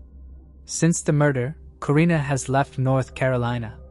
While she reportedly cooperated with the police, she has declined to speak with journalists or interviewers. Eric has similarly refused to engage with reporters. As of now, there are no publicly known persons of interest or suspects in the case. However, law enforcement remains confident that it is not a matter of if the killer will be caught, but rather when they will be apprehended. Moving on to the next case. John Waitley. In 1976, 73-year-old John Waitley lived with his 68-year-old wife, Faye Waitley, at their ranch in Hills Prairie, about 6 miles south of Bastrop, Texas. The couple, who had been married for 4 years, was private and had few close friends or known enemies. They were wealthy but kept their financial status discreet. On January 30, 1976, they were expected to attend Faye's granddaughter's wedding in Houston, but they never showed up. Concerned, their family requested the Bastrop County Sheriff's Office conduct a wellness check on their 1,500-acre ranch. On January 31, around 10:30 p.m., police visited the ranch, but found it abandoned. The couple's 3 vehicles, 2 Mercedes-Benzes and a Jeep, were parked in the garage, and their dogs were running loose. Upon entering the residence, officers found a bullet hole through the bedroom's open window and another mark on the concrete interior of the window, indicating a different trajectory. The bullet hole was later determined to be from a .22 caliber bullet, fired from inside the house, likely from a gun held at waist level. The window shade in the Waitleys' bedroom had been pulled down, which struck their minister as odd, as the couple rarely did so. How the minister knew this detail remains unclear. John had owned 2 .22 caliber revolvers, but only one was found fully loaded inside the house, with the other still missing. The couple's personal belongings, including their eyeglasses, wallet, and cash, were left behind in the home. In an unusual turn, the mahogany bedroom door had been removed from its hinges and was still missing. The police observed scratch marks on the front door, which they believed were made when the bedroom door was removed and carried out through it. They speculated that the door might have been used to move John and Faye, or their bodies, out of the house. A door splinter and bullet fragments were found on the bedroom floor, which had also been freshly cleaned. The last confirmed sighting of Faye was on January 26th, while John was last seen on the evening of January 27th, during an argument with a contractor picking pecans on his ranch. The contractor stated that John appeared to be drunk. The police believe the couple went missing between the late evening hours of January 27th or the early morning hours of January 28th, as a newspaper dated January 27th was found opened inside the home, while the newspaper dated January 28th was still in the mailbox. Later, hunters came forward and stated that they had seen a blue or green van or possibly a pickup truck speeding on the road towards the Waitley home. The vehicle was again spotted about an hour later heading in the opposite direction. It was later found that John Waitley's son, Barney, from a previous marriage, who was 41 years old at the time, owned a green 1970s Ford van. Barney lived in Austin, Texas with his family, and he was in line to inherit half of John's estate after his death. Police questioned him, but Barney denied knowing anything about their disappearance and refused to take a polygraph test. It is unclear if Barney had anything to do with the Waitley disappearance, and Jimmy Nutt, the investigative officer at the time, believes someone else might be the cause of the couple's disappearance. It was found that the couple's relationship was rocky. During their searches of the property, police discovered a box inside a dry well containing legal documents. John had apparently filed for a divorce just 14 weeks after he married Faye. The box also contained Faye's countersuit, which alleged that she had been mistreated by John, and John had apparently handwritten the word lies next to the allegations. However, during their divorce hearing, the couple reconciled and decided to stay together. However, the marriage was still described to be a decidedly rocky one. Sheriff Jimmy Nutt believes that John killed Faye and moved to Mexico, which is where John was originally from. A year after John and Faye Waitley's disappearance, the missing bedroom door was found inside a loft in a barn that had been searched multiple times before. It's unclear whether the door had been overlooked during previous searches or placed there after the fact. In 1984, serial killer Henry Lee Lucas confessed to murdering John and Faye Waitley. He claimed that he and an accomplice had stabbed them to death and dumped their bodies in the Nevada desert. Though police initially found his confession credible due to the details he provided about the crime, they ultimately did not press charges, as it was later revealed that Lucas had falsely confessed to over 100 murders. There was no evidence to substantiate his involvement in the Waitley's case. The couple's bodies were never located in searches of the Nevada desert. One theory suggested that they were kidnapped for their wealth, but without a ransom demand ever being made, this theory lost credibility. While foul play is suspected in their disappearance, the case remains unsolved with no further developments. Moving on to the next case. Nikki Allen. The tragic death of 7-year-old Nikki Allen in Sunderland in 1992 sent shockwaves through the community. Her body was discovered in the basement of an abandoned building, a place far removed from the bustling, friendly atmosphere that defines Sunderland. The brutality of her murder, being struck with a brick and stabbed 37 times, was horrifying, leaving the police and the community searching for answers to the chilling question: who could commit such a heinous act against a young, innocent girl? Tyne and Wear, known for its blend of history and modernity, is home to a diverse and tight-knit community. Sunderland, in particular, carries with it a maritime heritage that shaped its identity. The city's parks, beaches, and historical landmarks provide a sense of place and belonging, making it all the more heartbreaking that such a violent crime would disrupt the otherwise peaceful environment. Nikki's death deeply affected the region, leaving many grappling with the shock of how someone could inflict such harm on a child.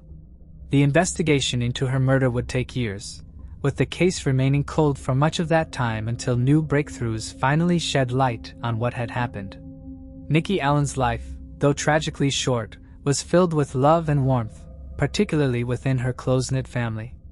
Born on August 30, 1985, in Sunderland, she was the cherished daughter of Sharon Henderson and David Allen. Nikki grew up in the Wergarth apartment complex, an area that provided a beautiful view of Sunderland's East End ports, and was surrounded by the constant support of her 3 sisters and her maternal grandparents, who lived in the same building. This close family bond played a significant role in Nikki's life, with her grandparents often stepping in to help Sharon with childcare. Nikki's playful, lively nature was well known to those who lived around her. She was a typical 7-year-old who loved spending time with her friends and playing with her toys. A simple pleasure she enjoyed was cheese and onion crisps, which were a regular part of her daily school lunch. Her mother, Sharon, was a devoted parent, always prioritizing the well-being of her children and ensuring they had everything they needed. The family's strong foundation of love and support made the loss of Nikki even more devastating, leaving a lasting impact on both her loved ones and the Sunderland community. Nikki Allen's life, which had been filled with the carefree joys of childhood, took an unimaginable turn on the evening of October 7, 1992. Earlier that day, Nikki had been playing with her older sister Stacy and her cousin, as the sun began to set. Nikki's mother, Sharon, stepped out of their apartment for a brief visit to the home of Nikki's father and stepmother, which was just a short distance away on the same estate. Sharon promised to be gone for only 5 minutes, reassured by the fact that Nikki was happily playing nearby.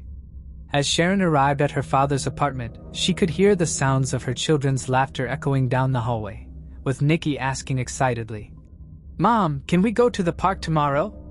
Sharon, seeing the joy in her daughter's voice, gently told Nikki to head home and meet her sisters. She assured Nikki she would join them shortly. But when Sharon returned home, the atmosphere had shifted dramatically. The home, once filled with the sounds of happiness, was now filled with apprehension.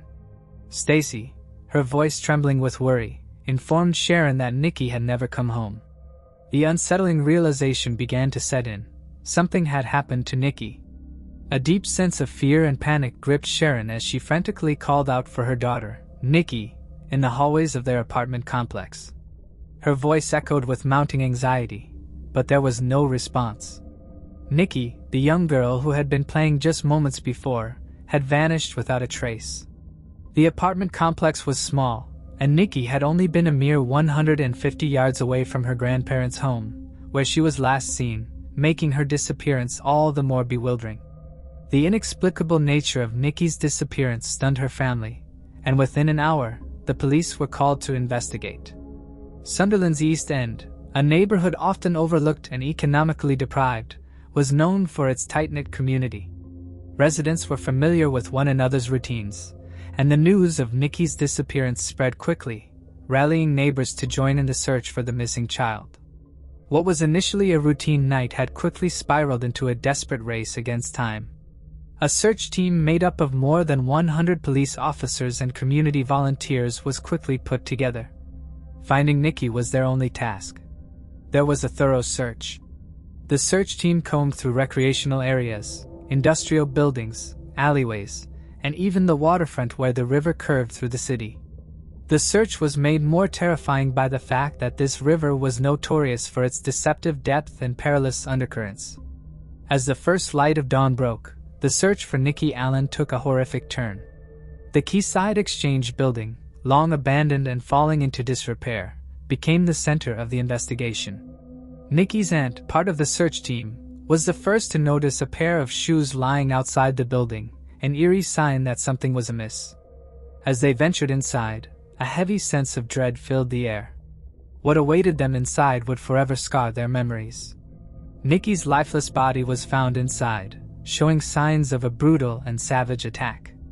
She had been struck with a brick and suffered over 37 stab wounds. The brutal nature of the crime stunned the community, casting a dark shadow over the once safe neighborhood. This was a place where children played freely, and neighbors trusted one another. Now, the tragic discovery had torn through the heart of the community, leaving it gripped with sorrow and fear. The search for Nikki's killer began, but the haunting question remained: who could commit such an unthinkable crime against an innocent young girl? Following the tragic discovery of Nikki Allen, the police launched a thorough investigation. Interviewing the locals was their first course of action. This was done in an effort to piece together Nikki's final hours before she disappeared. Discrepancies they found, especially when it came to the moment Nikki left her grandparents' apartment. While some said it was 7:30 p.m., others thought it was more like 9:30 p.m., some even suggesting later times. However, the majority of testimonies all agreed that Nikki left about 10 minutes before her mother. Numerous witnesses claimed to have seen Nikki near the Boarhead pub, which was located directly across from her home, around 10 p.m. She was said to have been engaging in the British custom of asking a guy for a penny on bomb Fianite. Unsettlingly, a different witness claimed to have heard what appeared to be a young girl's scream coming from the direction of the Quayside Exchange building. In a reconstruction shown on BBC Crime Watch, a happy Nikki can be seen skipping past the bar. The video appeared to show her walking alone toward the dock, but she eventually came across a man. Nikki was seen skipping gleefully behind this man who was wearing a crisp white shirt as they crossed the street. The police were able to find CCTV video that appeared to support these eyewitness accounts. Despite the not-so-great video quality, it provided a chilling glimpse of Nikki's final moments before her untimely passing. One name kept coming up as the locals were being interviewed. The Quayside Exchange building, where Nikki's life was tragically cut short, was frequently graced by this person, who was known locally as the Weirdo. 1 week later, following up on this tip, the police took an important step by apprehending 24-year-old George Heron in connection with the murder of Nikki Allen. The neighborhood waited impatiently, hoping that soon, justice would be served for the young girl whose life was taken far too soon. The following years, in 1993, the investigation spotlight focused on George Heron, a young man who lived close to the Allen home. George Heron's involvement appeared to be supported by a number of pieces of evidence. In his living space, a knife matching the wounds on Nikki was found. Blood was found on his clothes and shoes as well. Heron's sister gave a puzzling account to the police, which increased the suspicion. She recalled Heron spending an unusually long time in the bathroom the night of the murder, likely washing himself and his clothes. He had never acted in this manner before. Heron vehemently denied any involvement despite the mounting evidence against him. He insisted that he hadn't left the house the night Nikki was killed. For witnesses who saw a man who looked like Heron in two neighborhood pubs, the Boar's Head and the Clarendon, refuted this claim. It's interesting that he was seen buying Nikki's favorite snack, cheese and onion crisps. The police speculated that Heron may have led Nikki inside the abandoned building using her favorite snacks. Heron's defenses appeared to give way after 3 days of difficult interrogation, which caused him to admit to the crime. It's important to note that he had vehemently denied the accusations 120 times before he finally admitted to the crime. Even though it was circumstantial, the evidence seemed solid, and the police were optimistic about getting a conviction. His trial took place in the Leeds Crown Court, where he was accused of killing Nikki Allen, but things changed in an unexpected way. Heron's recorded confession was rejected by the judge, who cited overbearing police methods as the cause. Heron was cleared of all charges relating to the murder of Nikki Allen. Heron was given a new identity after the trial and relocated from Sunderland for his safety. In an unexpected turn of events, Sharon Henderson, Nikki's mother, brought a civil lawsuit against Heron in 1994. She charged him with killing a child by abusing her. Henderson won her case, and the judge ordered Heron to pay her more than £8,700 in damages. The ordered sum, however, remained unpaid because Heron's whereabouts was elusive. Nikki Allen's pursuit of justice was still met with more questions than solutions. Years after the tragic death of Nikki Allen, the pursuit of justice never abated. A new development occurred in February 2014 when Stephen Grieveson, a convicted serial killer, was detained in connection with the killing of Nikki. He was told, however, that he wouldn't face any further action in the case after a lengthy questioning. 2 years later, in May 2016, optimism started to emerge. Sharon Henderson was approached by a woman, whose identity was kept secret to the general public, who claimed to have previously and released details about Nikki's murder.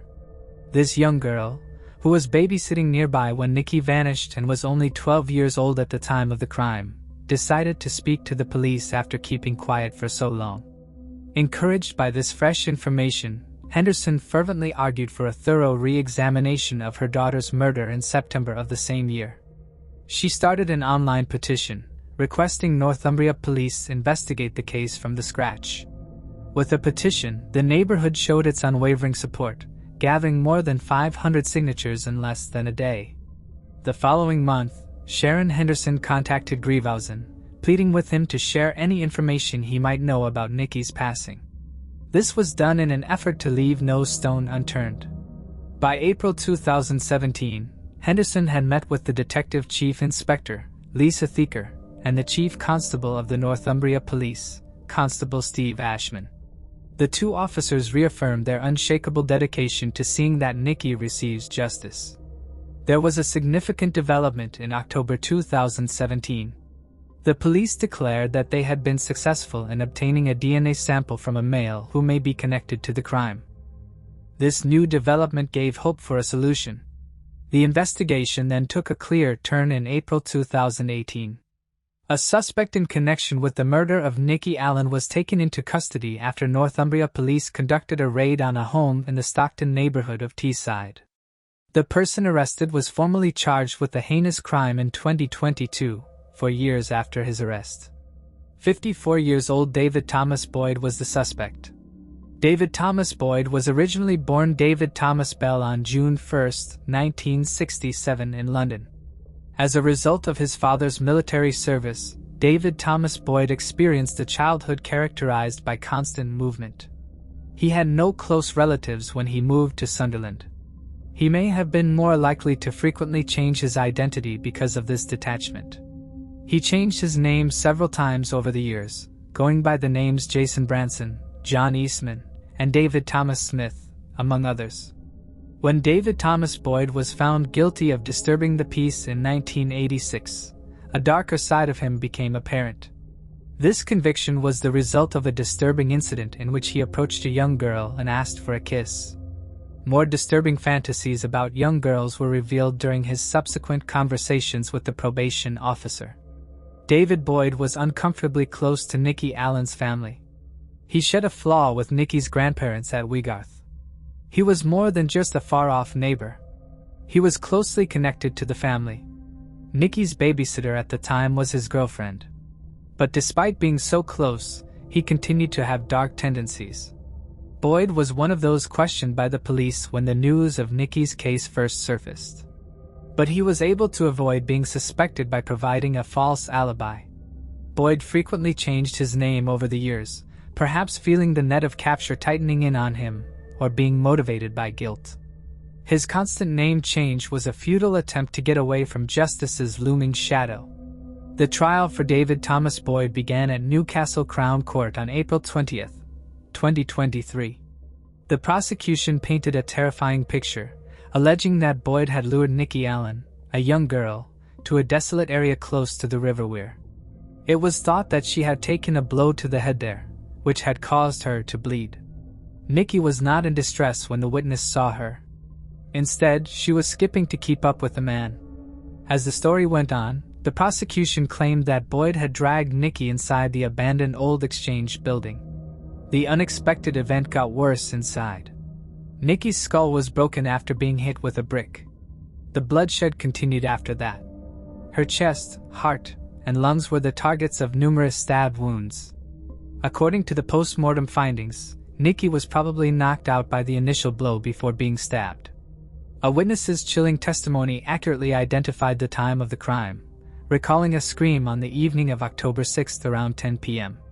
The evidence at trial showed that David Thomas Boyd, who went by several names, was 25 years old when this evil act was committed. He was charged with having circumstantial but strong evidence against him. DNA from Boyd was discovered on Nikki's clothes. Boyd offered an absurd defense, claiming that Nikki may have been exposed to the DNA from his saliva after he spat from his balcony. He also mentioned that he was familiar with the old exchange building because he had gone there a few days earlier with a young boy for pigeon hunting. Defense attorneys claimed that the evidence was just a collection of unintentional coincidences. Mrs. Justice Christina Lambert emphasized the circumstantial nature of the evidence and emphasized the lack of specific evidence linking Boyd to the crimes. Interestingly, Boyd declined to give a witness statement at the trial. After 2.5 hours of deliberation on May 12, 2023, the jury found Boyd guilty of killing Nikki Allen. The long-awaited decision gave Nikki's family some measure of comfort. Sharon Henderson, Nikki's mother, shared her thoughts with BBC News as she reflected on the agonizing 30-year pursuit of justice. On May 23, 2023, Boyd was given a life sentence with the requirement that he serve at least 29 years before being considered for parole. David Thomas Boyd's first opportunity to achieve freedom would therefore come in August 2049. For those involved, the resolution of the Nikki Allen case caused a flurry of emotions. 57-year-old Sharon Henderson, Nikki's mother, expressed her utter dismay at David Boyd's sentence. She thought the decision was shameful and that Boyd shouldn't ever be eligible for parole. "This is the recurring narrative for families like mine, injustice," Sharon said. Nikki was remembered by Sharon, who was only 25 years old when her daughter was tragically taken from her as an energetic youngster with a radiant smile. Over the years, Sharon felt the weight of the community's misdirected rage because many people falsely accused her of being a bad mother. They focused their anger on her rather than the real offender. Boyd's actions destroyed Sharon's family, but she persevered in her pursuit of justice for her daughter, displaying incredible fortitude. There were many difficulties along the way, including her own arrest due to her accusations against people she thought were protecting the guilty. At the time of the tragedy, Nikki's father, David Allen, was 28 years old. He said that after that fateful night, his life took a dark turn. He was incredibly hurt and furious with Boyd. The case of Nikki Allen is a deeply tragic and harrowing story, one that devastated a community and left many questions unanswered for years. The emotional toll on her family, especially her mother, who must have gone through unbearable pain, is unimaginable. The fact that the investigation took such a long time to be resolved adds to the sorrow, highlighting both the complexities of such cases and the mistakes made along the way. The eventual resolution of the case, with the involvement of DNA evidence and a fresh investigative approach, provides a sense of justice, but it also comes with the painful realization of how much time was lost in finding the truth. The public apology to George Heron, initially wrongfully charged, raises concerns about the flaws in the initial investigation, where mistakes were made. It's hard to imagine how these years of uncertainty and suffering must have impacted him. The case ultimately serves as a reminder of how crucial it is for law enforcement to approach investigations with rigor and precision, as well as the importance of continuous review and use of modern forensic methods to ensure justice is served. It's difficult to truly express the gravity of the loss in this case, and while justice may have been achieved, the pain for Nikki's family and community will undoubtedly never fully fade. Moving on to the next case. Bobby Worley. Bobby Worley was born in Fairmont, North Carolina, as the youngest of 7 siblings. In 1963, he was arrested for assaulting and raping a woman.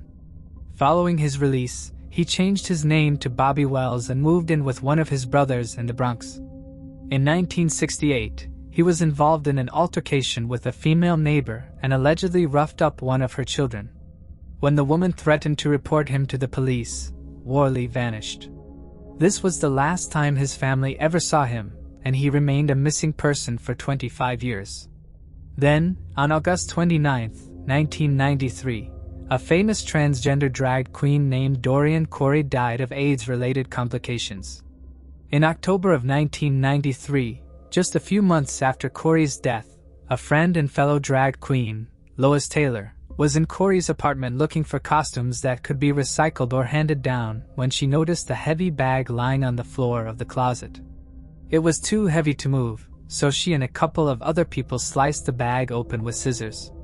Inside layers of fabric, naugahyde, faux leather, and plastic, they found a decomposing body. A fingerprint check identified the body as Bobby Worley. Worley had been shot in the back of the head and was believed to have been dead for 15 to 25 years. The exact details of how Worley's body wound up in that trunk are unknown. It was at first thought that Worley, a known criminal, must have broken in and tried to rob the drag queen, who shot him in self-defense. However, evidence surfaced that Worley and Corey might have been engaged in a romantic relationship after Lois Taylor told investigators that Corey wrote a short story about a transgender woman who killed her lover.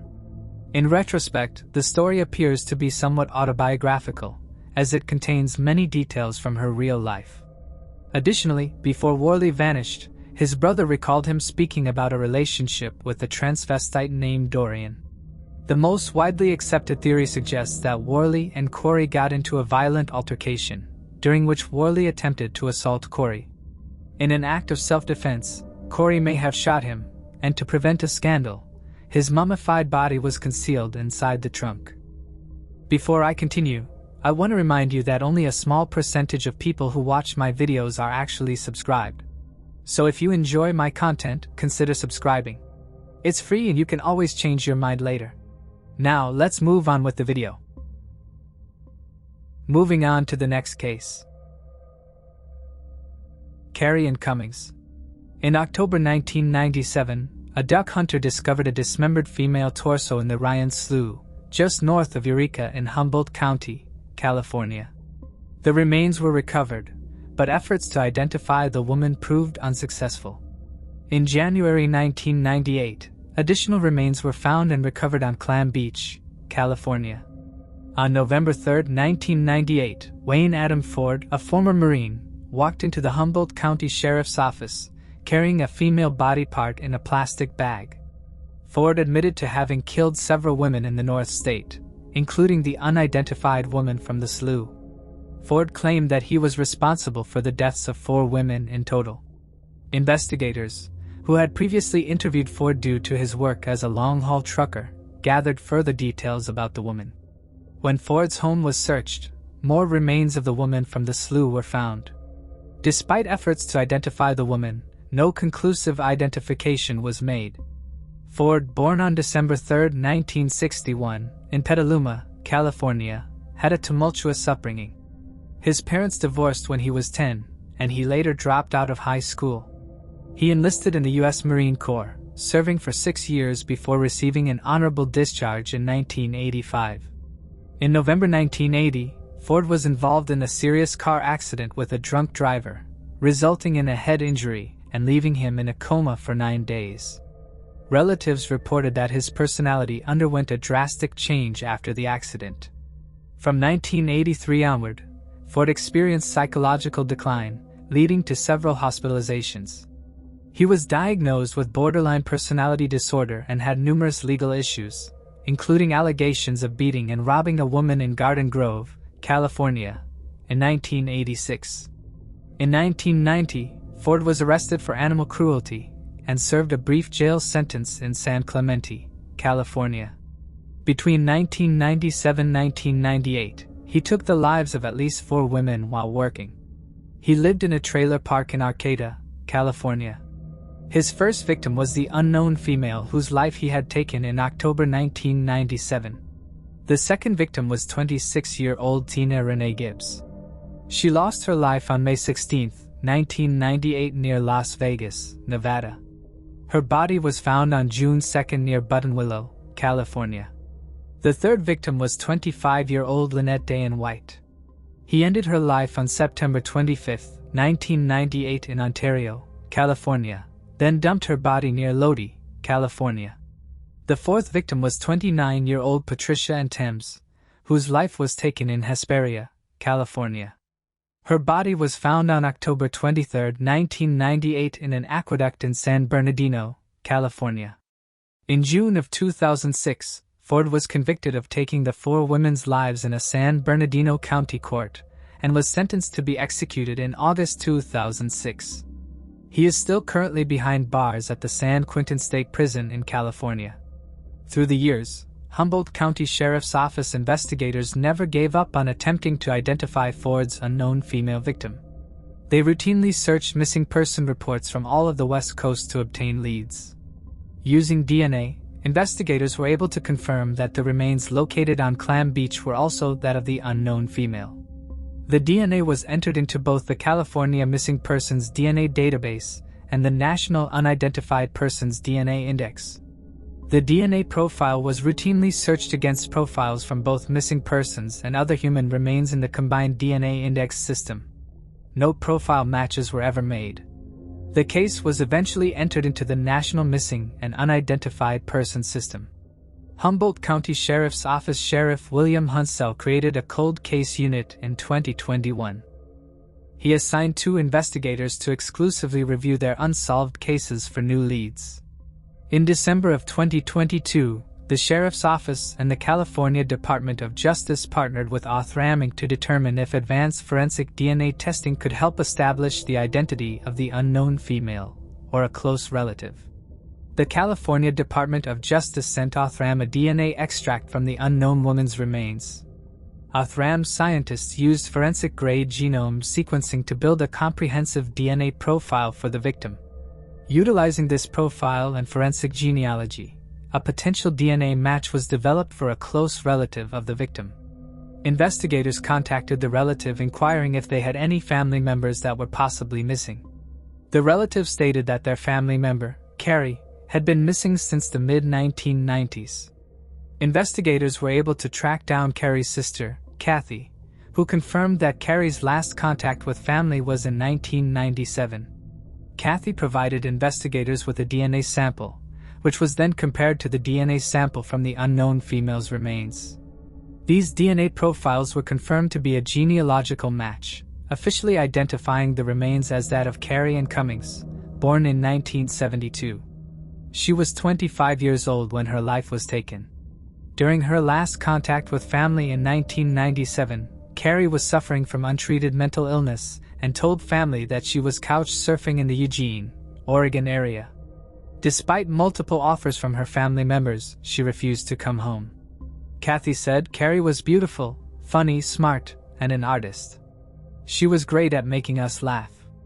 It is devastating what mental illness can do in a span of only 2 short years. Kathy told investigators that after Carrie went missing, her parents tried to report her missing in Arizona and Oregon. They even hired a private investigator.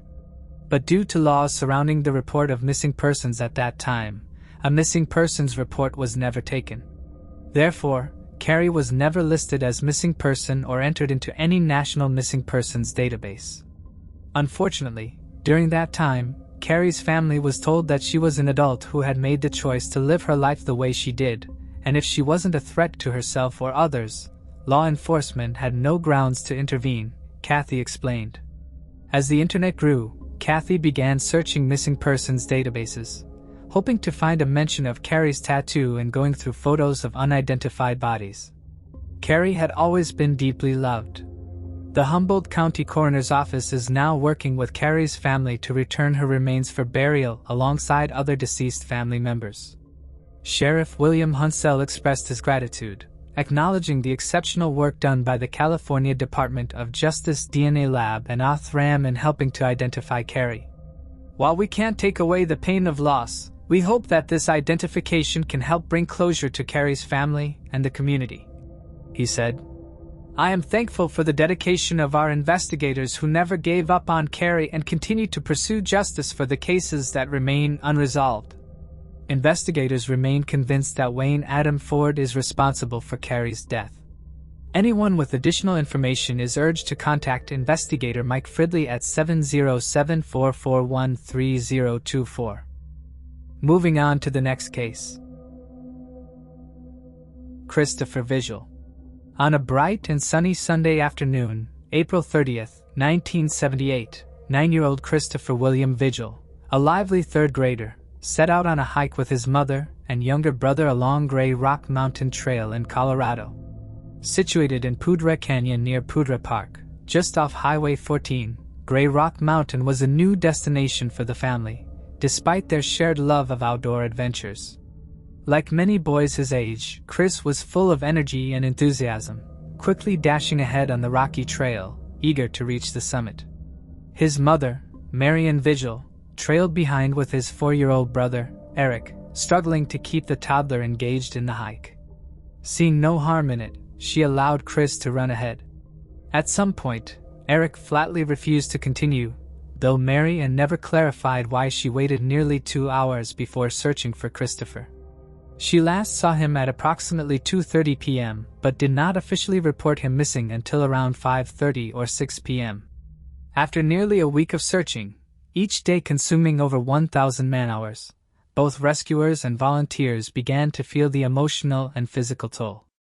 A total of 170 searchers scoured the rugged terrain, aided by 30 men on horseback and 3 helicopters.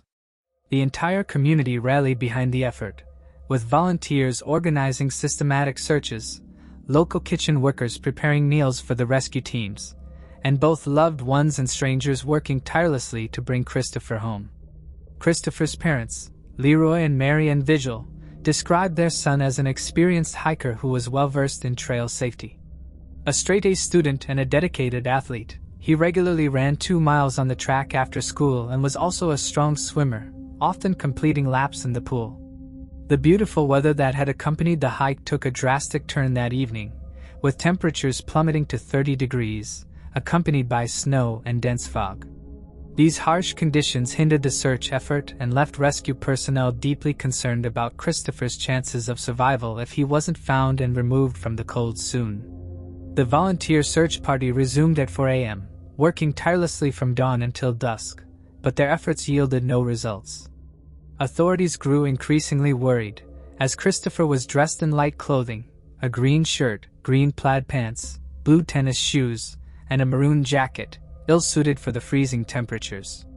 His only source of sustenance was a single can of Diet Pepsi he had with him when he disappeared. Later, his mother recalled a conversation they had not long before, discussing another child who had gone missing on a trail but managed to survive thanks to the candy in her pocket. Remembering this, Marian speculated that Christopher, mindful of their talk, might have also carried candy with him. While many locals eagerly volunteered to help with the search, the sheriff's department grew frustrated with inexperienced hikers who entered the treacherous wilderness without essential tools like a compass or a topographical map. Some of these volunteers ended up suffering from hypothermia due to improper clothing, while others abandoned the effort because of the cold without notifying their group. This led to unnecessary panic, as search teams often feared that one of their own had also gone missing, adding to the already immense stress and difficulty of the operation. The unpredictable Colorado weather further complicated matters. What had been a clear Sunday when Chris disappeared was soon replaced by heavy fog and snow. These conditions made an aerial search impossible on May 1st, the morning after his disappearance. But by May 3rd, the skies cleared, and helicopters were finally able to assist. Unfortunately, the search still provided no new leads. By this point, investigators feared that if Christopher hadn't managed to find his way off the mountain, his chances of surviving the frigid nights were nearly non-existent. Search teams combed through an estimated 15 to 20 square miles of rugged terrain, some areas reaching altitudes of 8,000 feet. The rocky landscape, among the harshest in the Fort Collins region, posed risks not only for the missing boy but also for the rescue teams navigating the treacherous conditions. On the 5th day of the search, after 3 days of helicopter surveillance with no results, police decided to take a different approach. They deliberately sent 3 children, around Christopher's age, onto the mountain to observe how they would move and react in the same environment. However, the children were never left unsupervised. Each was paired with a member of the sheriff's office at all times. The 3 kids, along with their law enforcement partners, were first taken to the trailhead where Christopher was expected to return. From there, they were transported by helicopter to a meadow near the top of the mountain and instructed to find their way back. Investigators were curious to observe how children Christopher's age would respond upon realizing they had strayed from the trail. 2 of the 3 children instinctively followed the creek, bypassing the trail altogether and even crossing over it at times in favor of staying near the water. According to the sheriff's department, had they continued on that path, they likely would have made it off the mountain within hours. The 3rd child, however, attempted to seek higher ground, became disoriented, and incorrectly estimated the location of the home trail, thinking it was 4 miles away from its actual position. Based on these findings, search efforts intensified in the immediate area where Christopher had vanished, with teams meticulously checking beneath every bush, rock, tree, and shrub. While the search continued, police urged anyone who had been on the trail that day to come forward with any possible sightings of Christopher. Since it had been a sunny weekend afternoon, the vigils weren't the only ones out enjoying the hike. Among them was Alan Chopin, a blond man who had been hiking alone that Sunday and reported seeing Christopher on the trail. Christopher's mother, in an interview dated May 5th of that year, stated Alan told her that he had been sitting near the top of the mountain eating lunch when Chris came up and started talking to him. Chris was reportedly very social and would talk to anybody. Alan reportedly shared some food with Chris before offering to walk back to the trail with Christopher. Christopher refused, instead asking where a different unmarked trail would take him, to which Alan replied he did not know. Chris ran off, and that was the last time Alan saw him. Alan continued up the trail and about 5 minutes later hiked past Carol and Rebecca. At this point, all 4 hikers are meandering their way up the mountain. Carol and Rebecca, who were also hiking at the time of Christopher's disappearance, later told investigators that they spotted Chris walking ahead of them on the trail after he had spoken to Alan and after he had explored what Alan recalled him referencing as the drainage. So investigators knew that he made it out of the drainage area that he had told Alan he wanted to explore. Christopher, spotting the girls, asked them, "Did you see where the man went?" To which Carol pointed up the trail. Chris then asked, "Are you going up the rocks?" They answered, "Yes, if we ever make it." And Chris went on. They assumed that Alan was Chris's father based on the closeness and time that both Alan and Chris passed the women. While on their hike, Carol and Rebecca also saw an unknown man sitting on some rocks near Christopher. This man, they described, had dark hair and dark skin, wearing a straw cowboy hat with a camera hanging around his neck. This man did not match the description of the other witness that came forward, Alan Chopin, and has never been identified. The 2 women sat down on a log within the vicinity of the unidentified man, uphill of him but not within sight of him. Shortly after they started eating, they heard a young boy's voice yelling in what seemed like distress. The woman also said they heard a man's voice. They presumed it was Chris arguing with Alan, who they thought was his dad, but they did not know for sure as Alan never spoke to them. After what seemed like a couple minutes of arguing, Chris started yelling for what Carol and Rebecca would describe as simply yelling just for yelling's sake. Based on this alarming turn, one of the women wanted to check on the situation, but out of an abundance of fear and caution for their own safety, they stayed put, and the yelling ceased almost as quickly as it had begun. When the women walked past that same area after eating and hearing the ruckus, they saw only a dropped Diet Pepsi can. Christopher had been drinking a Diet Pepsi as he ambled up the trail. Christopher, explains his family, was a consummate nature lover and would never have littered. Rebecca picked up the Diet Pepsi can and stored it in her backpack to throw away when she got back to the parking lot. It was never recovered. Later, when Alan hiked back down to the trail and was informed by Mary and that Christopher had not returned, Alan ran back up to the area where he had last seen Chris, where he then encountered Carol and Rebecca, who he asked for help. The woman told Alan they had not seen Chris since earlier when Chris hiked past them up the mountain, which happened shortly after Alan saw him. They recalled that we heard him yelling in another voice and we thought it was you, to which Alan replied, "It was not me." They concluded it must have been the man with the straw hat and camera instead. The pair of women reassured Alan that there was still 90 minutes of daylight left, and the women offered to help look for Chris as they made their way back down the mountain. Alan ran off, obviously worried for the well-being of the boy he had happened across earlier in the day. When the ladies returned to their car, they drove around for a bit looking for Chris from inside their vehicle. When they circled back around to the parking lot, they saw a red fire truck and were relieved that they would be taking over the search from there. By this time, it was around 5:30, and it had been over 3 hours since Chris had run ahead of Mary and then little Eric. When the women were pressed to recall what cars were in the parking lot, they could only recall two, a white Volvo station wagon and a light green car. On Friday, almost 6 days after his disappearance, the search for Christopher was suspended indefinitely due to an anticipated 3 to 5 feet of snow coming in and continuing to do so for the foreseeable future. This case history brings up for Coloradans the more recent case of Jared Adadero, a 3-year-old toddler who also went missing in the exact same canyon as Christopher. In 1999, on Big South Trail, Jared was hiking with a group of family friends and his sister when he ran ahead and in between the slower walking and the faster walking group and got lost along the way. 2 fishermen saw Jared by himself as he walked in between the two groups, but as they could hear the slower group approaching from the back, they assumed he was well taken care of and he walked right past them. Before leaving the fishermen's side, Jared innocently asked them if the forest contained any bears.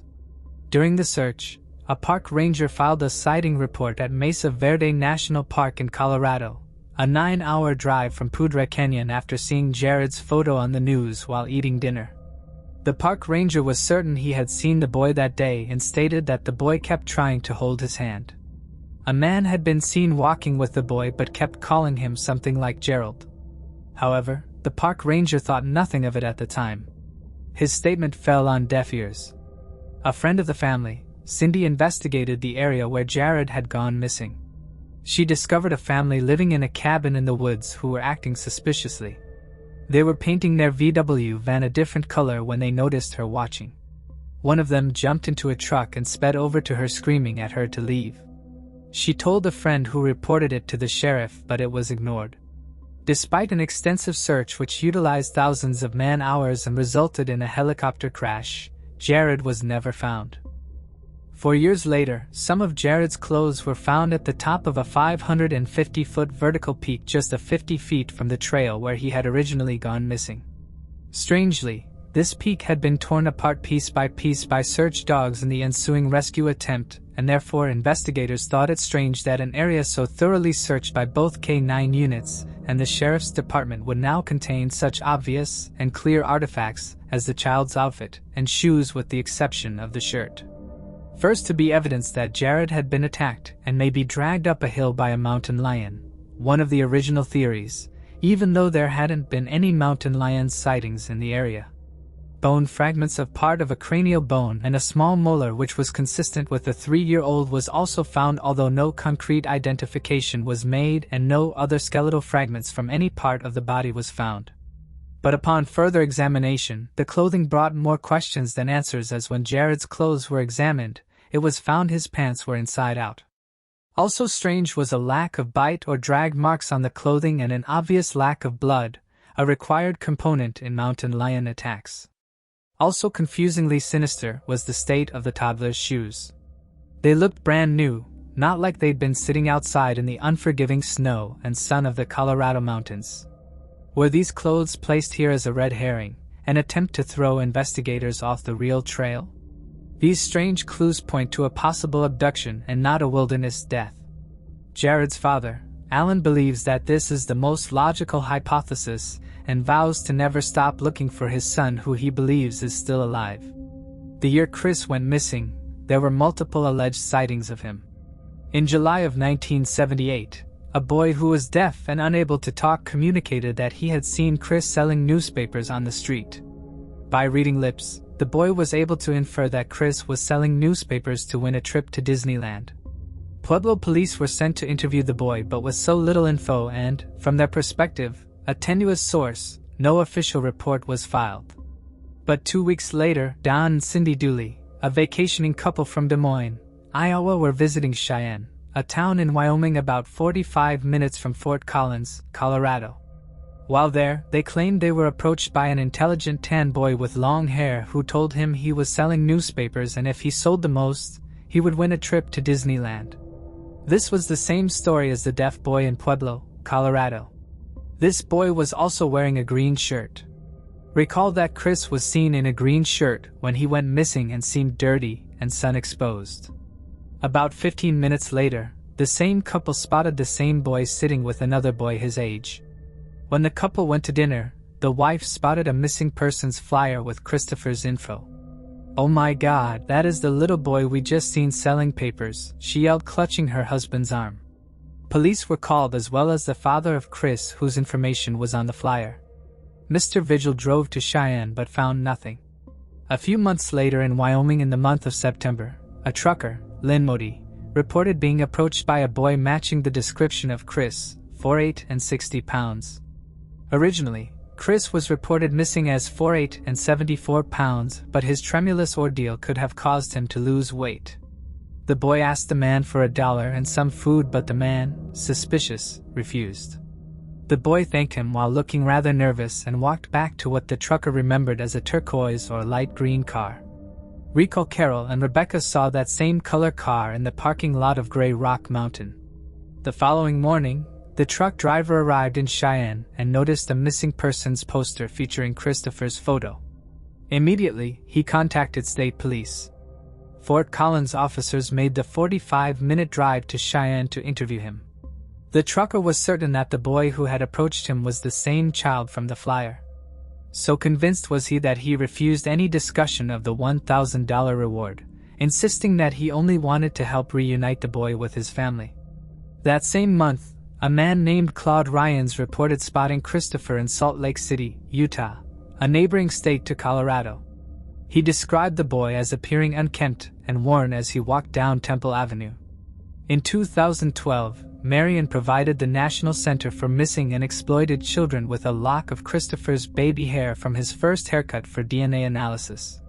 The following year, a woman named Julie Ferrer from South Dakota contacted police, claiming she had information about a boy who vanished in 1978. She alleged that she knew who had taken him and provided a specific name.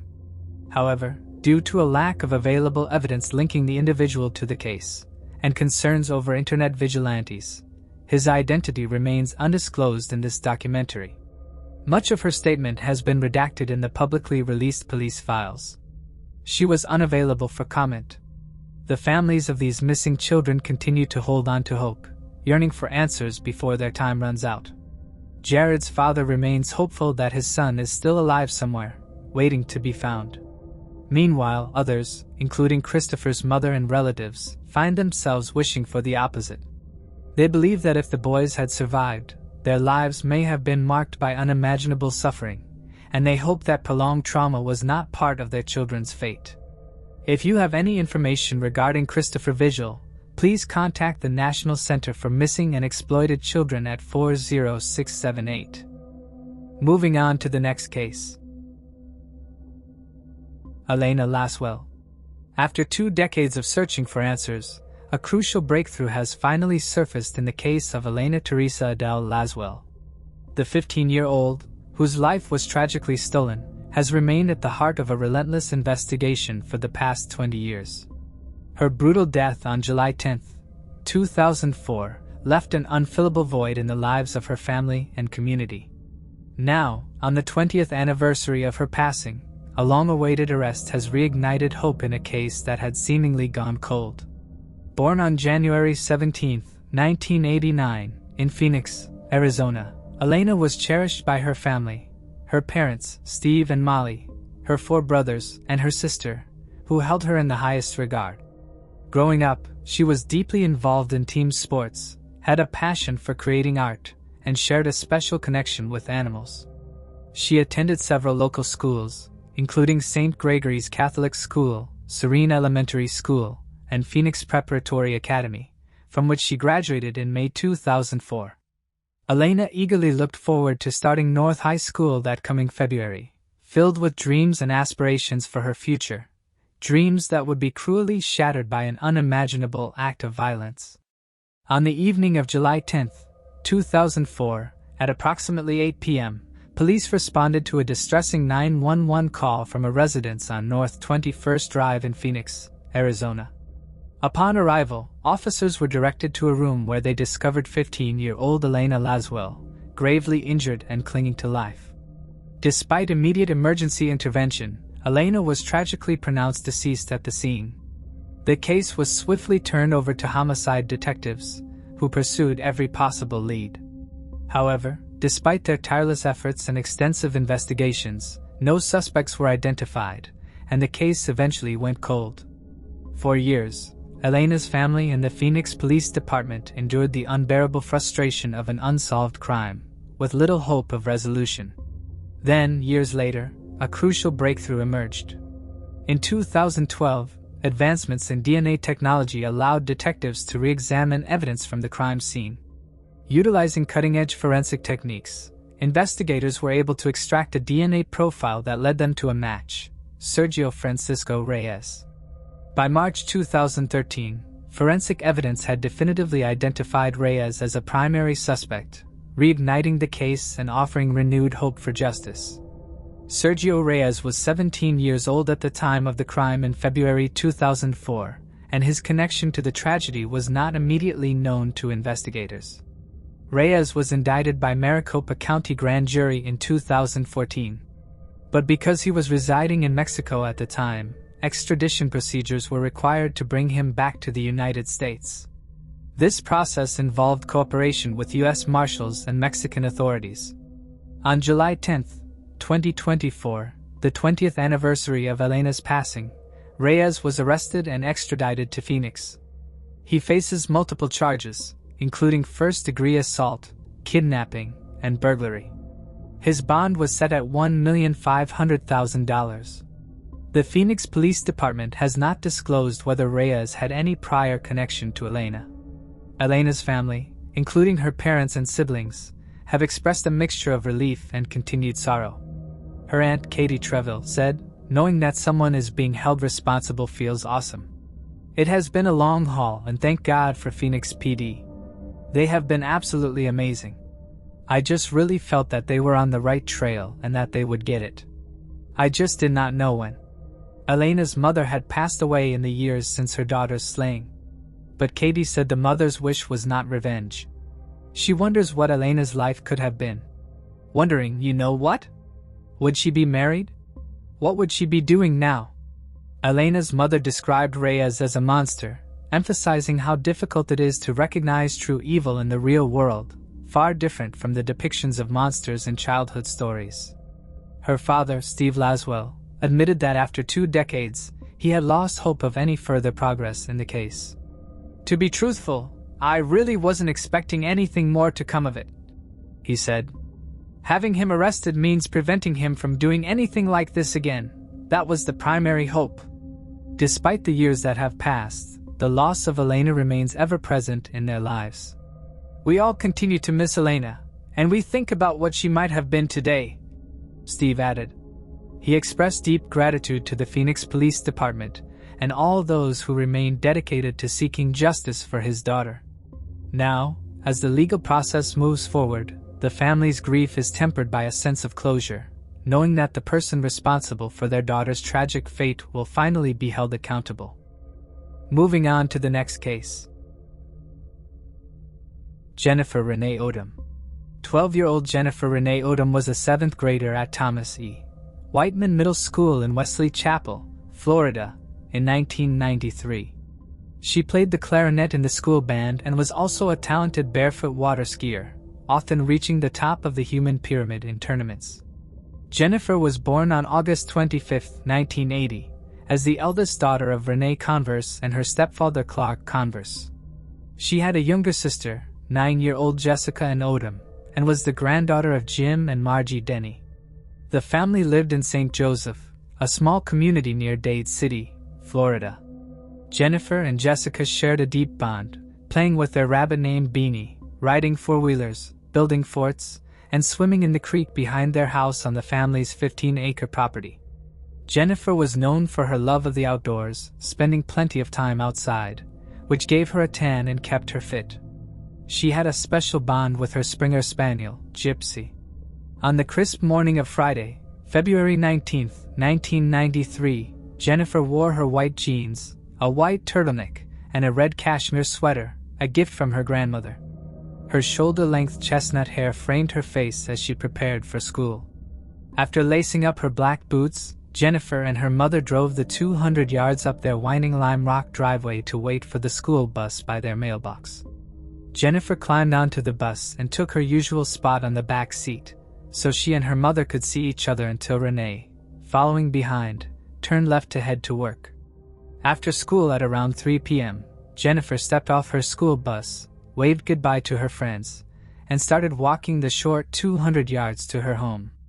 At about 4 p.m., Jennifer's sister arrived at their home from school to find it locked and unable to enter. She then called their mother to tell her that her big sister was not home yet. Renee Converse then realized Jennifer must not have made it home. Jennifer's mother called her best friend, Michelle, who confirmed that she had seen Jennifer exit the bus and start walking home. Realizing something was terribly wrong, Jennifer's mother immediately contacted the police. Within hours, deputies initiated a large-scale search. A group of approximately 400 volunteers joined the effort, covering around 60 square miles of countryside. Family, friends, neighbors, and other volunteers scoured the area.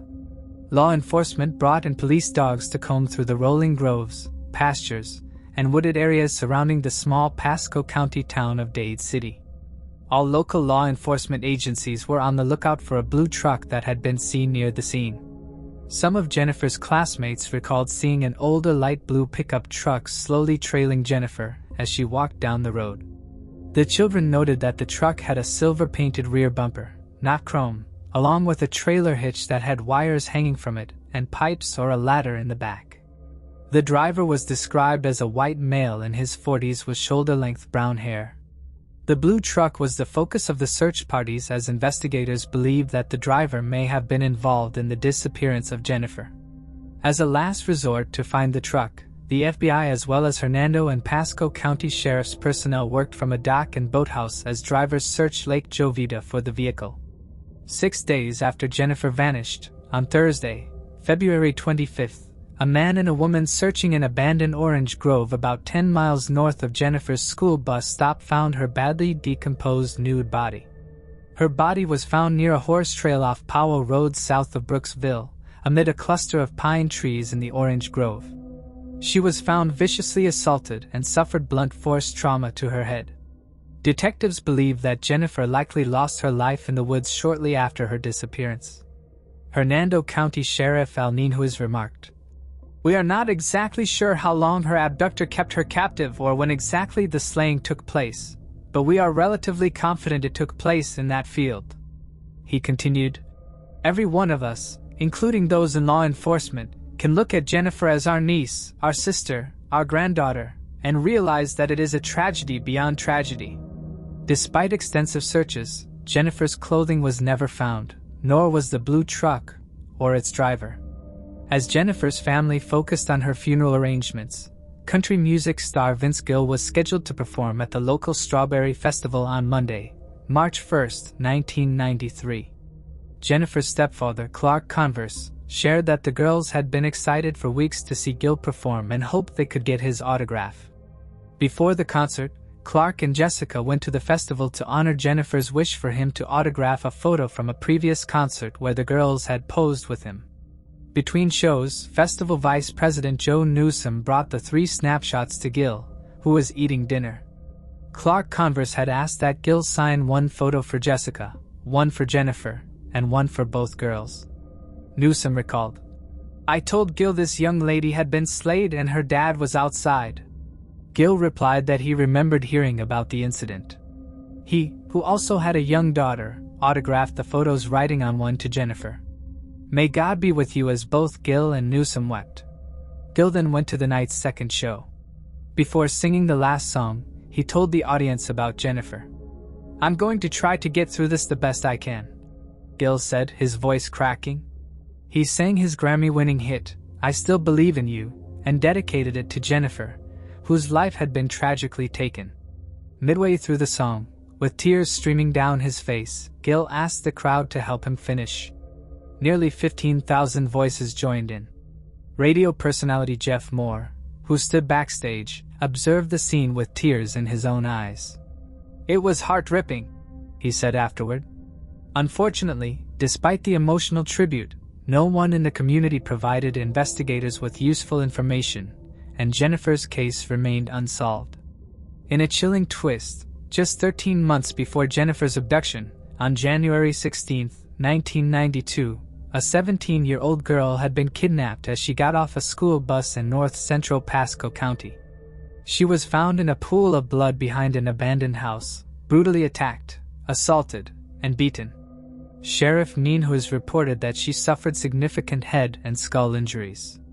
Miraculously, she survived, but her life was forever altered, leaving her paralyzed on her left side. Neenhuis emphasized that she was a former honor roll student and track and field participant, leading an ordinary life and not engaged in any high-risk behavior. Law enforcement had collected DNA from the crime scene, and detectives noted similarities between the attacks on Jennifer and the unnamed girl. They suspected the cases may be connected.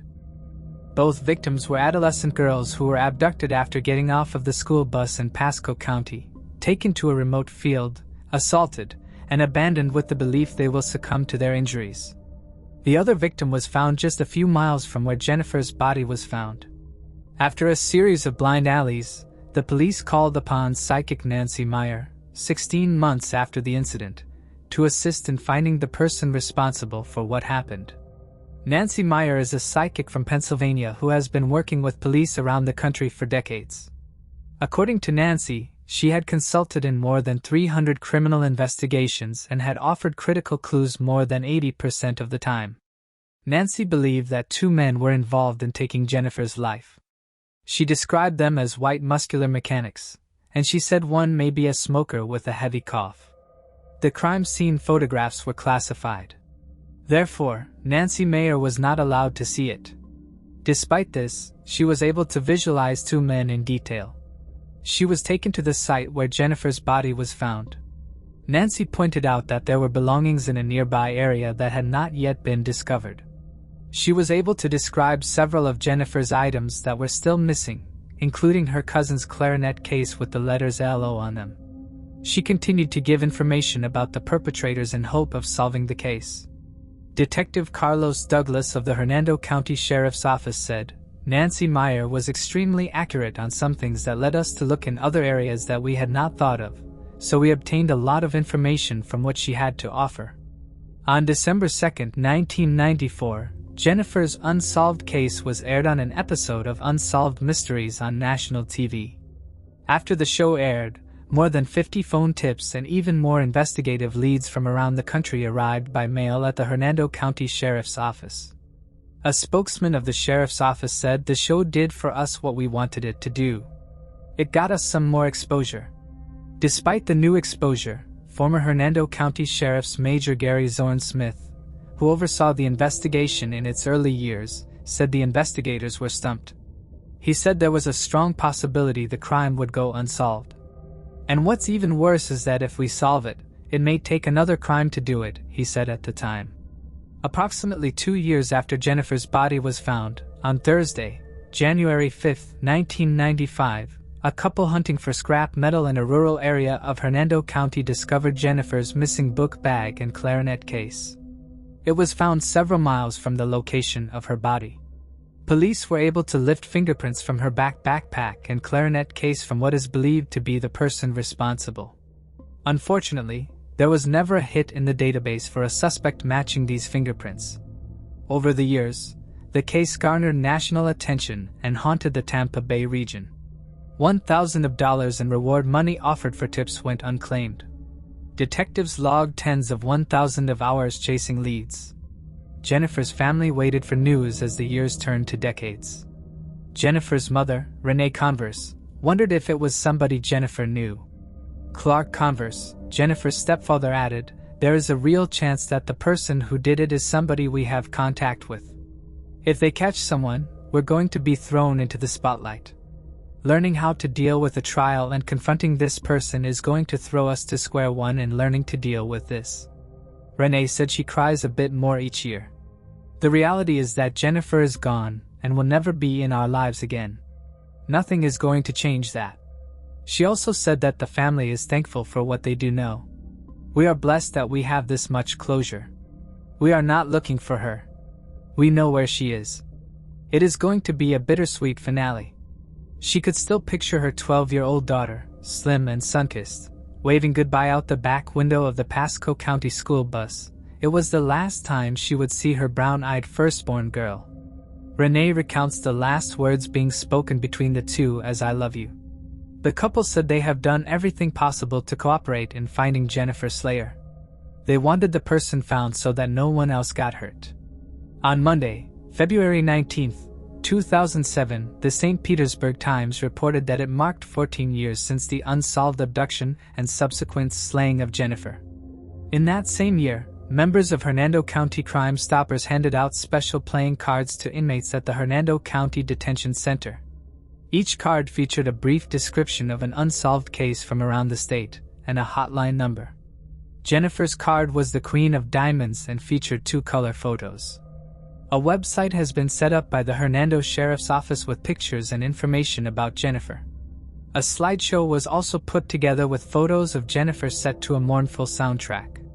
Hernando County Detective George Lloyd Gren later on headed the cold case unit. He was armed with the latest DNA technology and a disturbing theory. "I believe that there is probably one person, if not more, that would know who is responsible for this," he said. He also believed that person could be a family member or ex-spouse, either protecting the perpetrator or too afraid to come forward.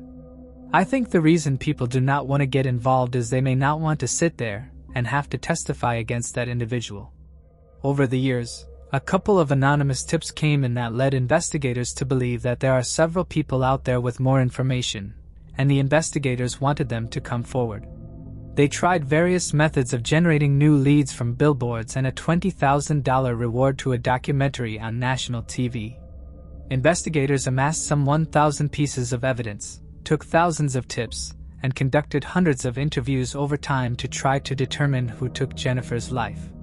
The National Center for Missing and Exploited Children reached out to the sheriff's office and offered to scan every piece of paper in Jennifer's case so it will be readily available. It was more than 75,000 pieces of paper. During all the investigations, there were clues, including the fingerprints on Jennifer's clarinet case and backpack. There were also suspects. Serial offender Frank Thaniel Potts was a possible suspect. He assaulted a 10-year-old girl in Lakeland in 1993. At the time of the slaying, he was working on a construction site in Pasco County and owned a blue pickup truck, which he allegedly later dismantled. Authorities were unable to link him to Jennifer's case, however. Another possible suspect was Walter Ducharme, who lived in the area at the time of the slaying. His ex-wife claimed that he was responsible for it. However, her testimony was inconsistent. When the case against him was presented to a grand jury, he was not indicted. He was no longer believed to be involved in the case. In February 2015, Detective George Lundgren was contacted by Pasco County Sheriff Chris Nacco. According to him, new technology had led to a solid lead in the 1992 case in which the teenage girl was found alive. It was the case investigators believed was linked to Jennifer's. The odds of finding another match, Nako said, was 1 in 7.7, a number with 30 zeros. Lloyd Gren commented, "I think DNA is going to be a big part of Jennifer's case as it is with any of the old cases because items were collected. It is just now that the technology has advanced." The biological evidence found in the investigation of the 1992 case was tested before February 2015, and detectives got a full DNA profile. Investigators used a DNA procedure known as familial searching, which allows law enforcement to find a suspect by comparing male DNA left at the scene with that of family members. The shortfall of a standard DNA search is that a suspect's genetic fingerprint must be on file in the offender database for law enforcement to make a match. Araf Ninhuis said until 2015, there were no leads on that particular piece of DNA. The Florida Department of Law Enforcement compared the DNA to local DNA to see if there were any close matches, which would be a family member. The sheriff said they found the DNA matched that of Jeffrey Crum, who was in jail at the time. Investigators then obtained DNA samples from Crum's brother, father, and grandfather. A direct comparison between the DNA found on the victim and that of Crum's father found a match. Investigators concluded that Jeffrey Crum took the girl from the 1992 case by the arm and led her behind the abandoned house where he hit her head with a blunt object so hard it crushed part of her skull and caused her to lose part of her brain, leaving her paralyzed on the one side. This then finally led to the arrest of Jeffrey Crum, 53 years old at the time, in connection to the 1992 case. It was Crum's arrest in this case, authorities said, that made him a person of interest, reinvigorating an investigation in Jennifer's case. Sheriff El Ninhuis said when Crum was implicated in the 1992 case, he quickly, almost instantaneously, became our number one suspect in Jennifer's case because of the similarities. He also noted that over the years there were suspects, but Crum was not on that list, so he came out of left field in 2015. In 2018, on the 25th anniversary of her daughter's demise, Jennifer's mother told The Times that she and other family members tried to have faith that her case would eventually be solved. "I think the investigators would have done anything in the world to have solved this case." In 2019, Crum was sentenced to life in prison for the crime he committed in 1992, leaving his victim partly paralyzed. The victim's aunt spoke in court during the sentencing hearing, recounting the lifelong damage he had inflicted. Her aunt said her life stopped that day. She also mentioned Jennifer. A year later, a young lady, Jennifer Odom, was slayed, she said, and that brought back so much different things that today, the perpetrator still has not been caught. The arrest and sentence of Crum gave Detective Lloyd Grant a new resolve, and Jennifer's family new hope that the person responsible will be caught. Detectives then began an intensive investigation and interviewed everyone they could find for the next several years that may have been associated with Crum around the time Jennifer was kidnapped. This information was turned over to the state attorney, and the facts and circumstances were turned over to a grand jury. On July 27, 2023, a month shy of what would have been Jennifer's 43rd birthday, officials announced that they had finally made an arrest in the case and that prosecutors would seek capital punishment against the accused. State Attorney Bill Glass made the announcement during a press conference. This was just after the Hernando County Sheriff's Office announced that it has charged the 61-year-old Jeffrey Norman Crum with the kidnapping, assault, and slaying of Jennifer 30 years before. Glass also said, "I have confidence that we have the right person, and we have the right aggravators in this particular case to treat it as a capital punishment case. This is every parent's nightmare. This is the thing that keeps parents up at night worried about their children." Detective George Loigren, who had spent years investigating Jennifer's case, said shock is probably the best word to describe the reaction of Jennifer's family when he told them about the arrest. He said he did it quickly because I did not want to get emotional. It is a lot for them to take in and absorb, and I can imagine it is going to take some time before it really sinks in. According to Sheriff Ninhuis, every viable lead for the past 30 years, including those that came from the Pasco County Sheriff's Office or the Florida Department of Law Enforcement, or private citizens, were investigated thoroughly. He added the investigation never stopped. Hundreds of items were tested and retested every time new technology came out in the hope of finding a smoking gun to solve this case. The sheriff added literally countless detectives and sworn law enforcement personnel and civilian and tipsters have had a hand in this investigation. The minute Crumb was identified as a suspect in the case, Detective Lundgren went to work putting a mosaic together or a puzzle. And I can tell you, other than a conviction in a previous case, there was no other piece of the puzzle. That was a big piece of the puzzle. Every other piece of the puzzle that got us to this point were tiny little fragments that gave the state attorney and the grand jury enough confidence to indict Crumb. Sheriff Nienhuis also said that they are searching for additional victims. Authorities fear Crumb may be responsible for other crimes. A picture of him from 1993 was released, asking that anyone who recognized him from the 1980s-1990s to contact Sheriff Nienhuis. We urge anyone who had interactions with this individual, has information on other crimes he may have committed, and or may have themselves been a victim of Jeffrey Crumb to reach out to the Hernando County Sheriff's Office and speak to our cold case unit. Despite keeping a lot of information close to the vest, authorities did say that in 1992, Crumb worked in construction as a drywall installer and lived on Somerset Lane in Spring Hill, the Pasco County area where Jennifer was abducted from. His residence was about 21 miles from the place where Jennifer was last seen and 12 miles from where her body was found. Officials also say at that time he drove a blue truck. During Thursday, July 27, 2023's press conference, Sheriff Nienhuis kept reiterating Crumb was not on the investigators' radar until the past few years. Records showed Crumb has a significant history of convictions for violent crime. The sheriff said Crumb had been arrested in the early 1980s for armed robbery in Hillsborough County. In 1985, he was charged with kidnapping, assault, and false imprisonment in Hillsborough County. He was arrested by Tampa police in 1987 for carrying a concealed weapon. In 1988, he was caught again carrying a concealed weapon and was charged with aggravated assault. In 1998, he was arrested for domestic violence in Hernando County 3 times. In 2001, he was arrested for violation of probation in Hillsborough County. He was arrested a few years later for aggravated assault with a deadly weapon in Hernando County. In 2015, he was arrested in Pasco County for aggravated assault on a child under the age of 12.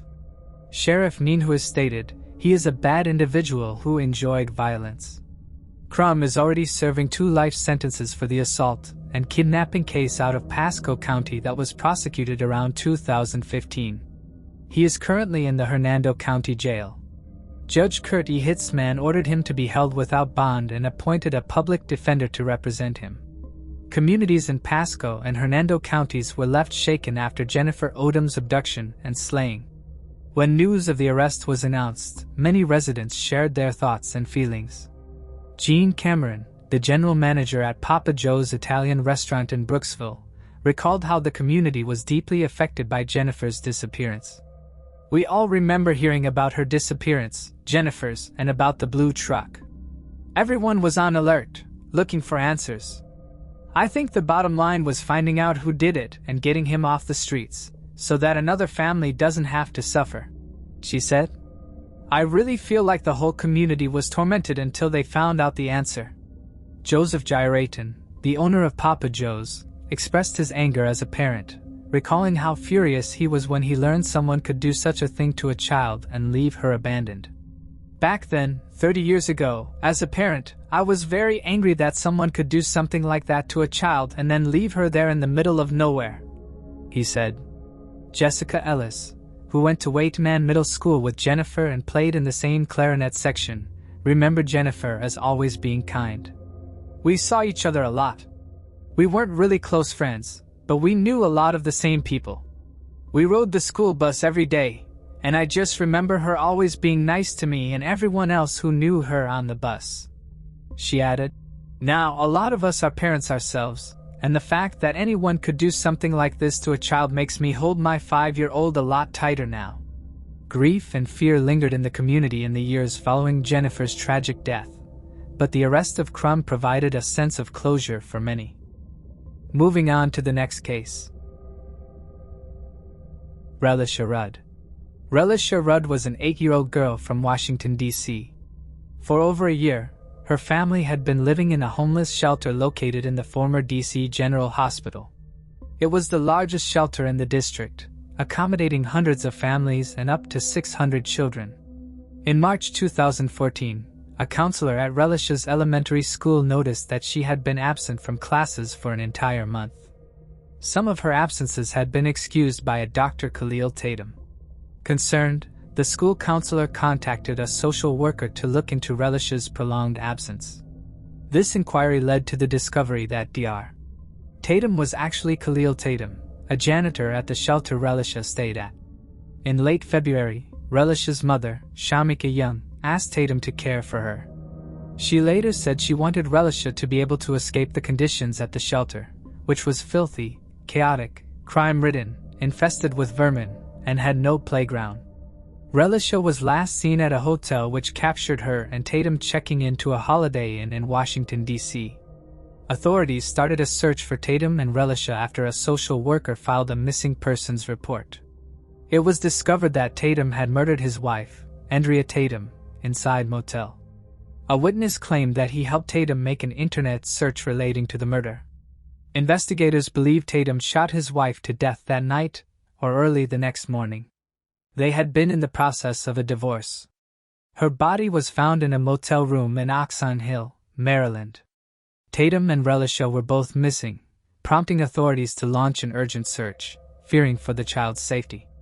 Tatum was already wanted for car theft, and after his wife's body was discovered, he was also charged with murder.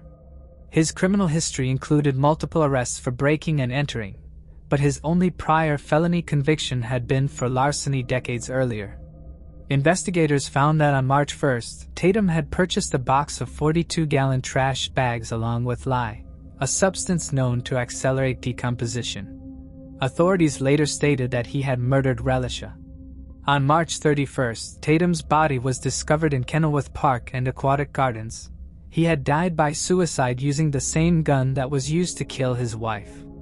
Despite extensive searches, there has been no trace of Relisha to this day. Moving on to the next case. Carla Walker.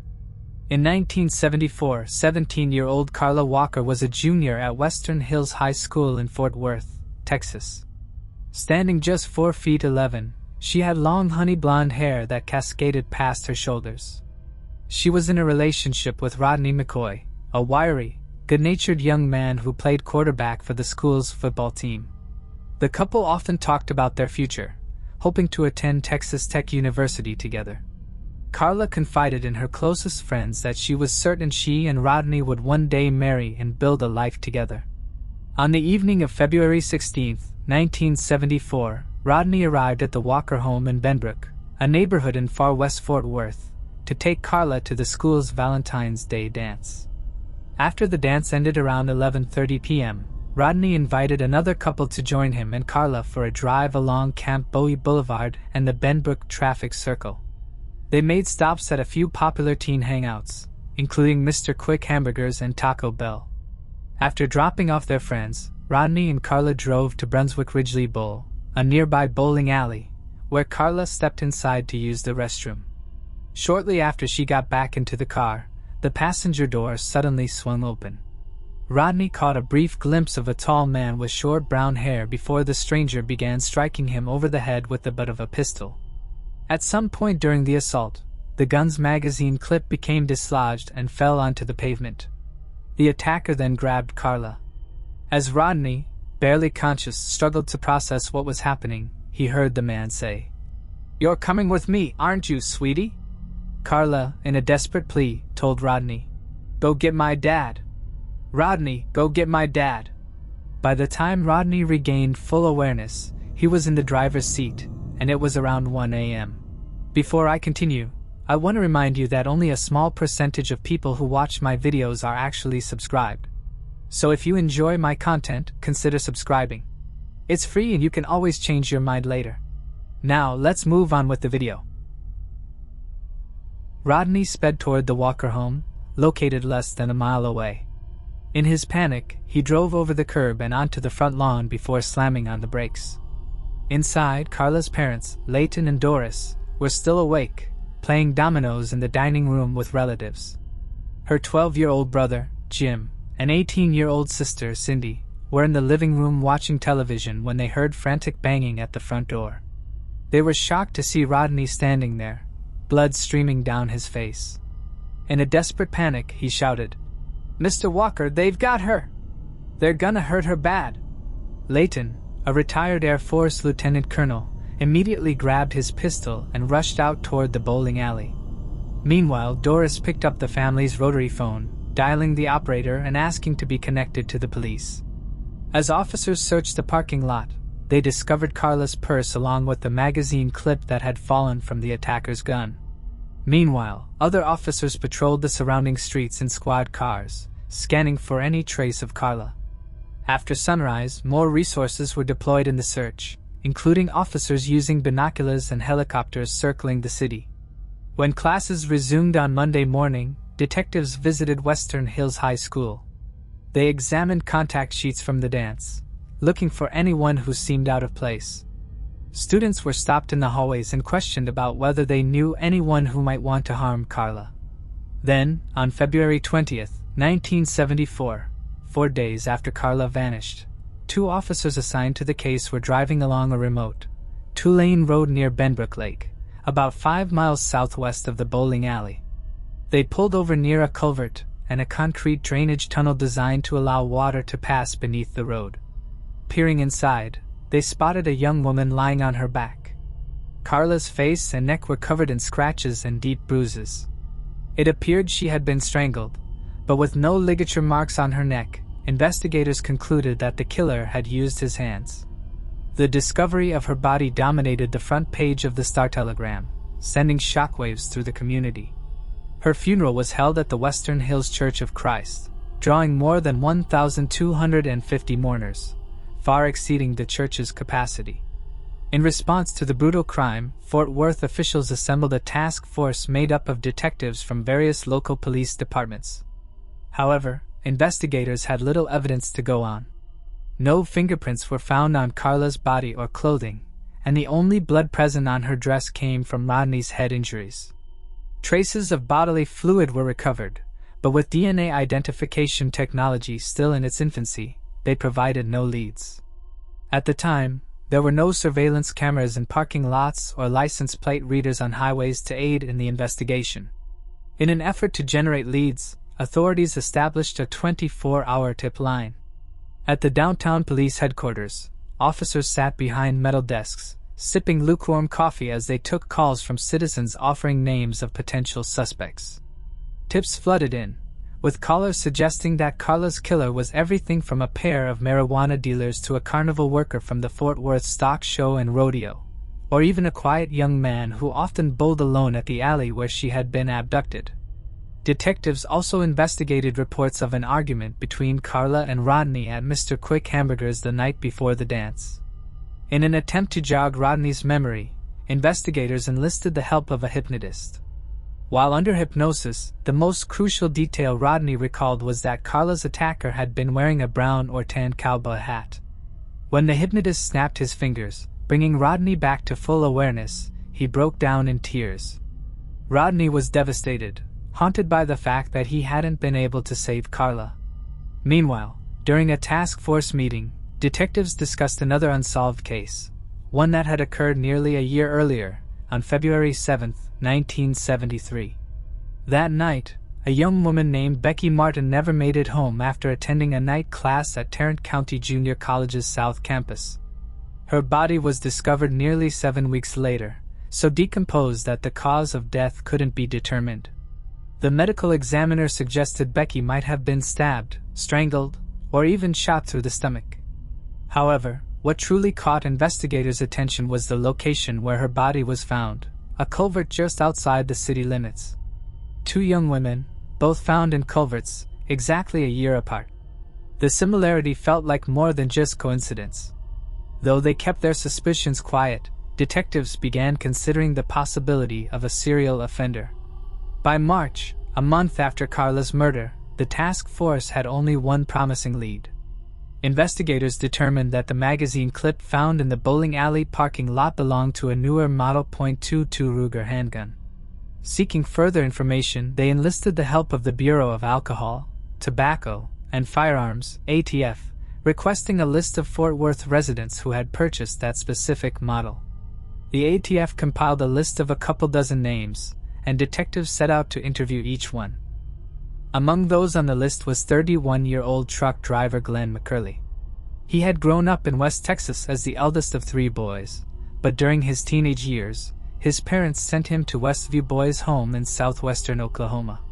Sponsored by the Churches of Christ, Westview advertised itself as a refuge for boys facing family difficulties, neglect, or minor legal troubles, those in need of guidance rather than detention.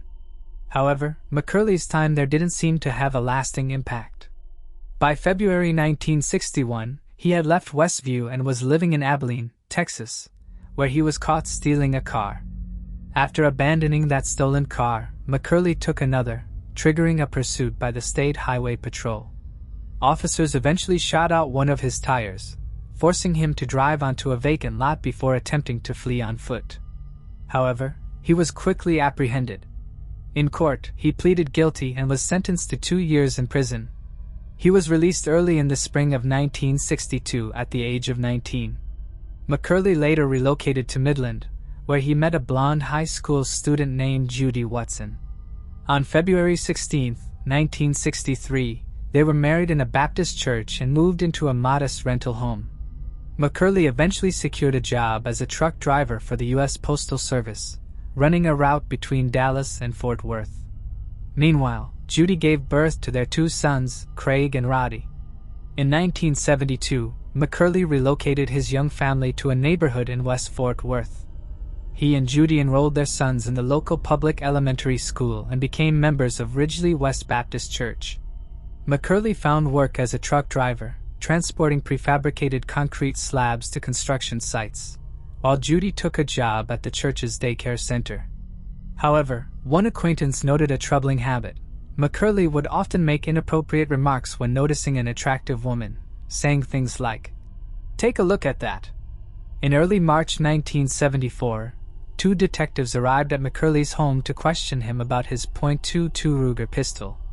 When asked about the weapon, he claimed it had been stolen from his pickup truck 6 weeks earlier while he was out fishing. He then agreed to take a polygraph test at the police station, which he passed. As a result, the task force quickly dismissed him as a suspect.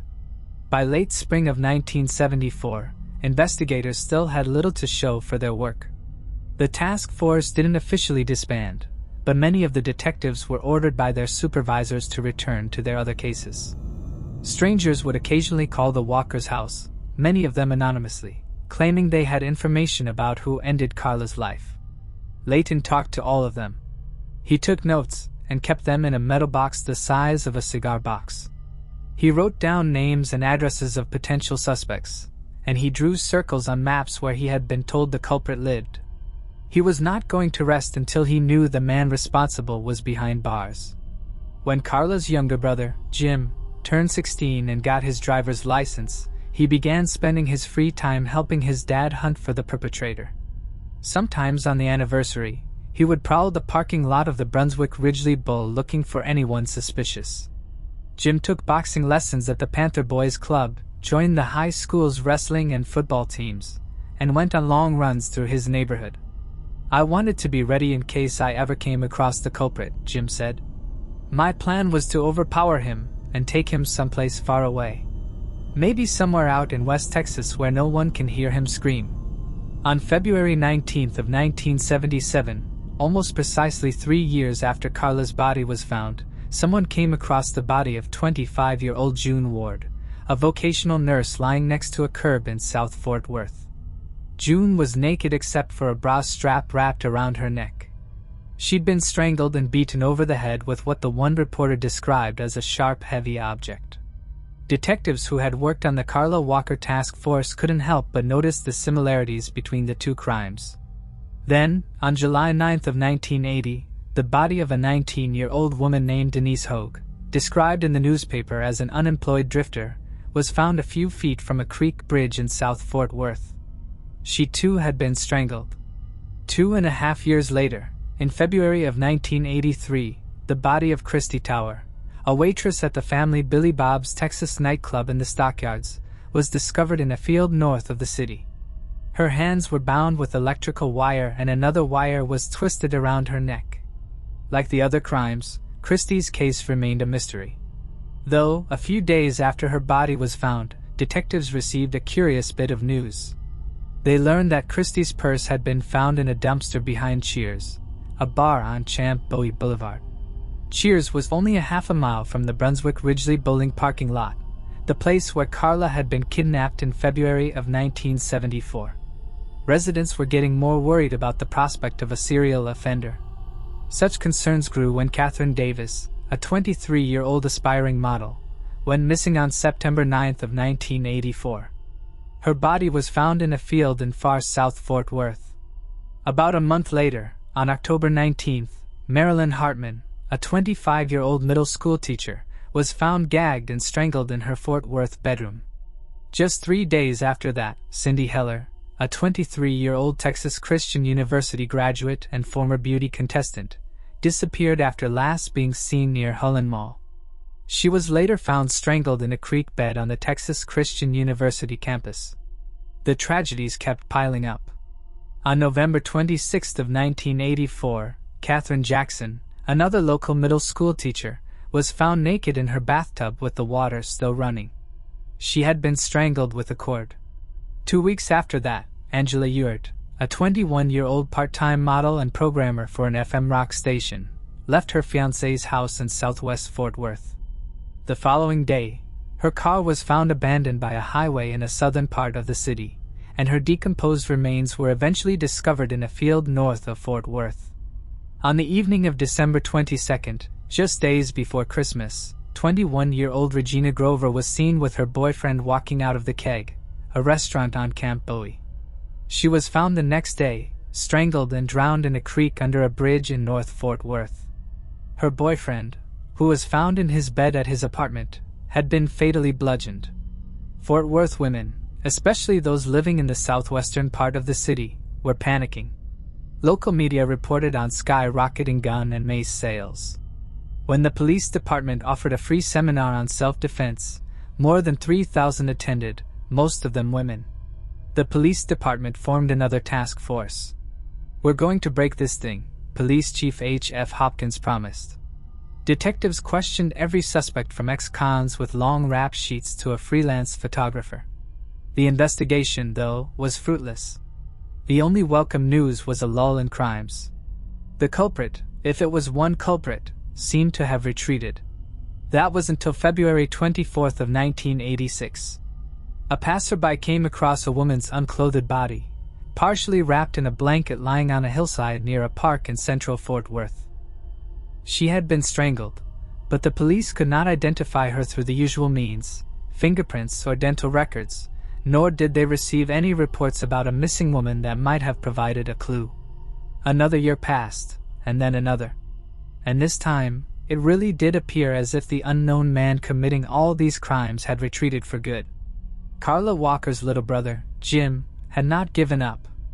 After graduating from Western Hills High, Jim had attended Sam Houston State University, where he read books on serial offenders and took courses in abnormal psychology so that he could better understand what he described as the criminal mind. After he graduated from college, he moved back to Fort Worth and applied to become an officer with the city's police department. His plan was to get promoted to detective and get his hands on Carla's files and find the man responsible.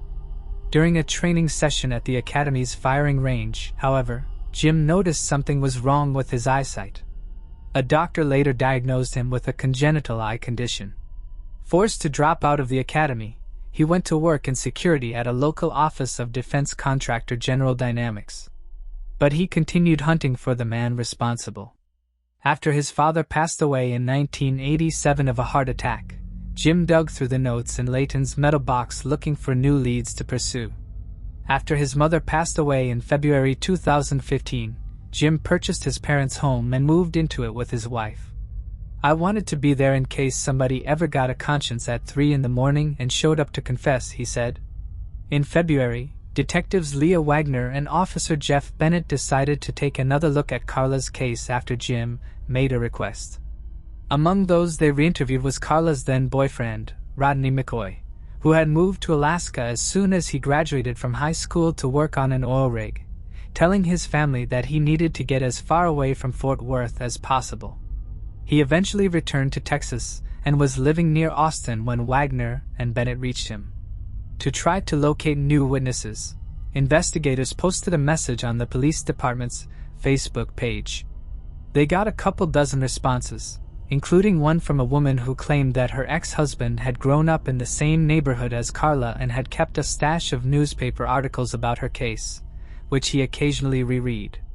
A likely sign, said the ex-wife, that he was responsible. No doubt to the ex-wife's disappointment, the ex-husband was able to prove he'd been out of town the weekend Carla's life was taken. What the detectives needed was physical evidence, and the best physical evidence they could hope to find, of course, was the culprit's DNA. Since Carla lost her life, the technology of DNA identification had not only been developed, but had progressed beyond anyone's expectations. There were now even laboratories that specialized in genealogical mapping, in which technicians use freely accessible databases to link DNA from an unknown person to the DNA of that person's relatives. Fortunately for Wagner and Bennett, Carla's dress and other clothing she'd worn the night her life was ended had been carefully packed away in paper bags in the police department's evidence lab, which meant there was a chance that technicians still could turn up a usable sample of DNA. After all these years, however, there was no way of knowing whether the DNA had degraded, which would prevent the technicians from compiling a full genetic profile of the man responsible. Once more, conducting DNA tests on Carla's clothes could cost the Fort Worth Police Department as much as $20,000, money that was more likely to go towards active cases. Wagner and Bennett were determined to find at least one good lead, but they knew the odds were against them. Then, their investigation took an unpredictable turn. Vincent Strange was a 40-year-old Fort Worth aerospace technician and true crime buff. In 2017, he created a podcast about unsolved cases in Texas. His first story was going to be about Carla Walker, whose case he had read about while poking around the internet. He interviewed Carla's siblings, Jim and Cindy, as well as a few of her friends. One person who did listen to it was Diane Kendall. Diane had gone to school with Carla. Carla always smiled at her in the hallway even though they didn't really know each other. Diane said it made her feel good and that she wishes that there was some way that she could pay Carla back. Diane decided to fly pamphlets to the likes of Dateline's Keith Morrison. Fox out the pamphlets to the likes of Dateline's Keith Morrison, Fox News' Nancy Grace, and Paul Holes, a retired investigator who works for the Oxygen Network.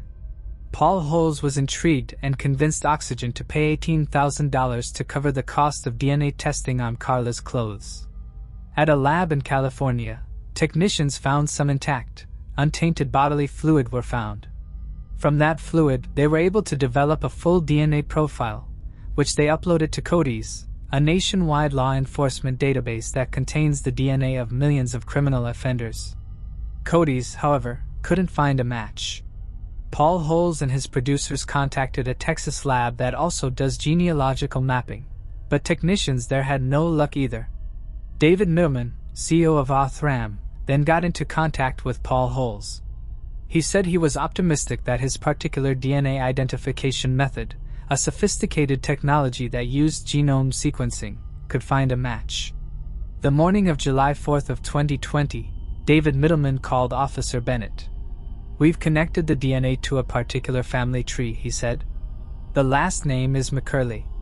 After some further testing and police work, Middleman and Bennett landed on Glenn Samuel McCurley Jr., who had been living in Fort Worth at the time of Carla's demise. Bennett saw Glenn McCurley Jr. was the truck driver who had told the police back in 1974 that his Ruger 22 had been stolen. Wagner and Bennett did a background check on McCurley, but there was little to learn.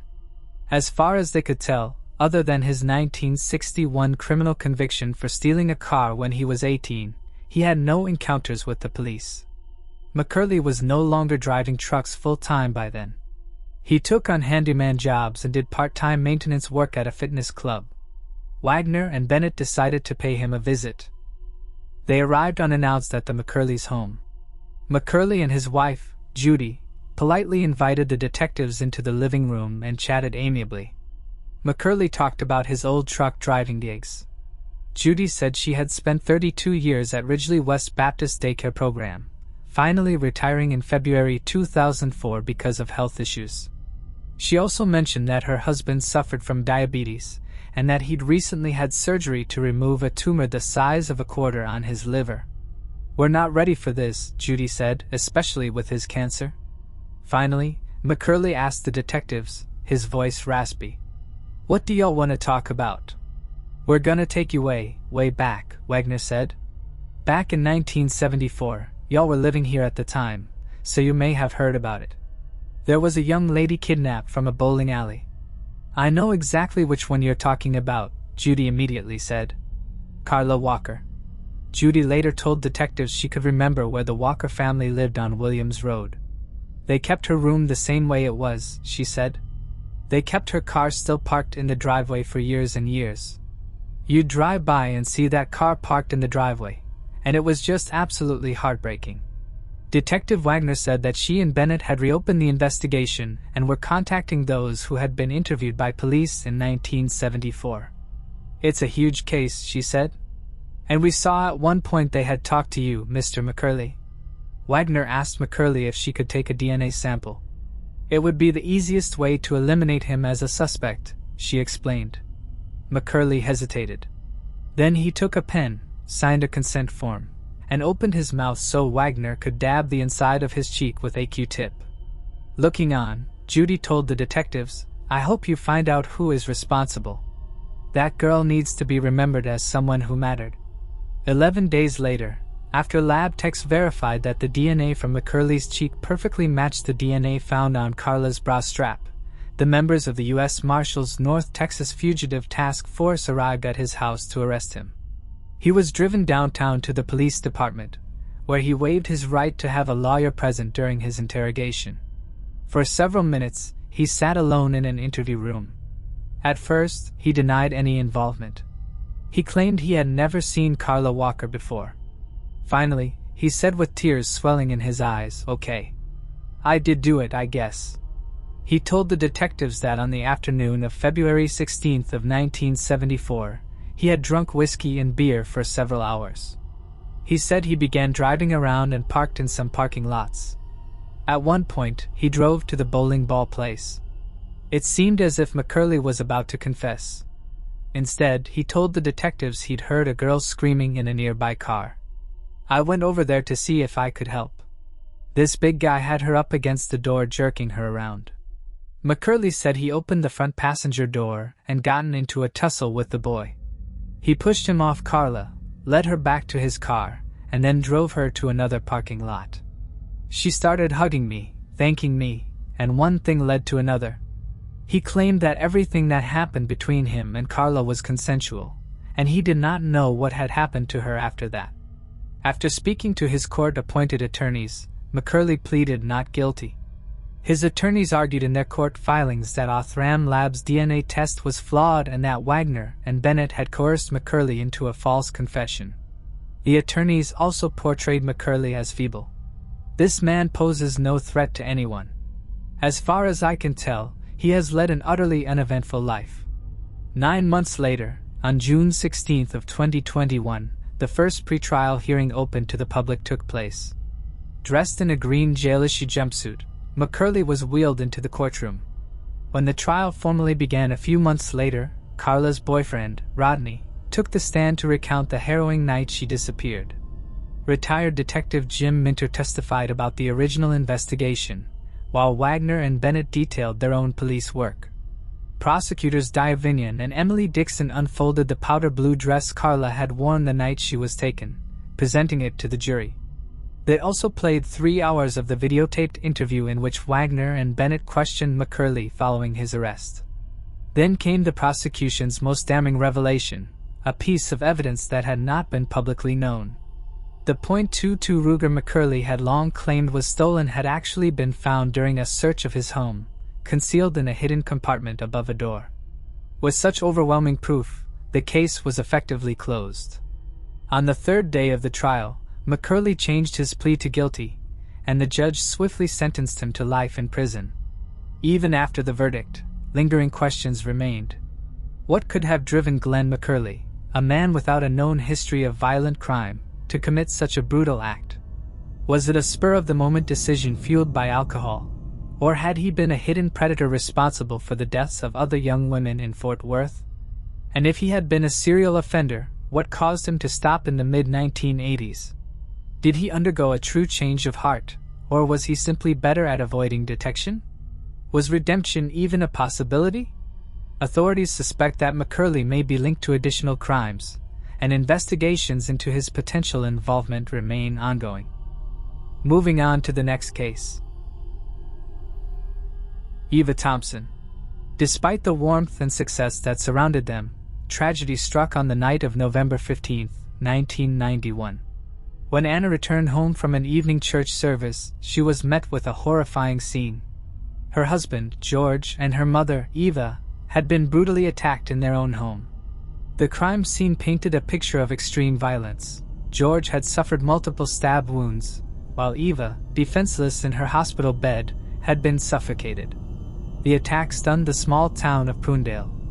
With no witnesses and little physical evidence, investigators struggled to find leads. Over the years, the case grew cold, leaving Anna and the community to grieve without closure. However, recent advancements in forensic technology have breathed new life into the decades-old mystery. A breakthrough in DNA testing led authorities to a shocking suspect, Michael Reyes, a former employee at Smith's restaurant. Investigators allege that Reyes had a personal grievance with George and may have targeted the household out of anger or desperation. Now, with Reyes in custody, long-awaited justice may finally be within reach. For the town of Prunedale, the arrest reopens old wounds but also brings hope that the victims will no longer be forgotten and that the man responsible for their deaths will finally be held accountable.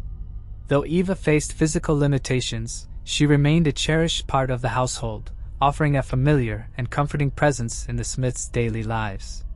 However, on November 11, 1991, what began as an ordinary autumn day took a horrific turn for the Smith family and the tight-knit community of Prunedale. After spending the day running errands, Anna Smith returned home that evening, only to be confronted with an unthinkable scene. The family's residence, which also served as the heart of their well-loved restaurant, had become the site of a brutal crime. Inside, George Smith was found in his office, the victim of a vicious attack. The desk where he once handled business matters now bore the grim evidence of a ruthless assault. George had been seated when he was ambushed from behind. His life ended in a shocking act of violence. In another part of the home, Anna's 79-year-old mother, Eva Thompson, was discovered in her hospital-style bed. Unable to move and utterly defenseless, she had no way to protect herself from the assailant. The brutality she endured was just as horrific, and like George, she had been fatally stabbed. The crime scene seemed to have the hallmarks of a ruthless burglary gone awry. The screen of the house's door had been slashed, indicating forced entry. The brutality of the stabbings was evident, with both victims showing signs of defensive injuries, suggesting they had fought valiantly against their attacker. The initial investigation was chaotic, but methodical. Crime scene investigators worked meticulously to collect evidence from the home and restaurant. They combed through the premises, searching for anything that could shed light on the identity of the perpetrator. The slashed screen door, the brutalized bodies, and the disarray within the house were carefully examined. Forensic teams gathered physical evidence, including potential DNA samples, fingerprints, and any trace of the weapon used. Early on, attention turned to potential suspects. Given that the crime involved a burglary and was committed with a knife, investigators considered individuals with a motive and knowledge of the property. The sheriff's office faced the difficult task of piecing together a case with limited leads. They followed various avenues, including interviewing potential witnesses, analyzing financial records, and exploring rumors of buried treasure that had circulated among the townspeople. but to no avail. The investigative efforts were hindered by the lack of immediate forensic breakthroughs. The DNA technology of the early 1990s was not as advanced as it would become. An initial test did not yield conclusive results. As a result, the case remained open with suspects, but no arrest was made. Decades after the brutal slayings of George Smith and Eva Thompson, a breakthrough came with the advancement of DNA technology. In early 2024, an additional round of DNA testing on evidence collected from the crime scene yielded crucial results that had eluded investigators in the years prior. The re-evaluation of forensic evidence, made possible by improvements in DNA analysis techniques, provided the concrete evidence needed to charge Ira Ulysses Bastian with the crime. Bastian was a former employee who worked at Smith's restaurant about a year and a half before the crime. Bastian's tenure at the restaurant was marked by his reliability, but little did anyone know his connection to the Smiths would take a dark and violent turn. His past employment at the restaurant, combined with his familiarity with the Smiths, made him a prime suspect in 1991. Bastian was not apprehended due to a lack of evidence then. The renewed investigation focused on the DNA samples recovered from the crime scene, including traces found on the weapon and at the points of forced entry. The sophisticated testing, which went beyond the capabilities of early 1990s technology, allowed investigators to match the DNA to Bastian with a high degree of certainty.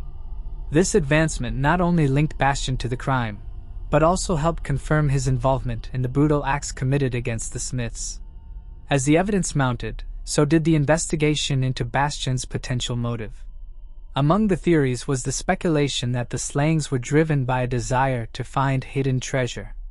Rumors had circulated in the Prunedale community that George Smith and his wife had buried valuable items, such as gold coins or rare currency, on their property. This theory of buried treasure became a central element in the case's story, fueling speculation about why Bastian might have targeted the Smiths. Bastian's prior employment at Smith's restaurant gave him a unique insight into the layout of the property and the habits of its owners. Investigators explored whether this familiarity could have facilitated the crime and contributed to the motive. If Bastian was indeed aware of any rumors about hidden valuables, it would have provided him with a potential incentive to commit the crime. 85-year-old Ira Ulysses Bastian was arrested on July 15, 2024 and taken into custody without incident. Following his arrest, he was charged with 2 counts of first degree. During his arraignment on July 16, 2024, Bastian entered a plea of not guilty to the charges against him. His defense is expected to challenge the validity of the DNA evidence and scrutinize the alleged motive behind the crime. What had long been considered an unsolvable case due to a lack of leads was reignited by advancements in forensic science, ultimately allowing investigators to connect Ira Ulysses Bastian to the horrific murders. For the Smith and Thompson families, as well as the Prunedale community, the case serves as a haunting reminder of the devastating effects of violence, especially against the elderly and vulnerable. As the legal proceedings move forward, many hold on to the hope that justice will finally be served, bringing a sense of closure to a case defined by its shocking brutality. Moving on to the next case. Matt Flores. Matt Flores, a 26-year-old former military officer, had recently started a job at Applied Materials Incorporated in Silicon Valley. He lived with his wife of 4 years, Denise, and their newborn daughter, Danielle. On March 24, 1994, just 9 days into his training, Matt arrived at work and parked in the middle of the lot. Nearby, a fellow employee sat in her car, listening to a talk show on the radio. When a gunshot echoed through the lot, the woman stepped out to investigate. According to police, she quickly dialed 911 after realizing someone had been shot. Matt had been killed with a single gunshot to the back of the head at point-blank range. Investigators believe he never even saw his killer. Astonishingly, despite over 20 people being in the parking lot at the time, no one witnessed the shooting. Although security cameras were present, the attack occurred in a blind spot, just beyond their reach. Authorities found no evidence suggesting Matt had enemies or any reason to be targeted, leaving the case a baffling mystery. However, one of the cameras did give the police their most significant lead. The footage shows in seconds later, a two-door Ford Probe, similar to Matt's, was followed by the Ford Explorer. A few minutes later, the Explorer exited the parking lot. Then 3 minutes before the shooting, the Explorer re-entered the parking lot and went in the direction where the shooting occurred. At 8:12 a.m., 2 minutes before the shooting, Matt and the female eyewitnesses entered the parking lot. At 8:14 a.m., the murder takes place just out of the camera's range. Approximately 20 seconds later, the Ford Explorer leaves the parking lot, never to be seen again. Because the Explorer initially followed a car that looked like Matt's, police believe the murder may have been a case of mistaken identity, and that the driver of the car was planning on killing the man in the same car type as Matt's. Police have looked into several theories, including that he was killed as a result of a road rage incident, that his death was related to the military, and another that his death was related to his job. They looked into the possibility that his murder was related to the death of Sergeant Nicholas Gange, who served under Matt while in the military. Gange disappeared under mysterious circumstances in April 1993 and was later discovered dead under suspicious conditions. Despite various theories, no concrete evidence has emerged to support them. The case remains open, and authorities continue to seek new leads. The most significant clue so far is a Ford Explorer captured on surveillance footage in the parking lot. The vehicle is a two-door sport model produced between 1991 and 1994, featuring distinctive black trim along its lower panels. A $100,000 reward is being offered for information that could help solve the case. Moving on to the next case. Miranda Gaddis and Ashley Pond. Lori Pond and her 12-year-old daughter, Ashley, resided at the Newell Creek Village Apartments in Oregon City, Oregon. On the morning of January 9, 2002, Ashley was running late for school. It was just after 8 a.m., and the school bus was only minutes away. The walk up the hill to the bus stop was less than 10 minutes, yet Ashley never arrived at the bus stop or made it to school.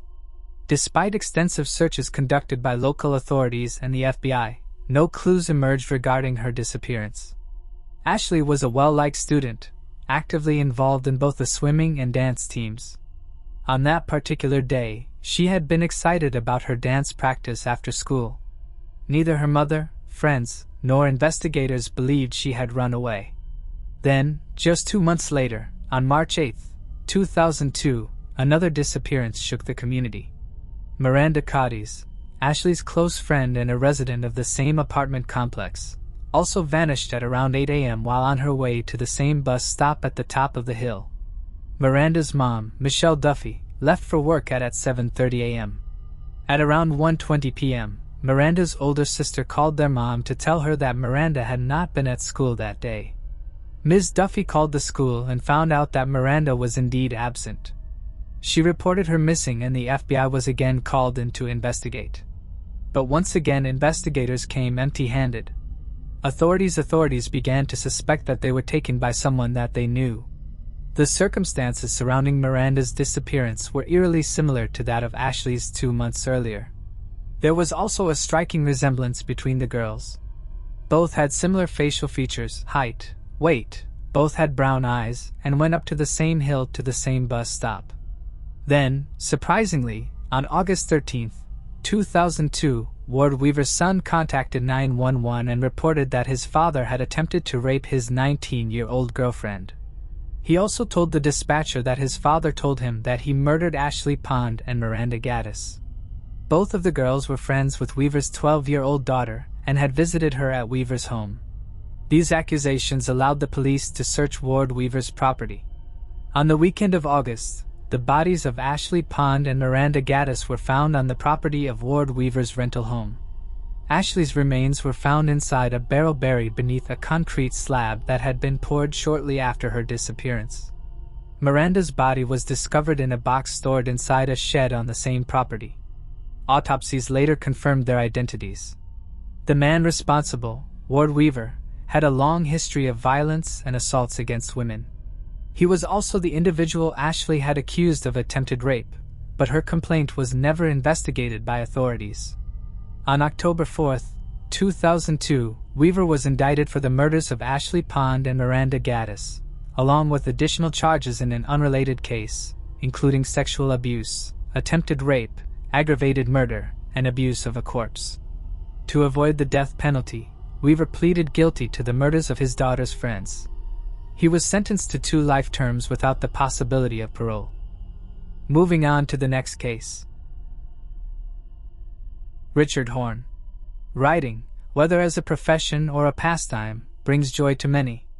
It serves as an escape, a way to unleash creativity, or a means to convey messages to readers everywhere. While we recognize that books, even those telling chilling tales, are meant as exercises in imagination, we often admire the authors behind them. However, that doesn't mean every writer is free of dark secrets. Such is the case with Richard Horne. Born on May 9, 1960, in Coventry, Warwickshire, England, Richard Horne was the son of Derek and Josephine Horne. He spent much of his childhood on a farm before attending boarding school, later completing his education at Wrekin College in Shropshire. In 1978, he relocated to Edinburgh, where he adopted the pen name Harry Horse. Richard became a celebrated children's author, known for works like The Castaways, which won the Nestle Smarties Book Prize, and The Last Polar Bears, later adapted into a children's cartoon. His debut book, published in 1983, centered around the Loch Ness Monster. In addition to being a skilled writer and illustrator, Richard was also a musician, serving as the lead singer for the Scottish bluegrass band Swamp Trash, which was formed in Edinburgh in 1987. He later fronted another band called Hexology. In 1993, he designed, created, and wrote Drowned God, Conspiracy of the Ages, a point-and-click adventure game. During a 1989 Swamp Trash performance in Shetland, Richard crossed paths with Mandy Williamson, a fish packer and nursing auxiliary. Their romance was swift, leading to marriage in 1990, and they enjoyed a happy life together until Mandy was diagnosed with multiple sclerosis. In 2004, the couple relocated to Shetland to be closer to Mandy's parents. However, behind Richard's successful career and the public persona he maintained, trouble was brewing.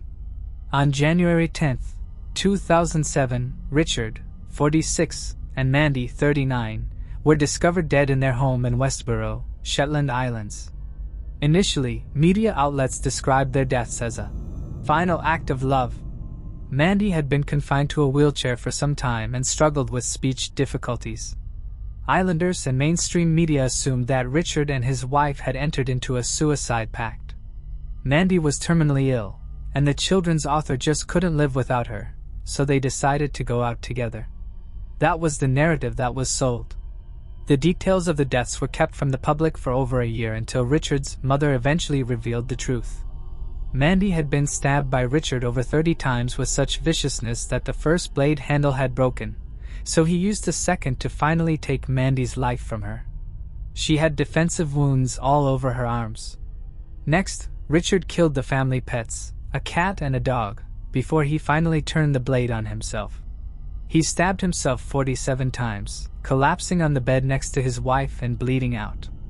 Earlier that day, friends of the couple had visited them.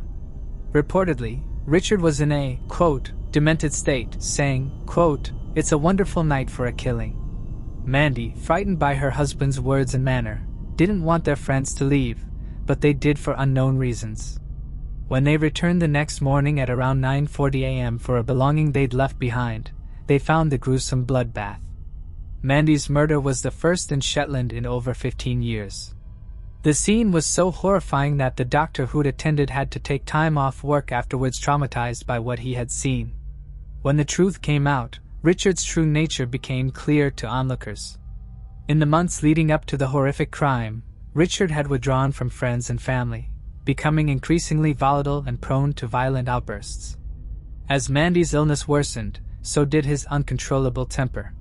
He reportedly described Shetland as a living nightmare and confided in friends about the strain of tending to his wife's physical needs. Drug paraphernalia was discovered in their home, and while Richard was known to be a frequent marijuana user and occasional ecstasy taker, he had allegedly consumed a mix of substances on the night of the incident. However, The exact drugs he ingested remain unknown. Despite the brutality of the crime, Richard is still remembered fondly by fellow writers, and his deeply unsettling dark side has largely gone unnoticed online. Moving on to the next case. Shaun Ritchie. Shaun Ritchie was a 20-year-old from Fraserburgh, Scotland. On Halloween night in 2014, he attended a party in Greenburn, Scotland. He and 7 friends had traveled in a van to a secluded farmhouse in the countryside near Stricken. At some point during the night, an unknown incident occurred, prompting Shaun and his friends to flee the house in a panic. In the chaos, they split into 2 groups, each believing that Shaun was with the other. While his friends all made it home that night, Shaun never did. When he failed to return the following day, his family reported him missing. What followed was one of the largest search operations in Scotland's history. Authorities dedicated thousands of man-hours to scouring the area, bringing in soil experts, psychological profilers, search dogs, divers, and helicopters. The rough terrain, consisting of bogs, dense gorse bushes, ponds, and thick woodland, made the search incredibly challenging. The police had ground-penetrating radar, and they had found stuff in the bogs, tiny little artifacts and loads of animal bones, but no trace of Shaun. A few days later, some of Shaun's clothing and belongings were discovered close to the farmhouse in a boggy area, but that was the last evidence ever found. Nothing would ever turn up after that. Police would soon learn that on that day, 2 emergency calls were made to emergency services from the Greenburn area. One call was made requesting for help, and the second call was made canceling the requested help. No one knows who made the calls or why. Shaun's father, Charlie, believes that he was likely taken by someone and murdered. Charlie doesn't believe Shaun is alive. Even if he was not taken by someone, the temperature that night had dipped below 0 degrees Celsius, and with the minimal clothing he had on, he would not have survived the conditions. None of Shaun's friends have ever spoken publicly about what happened that day and remained quiet. Shaun's father revealed in a newspaper interview that he was aware the party had been attended by individuals of questionable character. However, the identities of these people and their connection to Shaun remain unclear. While police have not ruled out the possibility of foul play, they have found no concrete evidence indicating that Shaun was attacked or murdered. To this day, his disappearance remains an unsolved mystery. Moving on to the next case. Sherry Holtz. On that fateful December morning in 1999, Sanford law enforcement arrived at a grim crime scene, finding Sherry Holtz's body abandoned in the woods. The brutality of her injuries spoke volumes, but for years, the case remained a mystery. Investigators pursued leads, but without definitive evidence, justice seemed out of reach. Sherry had spent years in a turbulent relationship with Gary Durrance, a man with a known history of domestic violence. Their home, which they shared with 3 other roommates, often became a backdrop for volatile arguments. From 1996 to 1999, police were frequently called to intervene in their disputes, painting a picture of a relationship marked by escalating tension. For nearly 25 years, the question of who had taken Sherry's life loomed over the case, until advances in forensic science finally provided a breakthrough. A new DNA analysis led authorities back to someone who had been in plain sight all along. Witnesses recalled Sherry appearing distressed that night, though she tried to mask it with small talk and drinks. When she left the bar on the evening of December 3, 1999, no one could have predicted it would be the last time she was seen alive.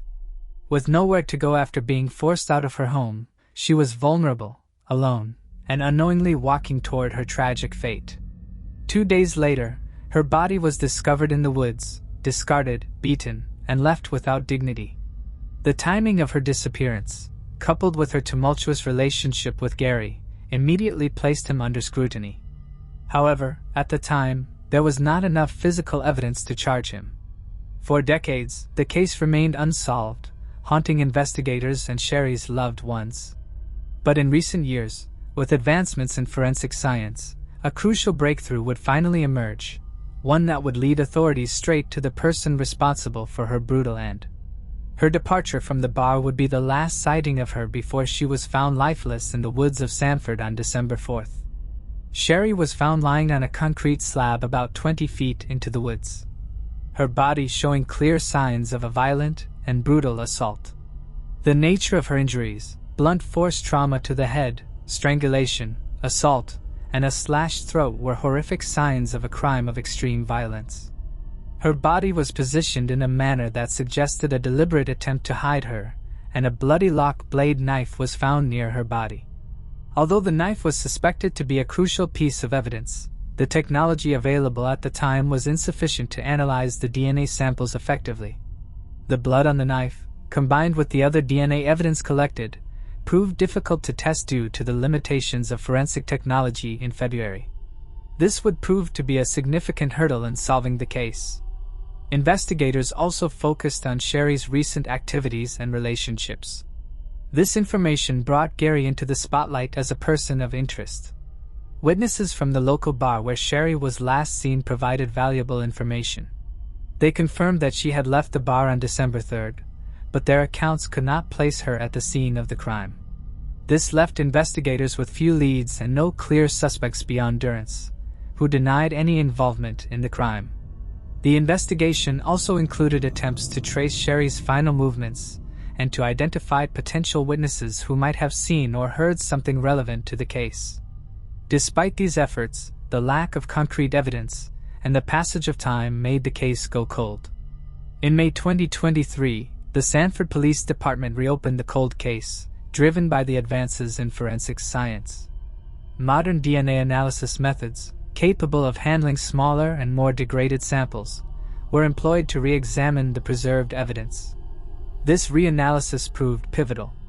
The DNA from the knife's blade was confirmed to be Sherry's blood, while the handle of the knife contained DNA that matched Gary Durrance, Sherry's longtime boyfriend.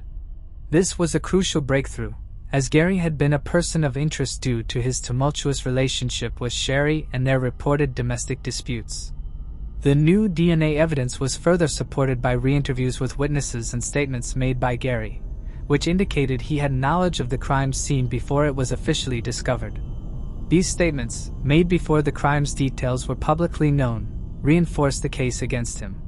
This technological breakthrough not only identified him, but also enabled authorities to obtain an arrest warrant on July 17, 2024. He was subsequently taken into custody the following day and charged with second-degree slaying. The resolution of Sherry Holt's case, after nearly 25 years, highlights the profound impact that advancements in forensic technology can have on cold cases. After nearly 25 years, the case that once seemed impossible to solve has finally reached a turning point. The arrest of Gary Durrance not only brings justice for Sherry Holtz, but also serves as a reminder that no case is ever truly forgotten. The persistence of detectives and the power of forensic advancements have given Sherry's loved ones the answers they desperately sought for decades. As Durrance awaits his court appearance on September 10, 2024, the Sanford community watches closely, hopeful that justice will finally be served. For Sherry's family, while no verdict can undo their pain, the long-overdue accountability marks the beginning of closure, a resolution they never thought they'd see in their lifetime.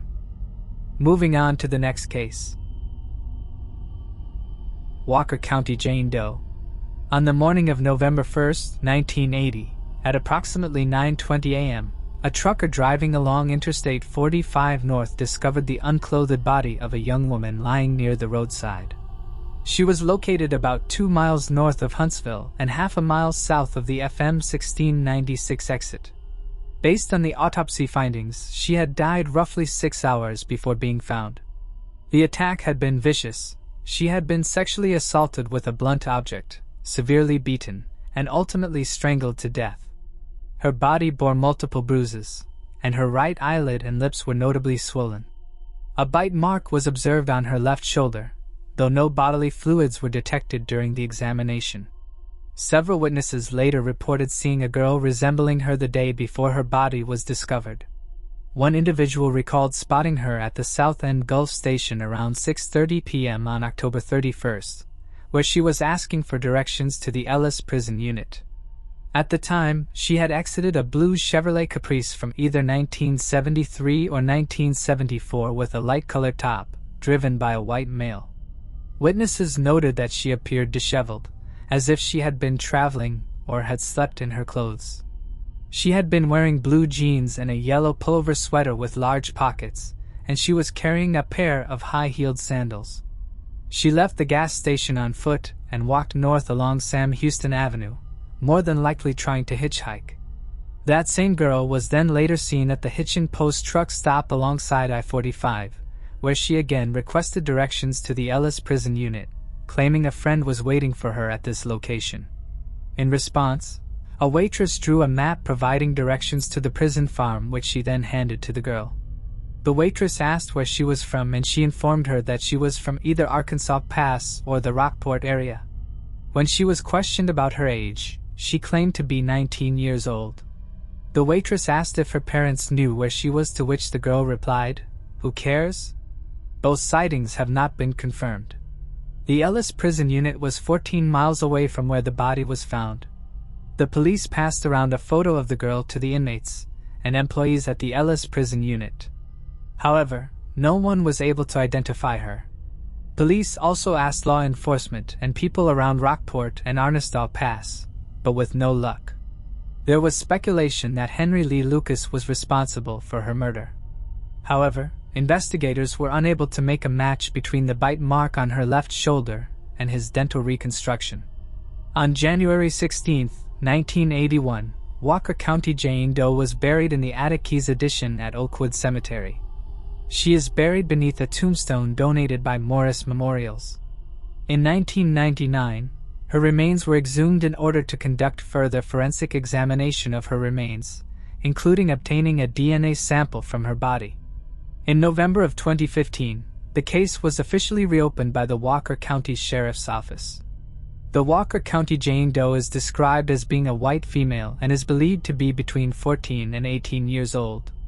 She was between the height of 5 foot to 5 foot 6 inches and weighed around 105 to 120 pounds. She had hazel eyes with light brown hair that was approximately 10 inches long. Her ears were pierced but did not have earrings in them. The girl had a 1.5-inch scar across the end of her right eyebrow. When her body was found, her toenails were painted pink and her fingernails weren't painted at all. The only thing she was wearing was a rectangular-shaped pendant with a smoky blue glass stone on a thin gold chain around her neck. The necklace was never photographed and has since been lost. No clothing was recovered from the scene, but a pair of red leather sandals was found nearby. In December 2015, a brother and sister came forward with a photograph from the 1980s of a white female, estimated to be around 14 years old and approximately 5 feet 4 inches tall. Her physical characteristics closely resembled those of Walker County Jane Doe. The siblings recalled meeting this girl at a motel in Beeville, Texas, during the summer of 1980. They believed she may have been living with a couple at the time, and remembered her expressing a desire to visit a friend at Sugar Land Prison. She introduced herself as Kathleen, possibly spelled with a C or a K, and claimed to be a runaway from Corpus Christi. However, it remains uncertain whether she has any connection to the Walker County Jane Doe case. Thanks for watching. I hope you enjoyed exploring these intriguing cold cases with me. If you found the video fascinating, don't forget to give it a thumbs up and subscribe to Cold Case Mystique for more deep dives into unsolved mysteries. Your support helps me bring you more compelling content. Leave a comment below with your thoughts or any cases you'd like me to cover next. See you in the next video, and remember, the search for truth never stops.